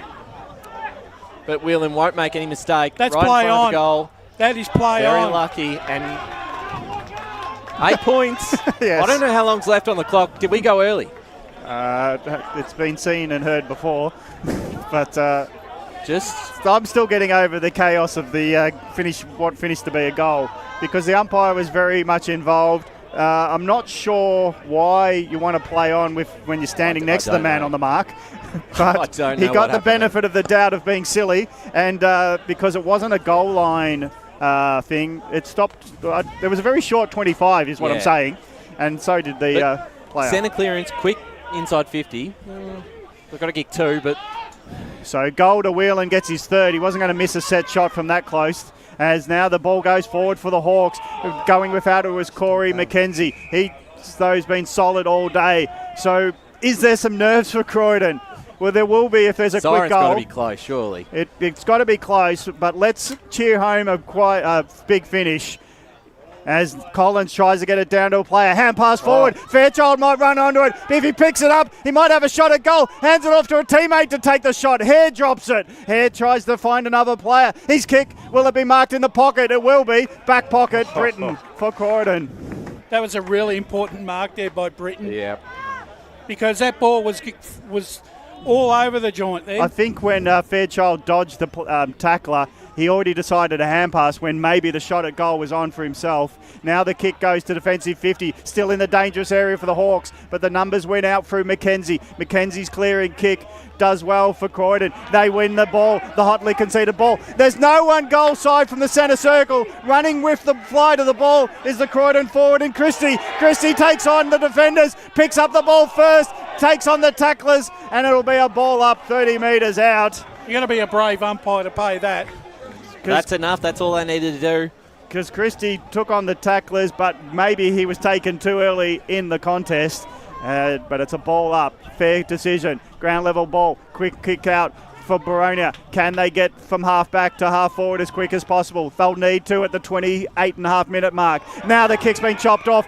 Fraser Smith picks it up. He's got the ball to Dodd. Dodd just sees it, goes over his head, runs to it. He lopes after it, tackled to the ground. He throws the ball in the boot, but there's the beautiful sound for Croydon. It's the final siren, and they win, defeating the previously undefeated Boronia Hawks, and it's Croydon bringing the run to the end for the Hawks that started mid last year. Croydon the victors, 11-3-69, defeated Boronia 9-7-61, and there is no team undefeated in the second Division 2. Well, what a great game in the end, Brash. We certainly didn't see this coming halfway through the first quarter. It looked like it could be a blowout in front of, in favour of the Hawks, but well done to Croydon, led by Rhett Jordan.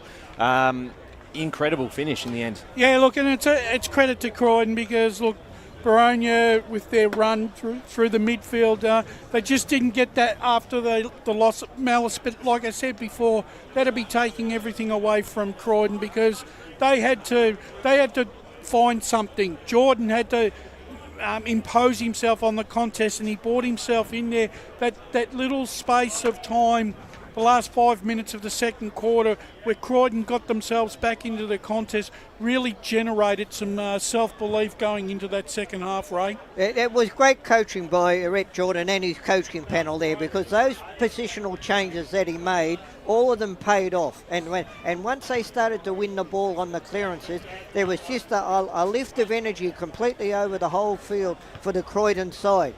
Boronia, they were gallant in defeat, but they did lose two very important players, obviously, at very important stages of the game as well. But that happens in football. Yeah, exactly right. That's right, and they got outplayed in the end by Croydon.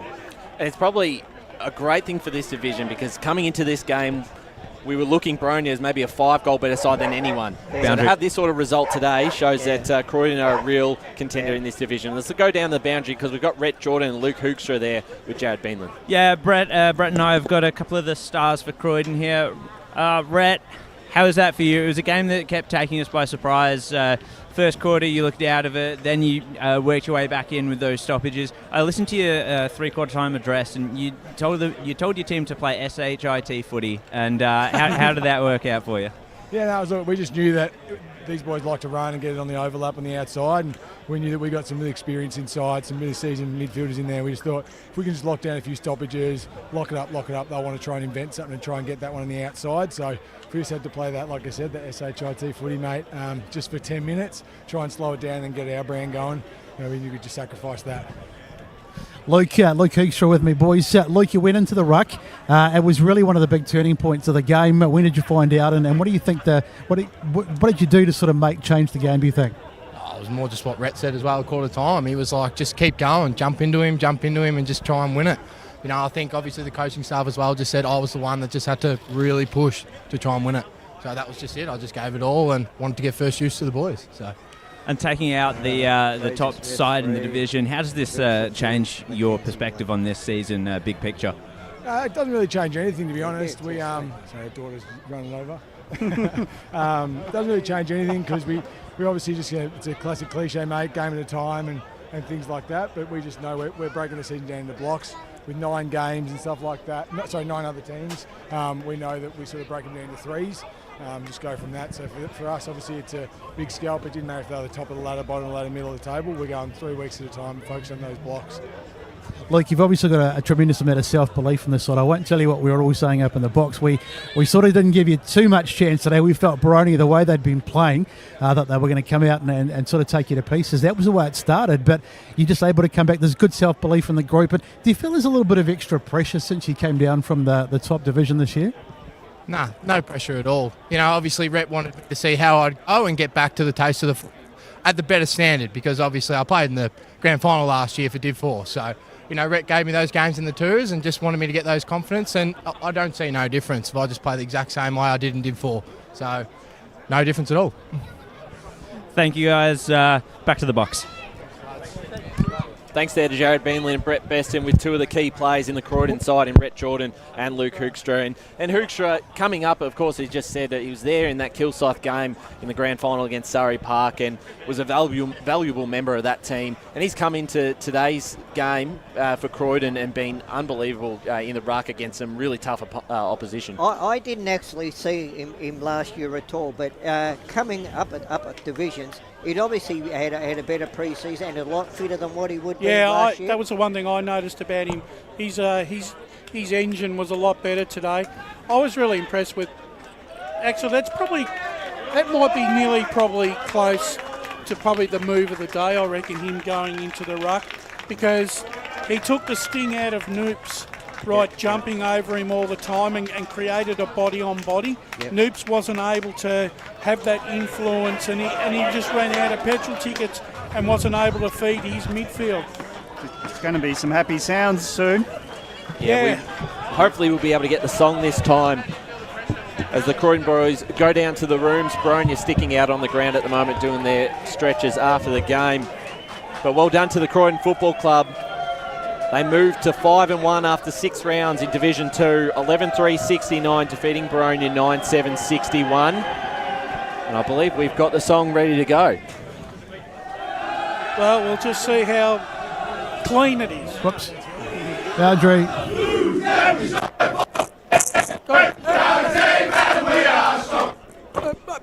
Oops. I think we've...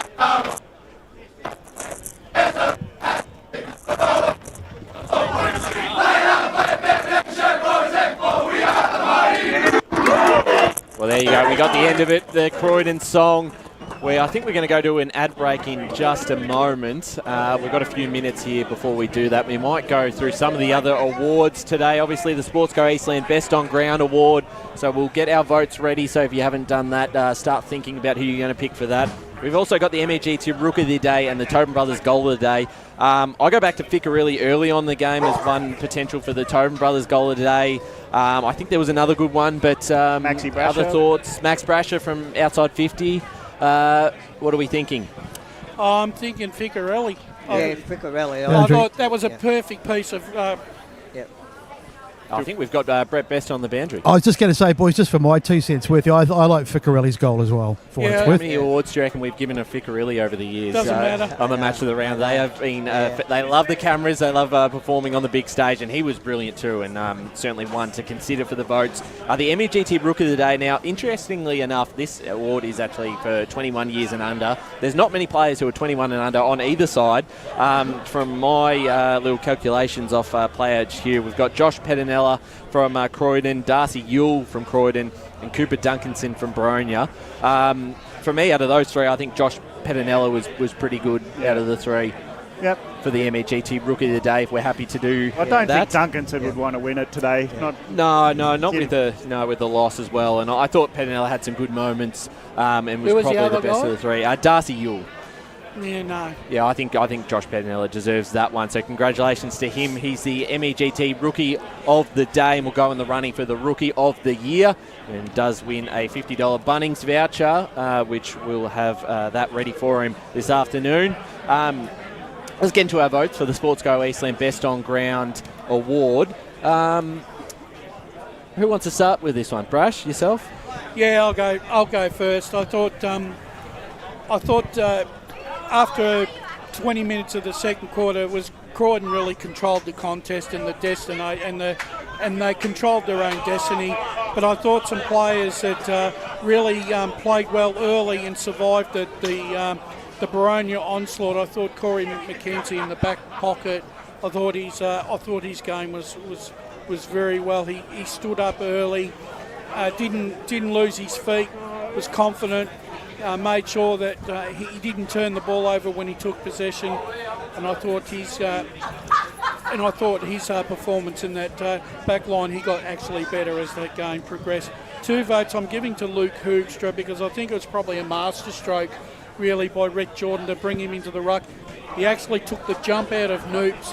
Noops wasn't able to have any influence as the game progressed to feed their on-ballers, and I thought he gave great service to his midfield and half forward line, and I think the captain from Croydon led from the front all afternoon.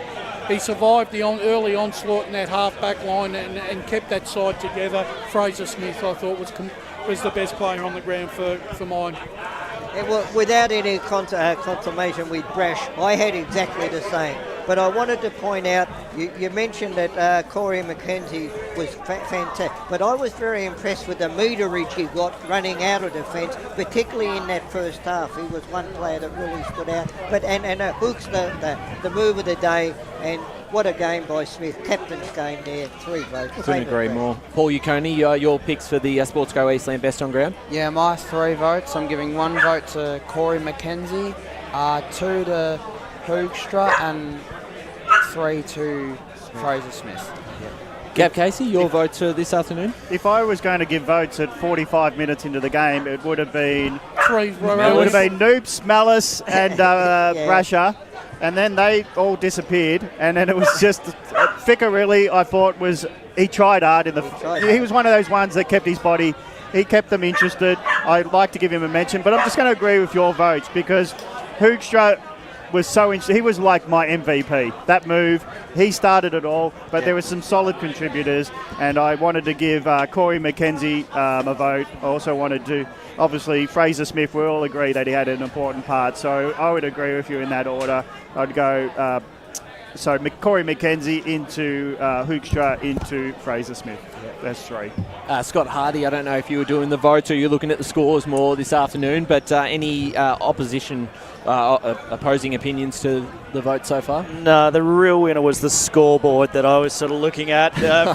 Nominations for Ferntree Gully taking the win over Fair Park, putting 73-29, and Surrey Park doing a number on Sylvan, 169-21. Wow. Yeah. That is a big result there. That's a massive win. Yeah.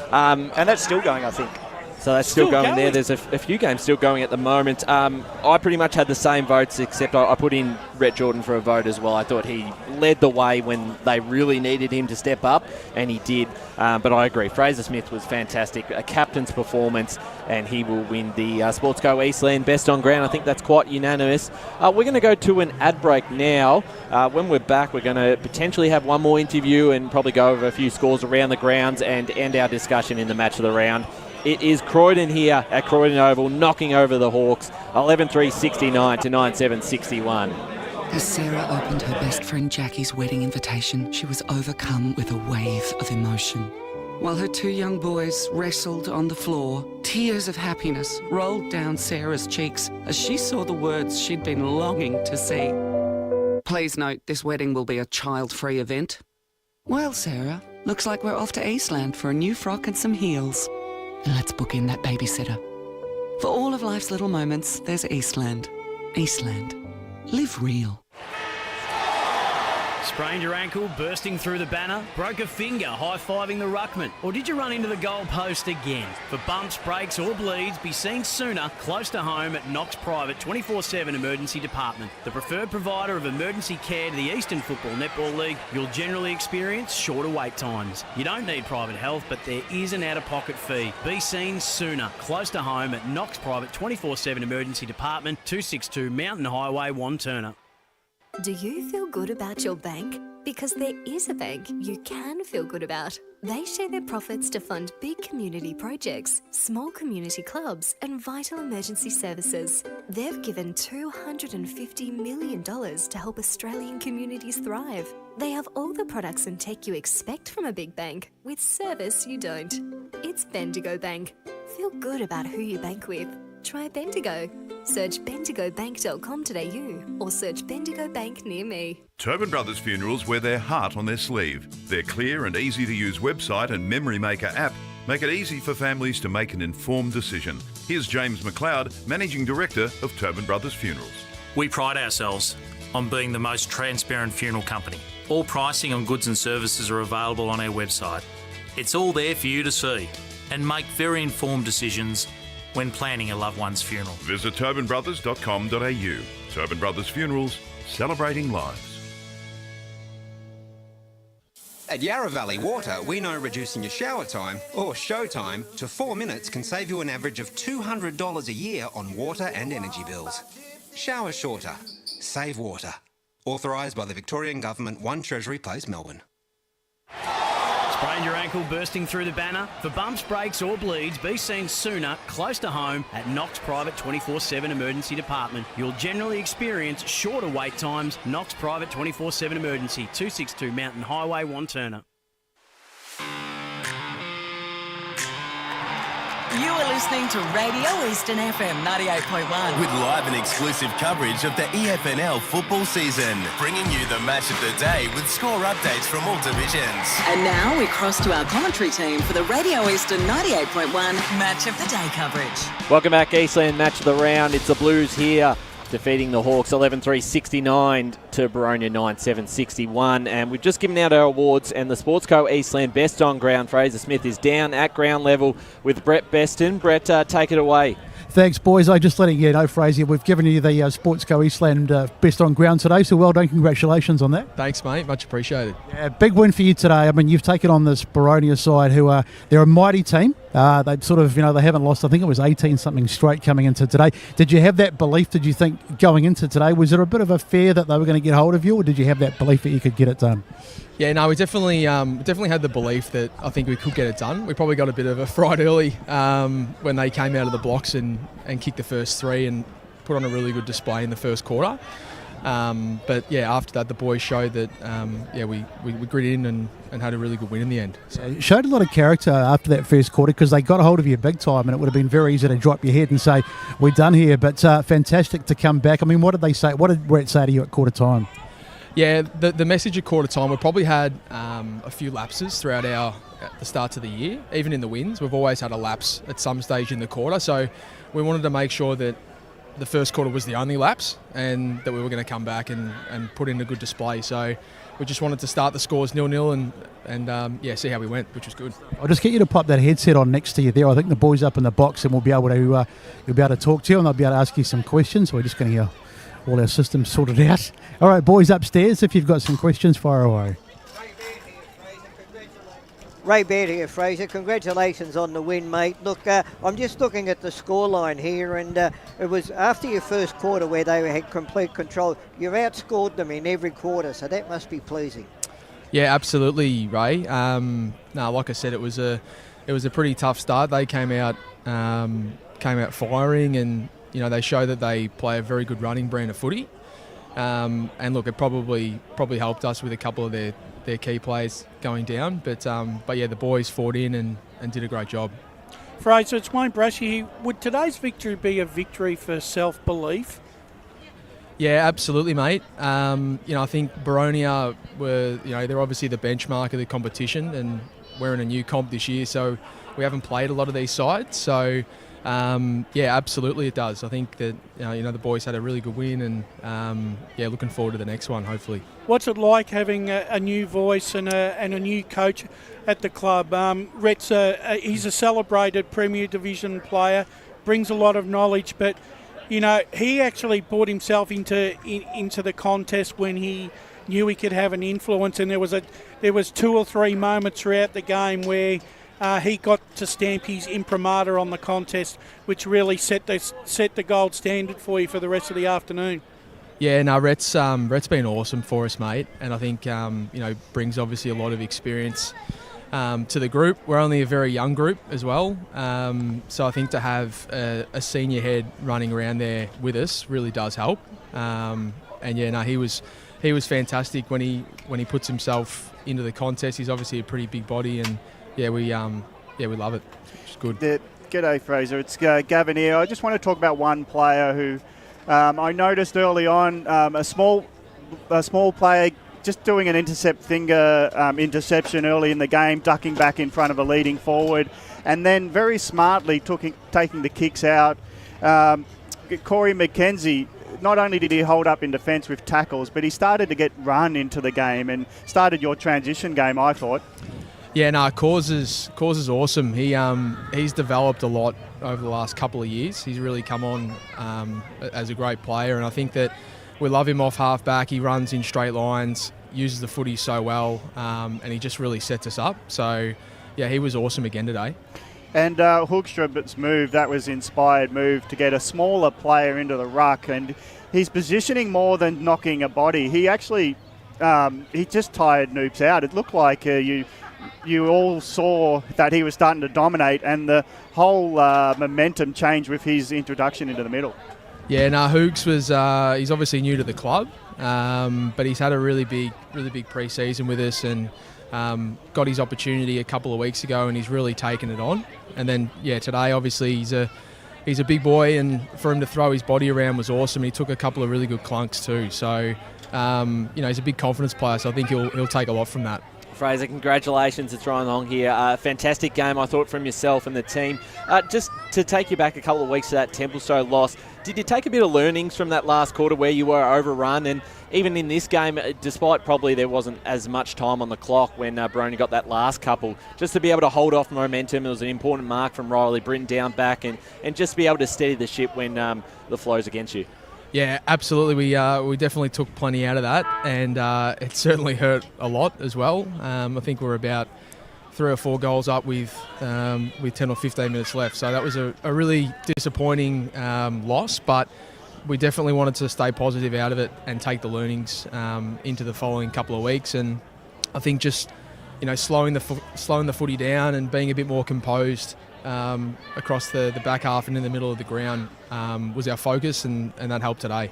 Fraser, congratulations on your performance and the team's performance. A big win against Boronia. The Sportsco Eastland Player of the Day, so make sure you get your award down there with the boys, and thanks again for your time. Thanks, mate. Much appreciated. Congratulations there to Fraser Smith and the Croydon Football Club. He was just outstanding, and I thought really fought hard, especially in that start of the game too, because they were under a ton of pressure.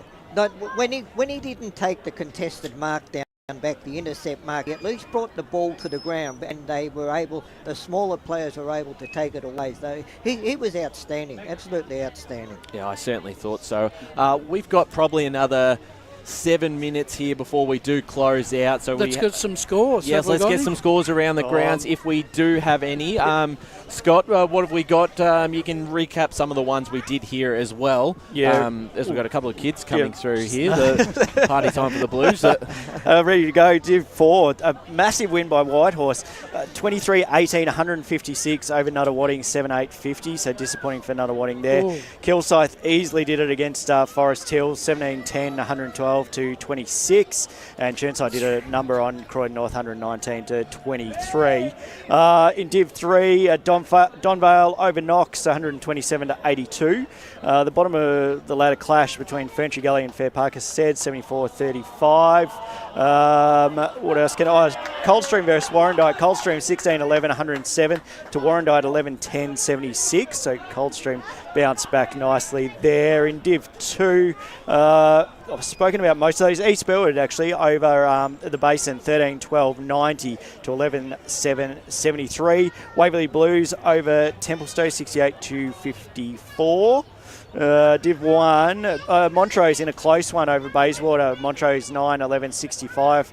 Bayswater 8-7-55. Bayswater came back there. Oh, and just got an update through for Beaconsfield Park Orchards. Park Orchards 10-11-71, defeated Beaconsfield 7-11-53. So big win there. Big win for the Sharks, isn't it, Brash? Undefeated. We move on. Mitcham easily over Doncaster 94-47. North Ringwood 13-10-88 over Wanturna 10-13-73. So Wanturna still struggling. We spoke about that. South Belgrave still going, I think, but yeah, 71-48 there. And we move into Premier Division. Ball in 13-14-92 over Berwick 4-2-26. Vermont, the winner in this game. We didn't have scores throughout the day, so apologies. It just came through. 13-10-88 to Doncaster East 12-7-79.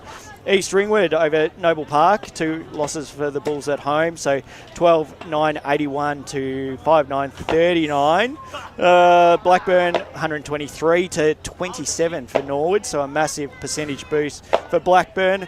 And finally, we round out South Croydon with probably the biggest upset throughout the match, 11-10-76 to Roval 9-9-63. And that's it, I think. It's good to see the Dogs beat the Hawks once this year. Out of 2 of those results in Premier, it really sets up. I've got two questions for you. Roval, first of all, they've got Blackburn, Donny East, East Ringwood and Noble Park to follow up. So they've got a really hard month ahead. And Donny East, where does that put them now? Yeah, well, are they 2-3? I think they are now, yes. 2-3. What do you make of that start? Well, look, it was rightfully said that, and most of our people said that Vermont were going to win this game, and the one thing that they were worried about Doncaster East was the fact that that whether they were good enough to hold a more quality opposition than they had been. And looks like whilst the game has been close, they've just fallen short again, Ray. Well, they've got Baldwin and Roval in the next 2 weeks, so there's some very interesting results going to come up in. I don't see him winning over. It those almost games seems. What does that sound like to me? That Baldwin nearly have a 2-game break now. On top of the ladder. So did East Ringwood did win, so they've lost one game. So they'll be still 1 game ahead. But I think that the scoreline down at the Bull Ring would be concerning for Hughes. Yeah, that you know, 3 goals. Was it 3-9? Yeah, that's been sort of the question marks coming in. Can they score big when they play against good opposition? 5-9. 5-9. Still very low. Still not good. Still not good. That's 5 right. goals is not going to win your game. And I think when you look at the results for both Berwick and Norwood, I think it's going. We've said this last week, but it just seems like as the season gets on, those results and margins seem to be getting a little bit wider. Yeah, That's they a worry. certainly are, and there's going to be plenty to talk about tomorrow on the weekend recovery podcast. Ray Baird, you'll be out there. We're going to start to wrap things up here. Thanks to everyone listening in Radio Eastern 98.1 FM, our Facebook and YouTube streams. I've thoroughly enjoyed my day out here at Croydon. They've looked after us nicely, food at lunch. A couple of red wines. Want to see what they've got in store for us post game. The little booklet here, Ray, you'll like that. The little record of plays. We're doing the word search on the back. I might send a copy something for everyone. I might send a copy to Brad Henderson because he used to love the footy. You know, he'll frame it. He probably will. But let's start to wrap things up. Do you remember the Rays rant the week that the record would have to be. The EFL was cancelled by the. He would have had to have been talking about that then. Let's wrap things up now. Brett Best and Jared Beanland, thank you for your work on the boundary line. Well done, guys. Absolutely. Well done. Thanks, it was mate. a great day. I very really enjoyable. enjoyed it. Very Absolutely, enjoyable. and a couple of great coaches to speak to across the afternoon. Matt Spider-Lee, who's not on the mic as well, has stuck around for the big game, did a great job on pre-game, and he cannot wait to see the Tigers get up tonight over the Dogs at the MCG. Scott Hardy's been in the score centre all afternoon. Well done, Scott. Great to have you back. Thanks. Absolutely, and Paul Uconi in the stats, and a big day for you at the women's now at this game. Great job from you. Pleasure. And Ray Baird and Wayne Brescia, as always, in the special comments chairs. Always a pleasure, mate. Yeah, exactly. Yeah, we love our EFNL football. That's right, and Gav Casey, great to have you back to call alongside you. Another fantastic game from you. I enjoyed it, and thanks for being my co-commentator. Enjoyed it a lot. Absolutely. Lee Green, Megan Green, Kate Green, who do a lot of great work behind the scenes, the camera work, the audio work, and that's it from us. I'm Ryan Long, and you've been listening to the Eastland Match of the Round. It is Croydon 11-3-69, knocking off the Hawks 9-7-61 for the Eastland Match of the Round.